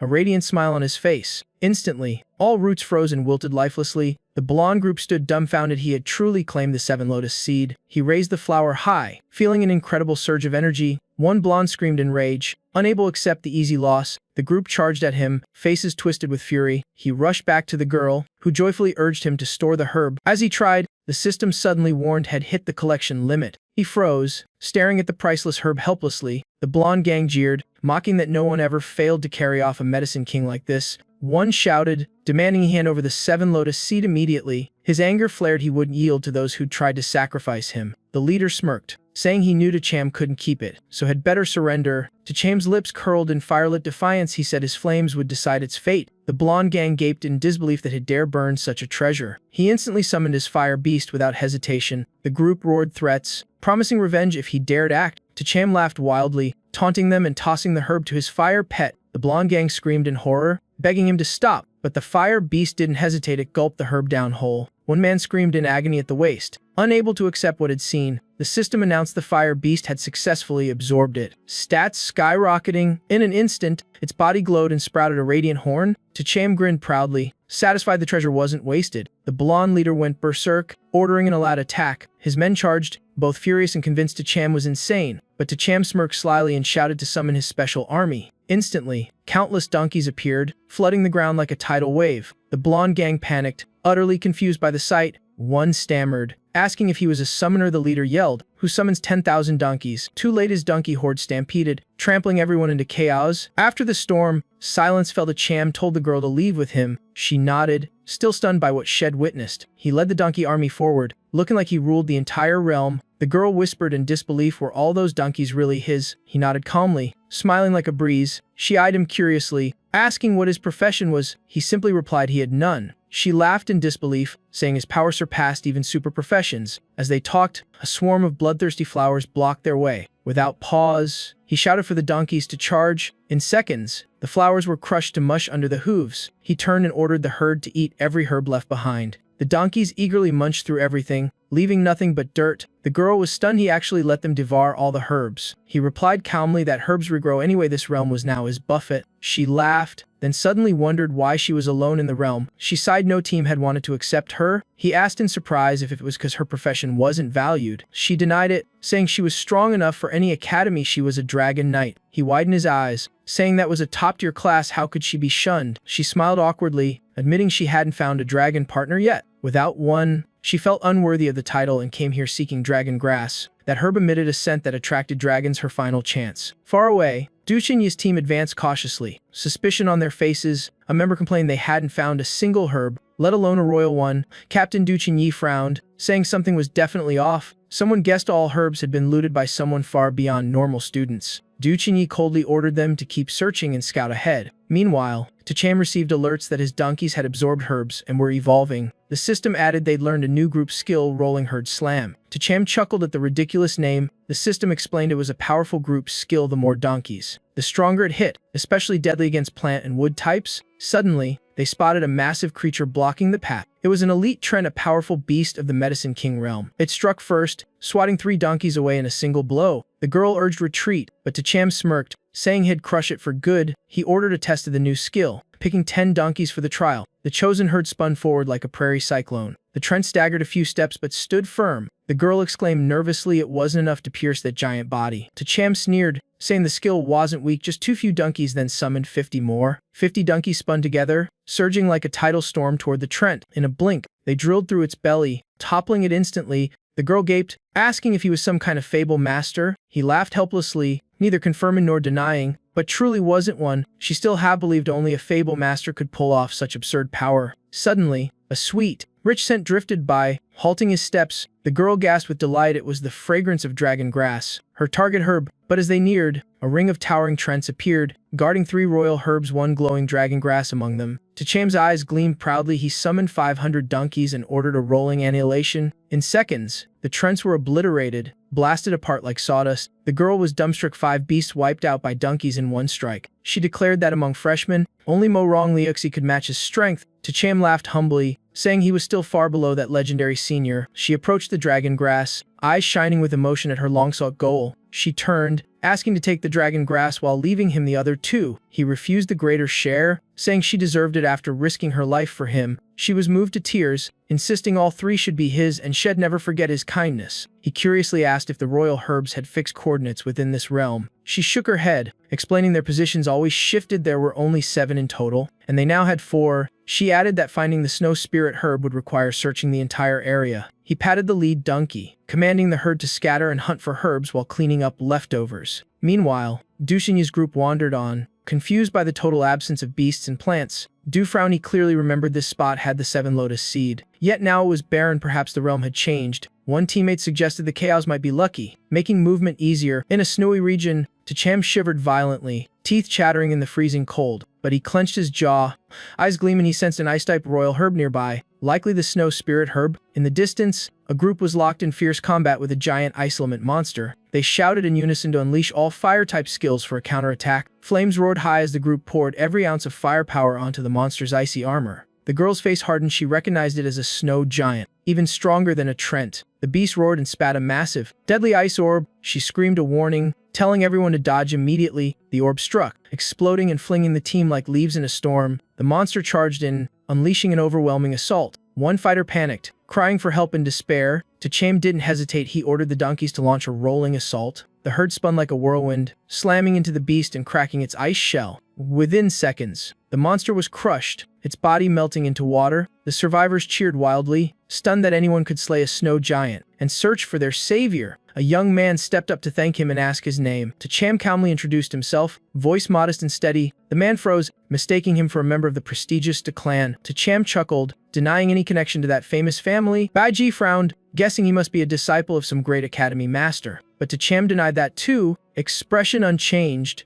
Baiji, astonished, speculated he was at least an elite student of the academy system. Tacham simply shrugged, saying he was just an ordinary freshman. Baiji stood speechless, unable to believe a rookie had slain a snow giant. He muttered in disbelief, insisting no one outside the system could have such power. Tacham smirked coldly, offered no reply, and left with the girl and his donkeys. But Baiji called after him, inviting him to join his group. Tacham frowned slightly, puzzled by the sudden offer. Baiji puffed his chest, bragging that one word from him could make Tacham famous overnight. His lackeys chimed in with flattery, but Tacham coolly replied that the only person he trusted was the girl beside him. Baiji froze while Tacham laughed mockingly, brushing him off and walking away. One underling whispered that the kid was way too cocky. The group fumed at being insulted by a mere freshman. Baiji quietly ordered them to follow. The girl cautioned that academy disciples held grudges, warning him to be careful. Tacham only smirked, dismissing those arrogant fools as beneath notice. In the midst of the frozen river, a divine light appeared, the snow spirit herb glowing brilliantly. Tacham shouted in joy. He had finally found the royal herb he sought. But sensing their presence, the snow spirit herb raised massive ice walls, forming a fortress-like defense. The girl whispered nervously that breaking that wall would be nearly impossible. Tacham gritted his teeth, refusing to quit, and summoned 500 donkeys to roll into battle. The herd spun violently, crashing in the icy barrier like a storm of frost and fury. From afar, Baiji's group arrived, laughing mockingly that no one could pierce that wall. Tacham frowned, admitting 500 weren't enough to break through. Without hesitation, he shouted for 1,000 more donkeys to join the assault. At the same moment, Baiji and his men approached arrogantly, eager to teach him what true academy disciples were. Before they could act, the ground shook violently with thunderous roars. One of them turned in terror as 1,000 donkeys charged like a tsunami. Baiji's face went pale, stunned by the massive herd. The donkeys trampled the group mercilessly, as if no one was there. Then the herd focused their force on the ice wall protecting Shu Lingji. Cracks began to form on the solid ice surface. The girl gasped, shocked at the herd's destructive power. The ice wall shattered, revealing the glowing Shu Lingji within. She cheered and urged Chen to collect it before others could. Baiji's group groaned in pain, one complaining about nearly being stomped to death. Another panicked, shouting that Chen had seized the Shu Lingji. Chen told the girl to keep the spirit herb since had already reached his limit of 3 types. She joyfully plucked the Shu Lingji, trembling with emotion, but Baiji suddenly lunged from behind, furious at their audacity to touch the king herb. Chen dodged swiftly, ghost-like. Baiji pointed menacingly, demanding Chen's surrender and the herb. Chen replied coldly, reminding them he had just saved them from the snow giant. Baiji laughed, saying common students must serve core disciples without resistance. Chen flipped him off with open contempt. Enraged, Baiji roared and charged like living fury, but Chen stood firm, unleashing a full-force punch. The blow tore through his armor, shattering Baiji's arm as he screamed in pain. In rage, he transformed into a giant ape, leading his men in an all-out assault. Chen's fury ignited. He vowed to execute the insolent fool. In an instant, his fatal punch pierced the ape's chest, leaving a gaping hole. Baiji trembled, unable to believe a freshman had slain him. Chen coldly declared this the fate of those courting death. The henchman trembled, horrified that a core disciple had been killed by a regular student. The girl grabbed his arm anxiously, warning that killing a Bei clan member could spark disaster. He replied coldly that anyone who dared harm him must pay, no exceptions. His dominance moved Duan Tingting, who vowed to stand by his side. Chen laughed and urged her onward to hunt the final Flame King herb. Meanwhile, Duthi and Nat's team trudged deeper ahead. One excitedly boasted that passing this trial would make them famous. Yang Han doubted it, suspecting the secret realm was linked to Chen. Duthi and Nat frowned, rejecting such overestimation of the freshman. Nan pointed to tracks, insisting his discovery was real. Someone mocked him, claiming the kid couldn't stir up the realm and deserved a beating.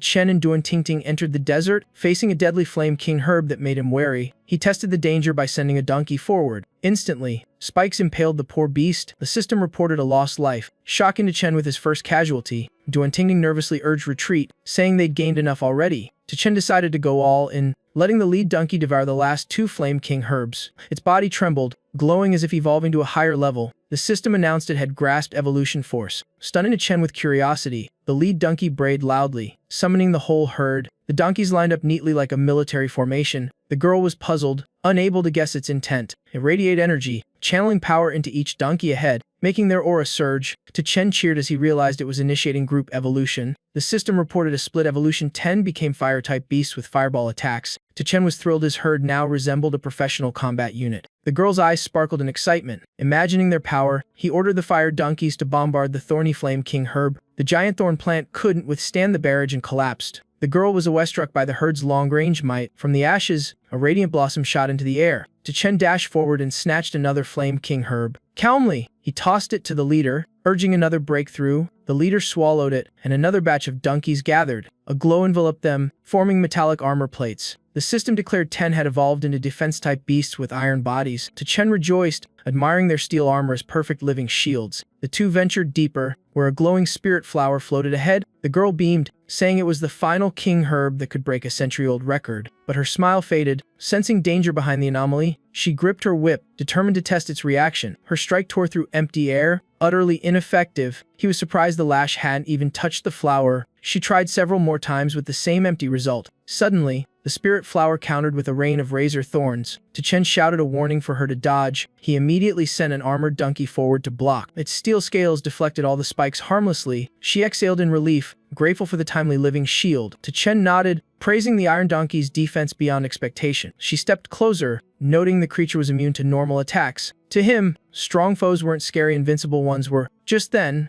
Duthi and Nat's team arrived arrogantly, one mocking that he was still alive, another sneered that he only survived due to the realm's chaos. Their attention quickly shifted to the floating spirit flower. Duthi and Nat haughtily declared the herb belonged to them. Chen shrugged, saying whoever could take it deserved it. He condescendingly told Chen to back off if he knew what's good for him.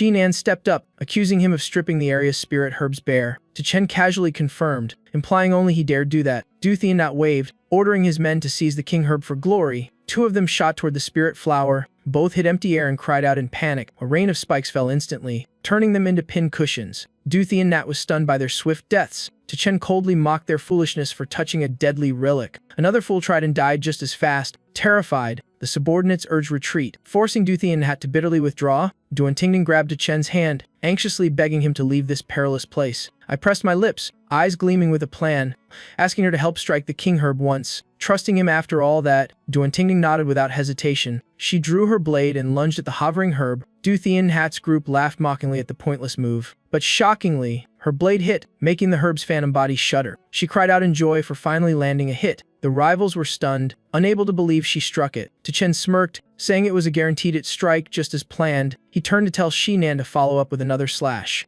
Nan agreed, eyes fierce with resolve. Her blade swung, roaring like thunder in the sky. The king herb exploded violently midair. It turned into a glowing spirit pill, signaling the fatal skill effect triggered. Chen cheered, confirming Nan's strike succeeded. Duthi and Nat froze, stunned that the sacred plant was destroyed. Nan held the pill, feeling waves of potent energy. Duthi and Nat tempted her with promises of wealth and elite rank, but she suddenly tossed the pill to Chen without hesitation. He stood petrified, face twisting in disbelief. Furious, he shouted, demanding why she gave it to Chen. She calmly replied, because it belongs to the worthy one. Duthi and Nat roared, claiming the credit was theirs. Nan denied it, saying everything worked thanks to Chen's skill effect. He sneered, calling her words childish lies. She shrugged, too lazy to argue. He threatened she'd be expelled from his team if she refused to hand it over. She answered firmly, scorning his pathetic offer. He turned to lure Duan, offering her a share and a place in his team. Duan laughed coldly, rejecting him outright. Duthi and Nat's face turned red as a follower whispered about what to do.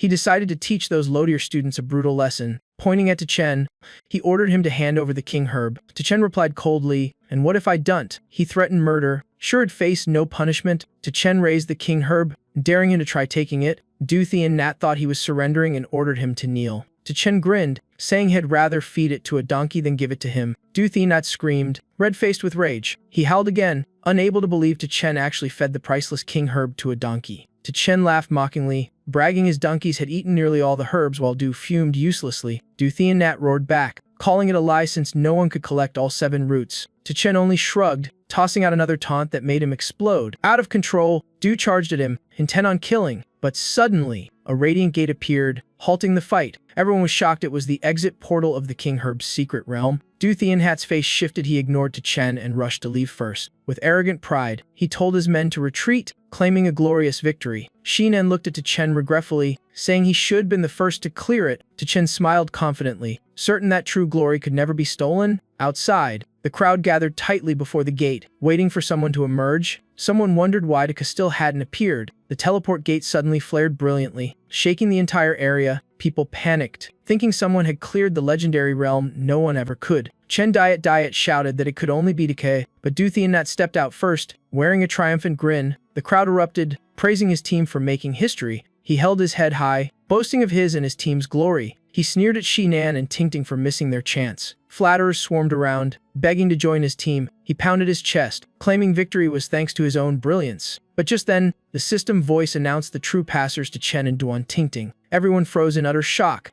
Duthi and Nat was speechless, stammering in panic. One follower pointed blankly, muttering to Chen's now famous name. Duthi and Nat yelled in protest, insisting his team exited first. Chen stepped forward calmly, voice sharp as a blade, saying he had collected all king herbs. Duthi and Hat's voice shook as he denied it, calling it a system error. But the system confirmed again that Chen gathered all king herbs and cleared the realm first. The crowd gasped, unable to believe every king herb was taken. Duthi and Nat stood frozen, refusing to believe it truly taken all 7 roots. Chen smirked and mocked that soon Du would have to take his surname. A pink-haired guy screamed that it was an absurd scam. The crowd buzzed in disbelief, questioning Chen's true identity. Someone shouted that he was the one who defeated Hong Thian Phi from the academy. They couldn't fathom a freshman achieving such an insane feat. Another voice added that he was Mirong Lao Kit's boyfriend. The crowd exploded in chaos at the shocking revelation of the legendary student's lover. Chen groaned, rubbing his head, tired of Mirong's gossip storms. Duthi and Nat eyed him greedily, suspecting he still held the king herb. Chen turned to Duan Tingting,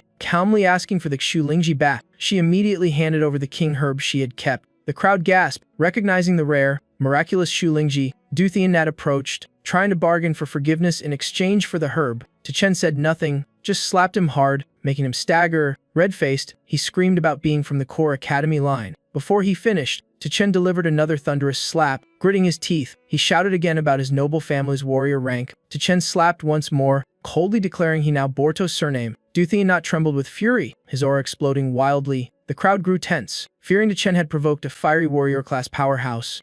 Everyone thought he far surpassed Hong Thian Phi. Leaving Chen cornered, Du roared and lunged, ready to show the power gap, but Chen struck first, his punch crackling like lightning. Du was blasted back, teeth scattering across the ground. Chen smirked, mocking that the only difference was how weak he was. The pink-haired follower rushed in panic to help his fallen captain, carrying Du away. He shouted threats that Chen had invited disaster. Elsewhere, 2 mysterious figures conversed in secret. Master Hu asked the headmaster how the king herbs would be divided after the trial. Headmaster Qin Zhu coldly replied that 3 Chanfu students each got 1. 2 went to the Core Institute's elite team, and the last 2 to the Laza and Tong families. Those 2 long district clans getting shares seemed reasonable. Hokan nodded, deciding to have a space mage forcibly retrieve the herbs. Before they left, a student rushed in reporting a major disturbance in the realm. Qinzhu frowned, assuming someone had died from greed again. Hokan scoffed, saying only common students would do something that's stupid. But the trembling student said all the king herbs had been taken. The headmaster's eyes widened in disbelief. Hokan shouted, demanding who could possibly take all 7. The student swallowed hard, saying it was a freshman named Chen. Hokan froze, grimacing in utter disbelief. The student insisted they could check the realm's system log if they doubted it. Qinzhu spoke gravely, ordering an immediate verification. Meanwhile, I received a new system mission to withdraw from Qinjing Academy. I nearly lost my mind, shouting in outrage at the absurdity. Panting, I cursed under my breath that the system was a scam. Regaining composure,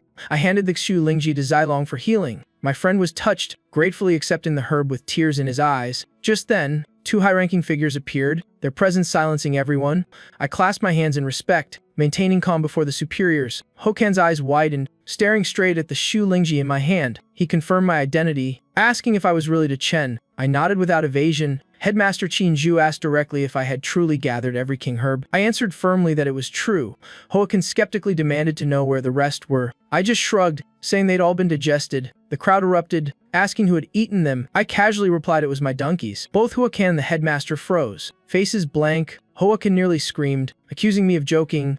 I calmly explained I couldn't carry them out, so feeding the donkeys was better than wasting them. Hokan's face turned red with rage, calling me a fool, wasting divine treasures. The headmaster raised a hand, cutting him off and demanding I hand over the Shu Lingji. I frowned and asked why I should. Qian Zhu's face hardened, invoking her authority as headmaster. I stood tall, unfazed, declaring I'd already given it to my friend. Hokan sneered, saying I didn't understand the weight of her command. Xiaolong, nervous, urged me to give it up, saying he could wait, but I refused flatly, demanding they heal my brother first in exchange. Qian Zhu said gravely that his wounds ran too deep, would take 10 years and another king herb. I scoffed, rejecting that no one could make me wait a decade for a miracle. Qian Zhu was stunned that I dared defy her so openly. I turned and firmly ordered Xiaolong to eat it now. My friend hesitated, eyes wavering with doubt. The crowd whispered, calling me a fool, destroying my own future. I shouted again, urging him not to hesitate. Finally, Xiaolong clenched his teeth and swallowed the Shu Lingji without looking back. Hokan's face turned purple with rage, surging forward like a tsunami. But Qin Zhu raised a hand, calm yet commanding, telling Master Hu not to lose his temper over a child. Duan Tingting hurriedly spoke up to defend me with good intent. Yet before she could finish, Qian Zhu cut her off coldly, eyes icy on me. Then her tone softened, saying kindly I was her student, how could she be angry? She turned away and ordered word sent that the king herbs were all taken, so no distribution was needed.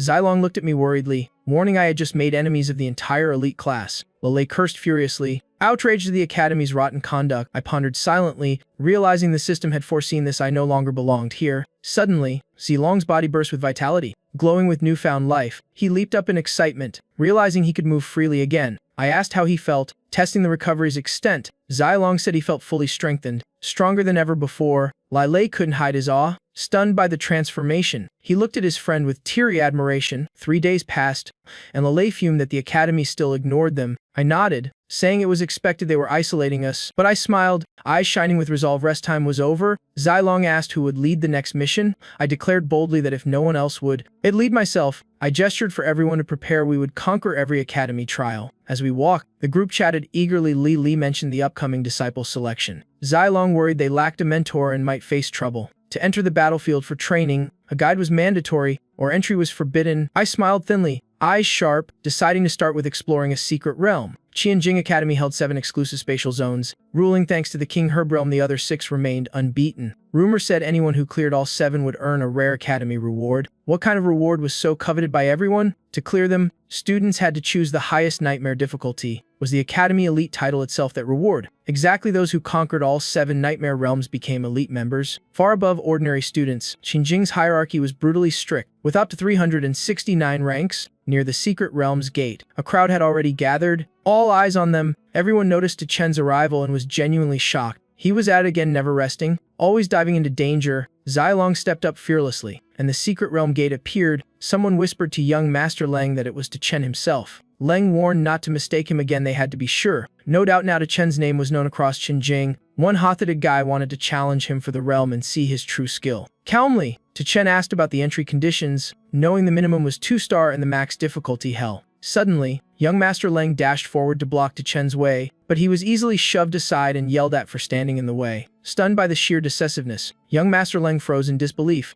His followers whispered in shock that someone dared disrespect young Master Leng. Enraged, Leng shouted for the offender to stop. Chen turned back coldly, asking who exactly he was calling. Leng barked furiously, declaring himself someone worth knowing. Chen smirked, saying his title had nothing to do with him. Leng couldn't believe Chen's calm defiance. The crowd buzzed. Chen had just struck the hair of the mighty Tong clan. Leng fumed. It was the first time in his life he'd been slapped in public. Chen didn't back down, facing him again head-on. Leng laughed manically, finding the situation amusing. Li, confused, thought Leng had been smacked into stupidity. Provoked, Leng growled and demanded Chen choose how he'd like to die. Chen ignored him, strolling forward unfazed. The gate's voice announced the challenge selection for the Heart of Machinery realm. Without hesitation, he picked the highest hell difficulty, Instantly, all 4 members of his team were teleported inside. The crowd erupted as Chen entered hell mode, and Leng chased in rage. Many thought the group insane for choosing the death tier level. They mocked the poor squad, saying they'd die fast inside. Besides, anyone choosing Nightmare or above was sent to isolated zones, no direct rivalries. Leng, furious, boasted his team could clear hell with ease. Without delay, he too dove into the hell level after them. Onlookers gaped, few had ever dared enter that mode. Sparking wild debate, the scene shifted to a dazzling futuristic city filled with advanced tech.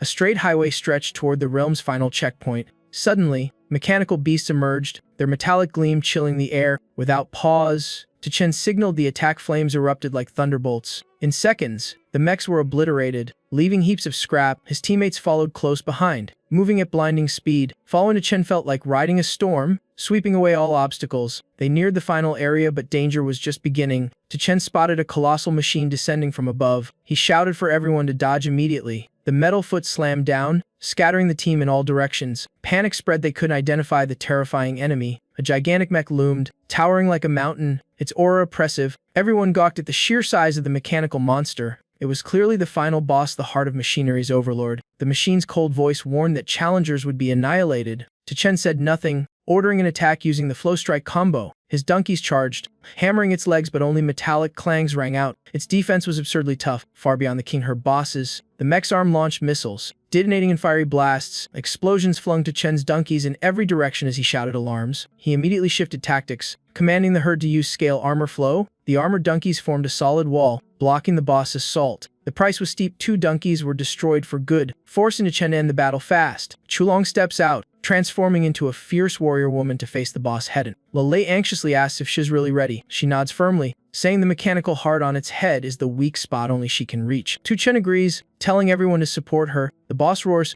mocking its puny opponents. It throws a massive punch, but Chulong skillfully rebounds into the air. Suddenly, a missile shoots straight toward her. Lei shouts a warning, spotting danger from behind. Zhongzhou reacts instantly, using his skill to deflect the strike. A violent explosion erupts, smoke covering the area. Chulong seizes the chance, clinging onto the machine's body and climbing fast. Everyone worries but praises her boldness. The boss swings its other hand at its shoulder to knock her off. She dodges and lands on the glowing back of its neck. At last, the mechanical heart is revealed. Lei cheers as she reaches the monster's weak point. She raises her axe, shouting as she prepares the final blow. But the boss head suddenly turns, its cold eyes locking on her. It smirks and charges energy in its mouth for a counterattack. Massive blast fires, sending Chulong flying. Chen panics, screaming her name. A donkey rushes in just in time, catching her safely on its back. As they land, the group runs to check on her condition. Gasping, she admits the boss is tougher than expected. Suddenly, the boss arm snaps, unleashing a storm of cannon fire. The team panics, too much firepower to endure. Shinyu spots a gap 17 meters to the left. Without hesitation, they sprint that way. Moments later, explosions consume the rest, leaving only their spot untouched. Chen nods, pressed by Yu's precision. She explains her enhanced sixth sense lets her predict attacks. But before they can breathe, another wave of missiles launches. Yu shouts for everyone to move 9 meters forward. They survive again, stunned by the miracle. Chen remarks that with more growth, she could foresee the future. Chulong frowns, saying dodging forever isn't a solution. She yells and charges again, determined to end the fight. But the boss arm whips around like lightning, aiming to crush her. She narrowly evades, her movement light as a feather. Repeating her tactic, she leaps to strike from behind the neck. But the boss turns its head,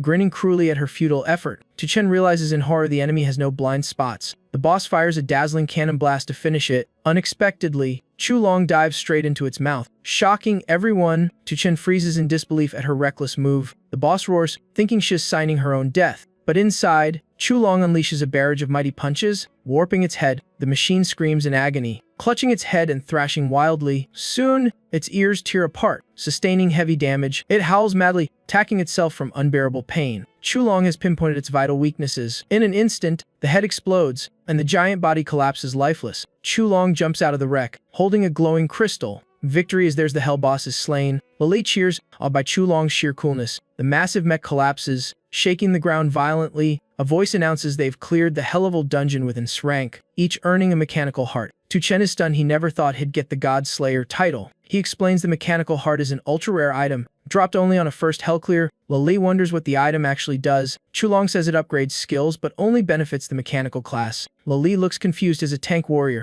unsure if it applies. Chulong hands him the crystal, telling him to use it. He refuses, saying is not worthy of such a treasure. Chulong insists as the only one suited to it. Lalei hesitates, suggesting they sell it since Hez the weakest. Tuchen slams the table, shouting that raising his power is the best way to contribute. Touched, Lalei accepts and vows to grow stronger like Chulong, then begins absorbing it. As energy surges through him, sweat pours and his aura shifts violently. Shin Yu curiously asks how it feels to transform. Lalei, excited, says he feels like a transforming robot. A blinding light erupts around him as his body mutates. In a flash, he turns into a giant hammer floating midair. Tuchen gapes, unable to believe has become a hammer. Chulong frowns, suspecting a side effect from item incompatibility. Lalei, still in hammer form, talks proudly about how awesome he feels. Tuchen laughs, saying at least it's not catastrophic. He decides to test the new power right away. Tuchen grips the hammer, eyes gleaming as he finds a target. He aims at a building and commands an attack. The hammer shoots forward, punching a massive hole in the wall. Everyone stares, but the building still stands. Tuchen scratches his head, saying the impact seems underwhelming. Suddenly, the hammer vibrates violently, making the whole structure shake. Seconds later, the entire building collapses into rubble. The group is stunned, unable to believe that destructive power. Chulong explains the skill attacks internal structures instead of the surface. Lalei reverts to human form, confidently declaring Hell be the team's weapon. Tuchen frowns, suggesting he phrased that better. All settled, the four leave the dungeon together. The crowd erupts as Tuchen's team emerges from the Hell dungeon. Some scoff, thinking they probably used escape stones after failing again. But then the system announces they're hell clear of the Mechanical Heart dungeon. Everyone freezes,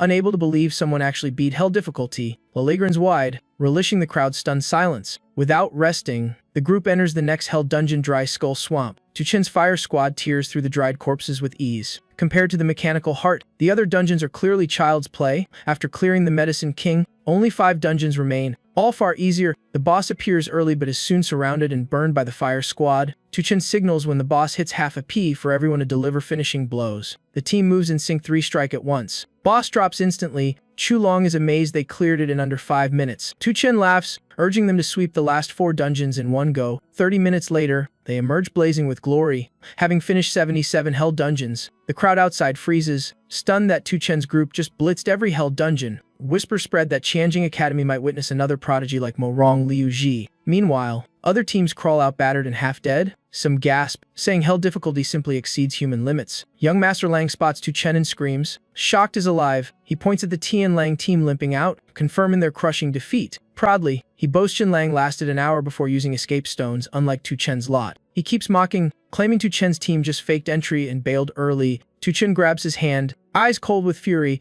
Lang shrieks in pain, stunned by the retaliation. Calmly, Tuchen asks which eyes of his saw their failure. Lang still argues, refusing to believe Tuchen could clear Hell mode. Tuchen tightens his grip till the man's fingers nearly snap. Lang howls, cursing and trying to pull away. He roars that Hell make Tuchen kneel and beg, but right then, the system lights up. Tuchen's team confirms rank in Mechanical Heart. Lang freezes, checking the results in disbelief. The board shows Tuchen also earns rank in Dry Skull Swamp. Another dungeon cleared, the Dry Skull Swamp fully conquered. Henzun trembles, seeing even the Deep Beast Marsh beaten with S rating. All 7 dungeons display completed. Tuchen has cleared them all, and collapses to his knees, utterly stunned. Stammering, he mutters that now he understands why Morong Li chose Tuchen. Admitting Tuchen's brilliance, he bitterly nods. The goddess had good taste. Tuchen smirks coldly, asking, convinced now? Young Master Lang bows his head, mumbling, I am convinced. Tuchen grins wider, saying, then call me dad. Lang chokes, speechless and humiliated. Suddenly, a glowing token descends from the sky, accompanied by a voice awarding him the title Academy here. Tuchen catches it, laughing triumphantly. From afar, Instructor Hu Jin rushes over, horrified that someone cleared all 7 Hell dungeons. When he sees it's Tuchen, he freezes, stunned that it's him again. The students murmur has the first ever to become an academy here without backing, earning massive respect. Some whisper the true reward is automatic induction into the human elite corps after graduation. Hu Jin approaches, his gaze unreadable. If Tuchen apologizes publicly, Hell forgive him and take him as a disciple. The entire plaza falls silent, being Hu Jin's disciple outranks even the hair title itself. But Tuchen folds his arms and coldly replies, apologize? For what mistake? The students gasp, did he just defy the demon instructor? Hu Jin roars, accusing him of letting the Medicine King fall into unworthy hands. Tuchen calmly counters, I cleared the dungeon. The item's mine, using it to save lives isn't wrong. Hu Jin snaps, so you refuse to admit your wrongdoing? Tuchen answers bluntly, I did nothing wrong. The old man glares. No one's ever been this defiant before him. Hu Jin coldly declares that to join the academy lineage, all heirs must approve, and Tu Chen has offended many. The crowd murmurs has made things worse for himself. Some pity him for rejecting such a golden chance. Instantly, Hu Jin summons all academy heirs for a vote. A re-haired youth steps forward first, coolly voting no. Ong Chanfei trembles but also refuses approval. He reminds everyone Tu Chen killed Bai Zanji in the Medicine King dungeon, warning the Bei clan will seek vengeance. Another hostile heir shouts that Tu Chen once attacked him, unfit to join the lineage. Voices of rejection erupt everywhere. The heirs unanimously deny Tu Chen's entry. Hu Jin laughs loudly, declaring no one supports Tu Chen's admission. Suddenly, a lone hand rises amid silence. A voice says, "I approve." The crowd freezes. Hu Jin stares in shock. "Young Master Lang, what did you say?" Lang calmly replies, "With those feats, Tu Chen deserves it. The title should honor him." Someone yells, reminding everyone Tu Chen stole Mo Rongyo Li and beat up Lang himself. Lang shrugs, "He beat me fair, so I respect that." Hu Jin fumes, declaring one yes vote changes nothing. Majority rules. Tu Chen steps forward, firmly pointing out Hu Jin's original mistake. Hu Jin snaps, "What mistake?" Tu Chen smirks, "You think I crave your hair title? To me, it's worthless." He declares that since entering Qianjing, every so-called heir has only earned his contempt. The crowd buzzes while Hu Jin roars in fury at his insolence. Without hesitation, Tu Chen crushes the hair token before them all. Hu Jin stands frozen, as if struck by lightning. Lei bursts out laughing, thrilled by the audacious act. Someone screams in rage, calling everyone to kill Tu Chen. Just then, a thunderous explosion shakes the sky.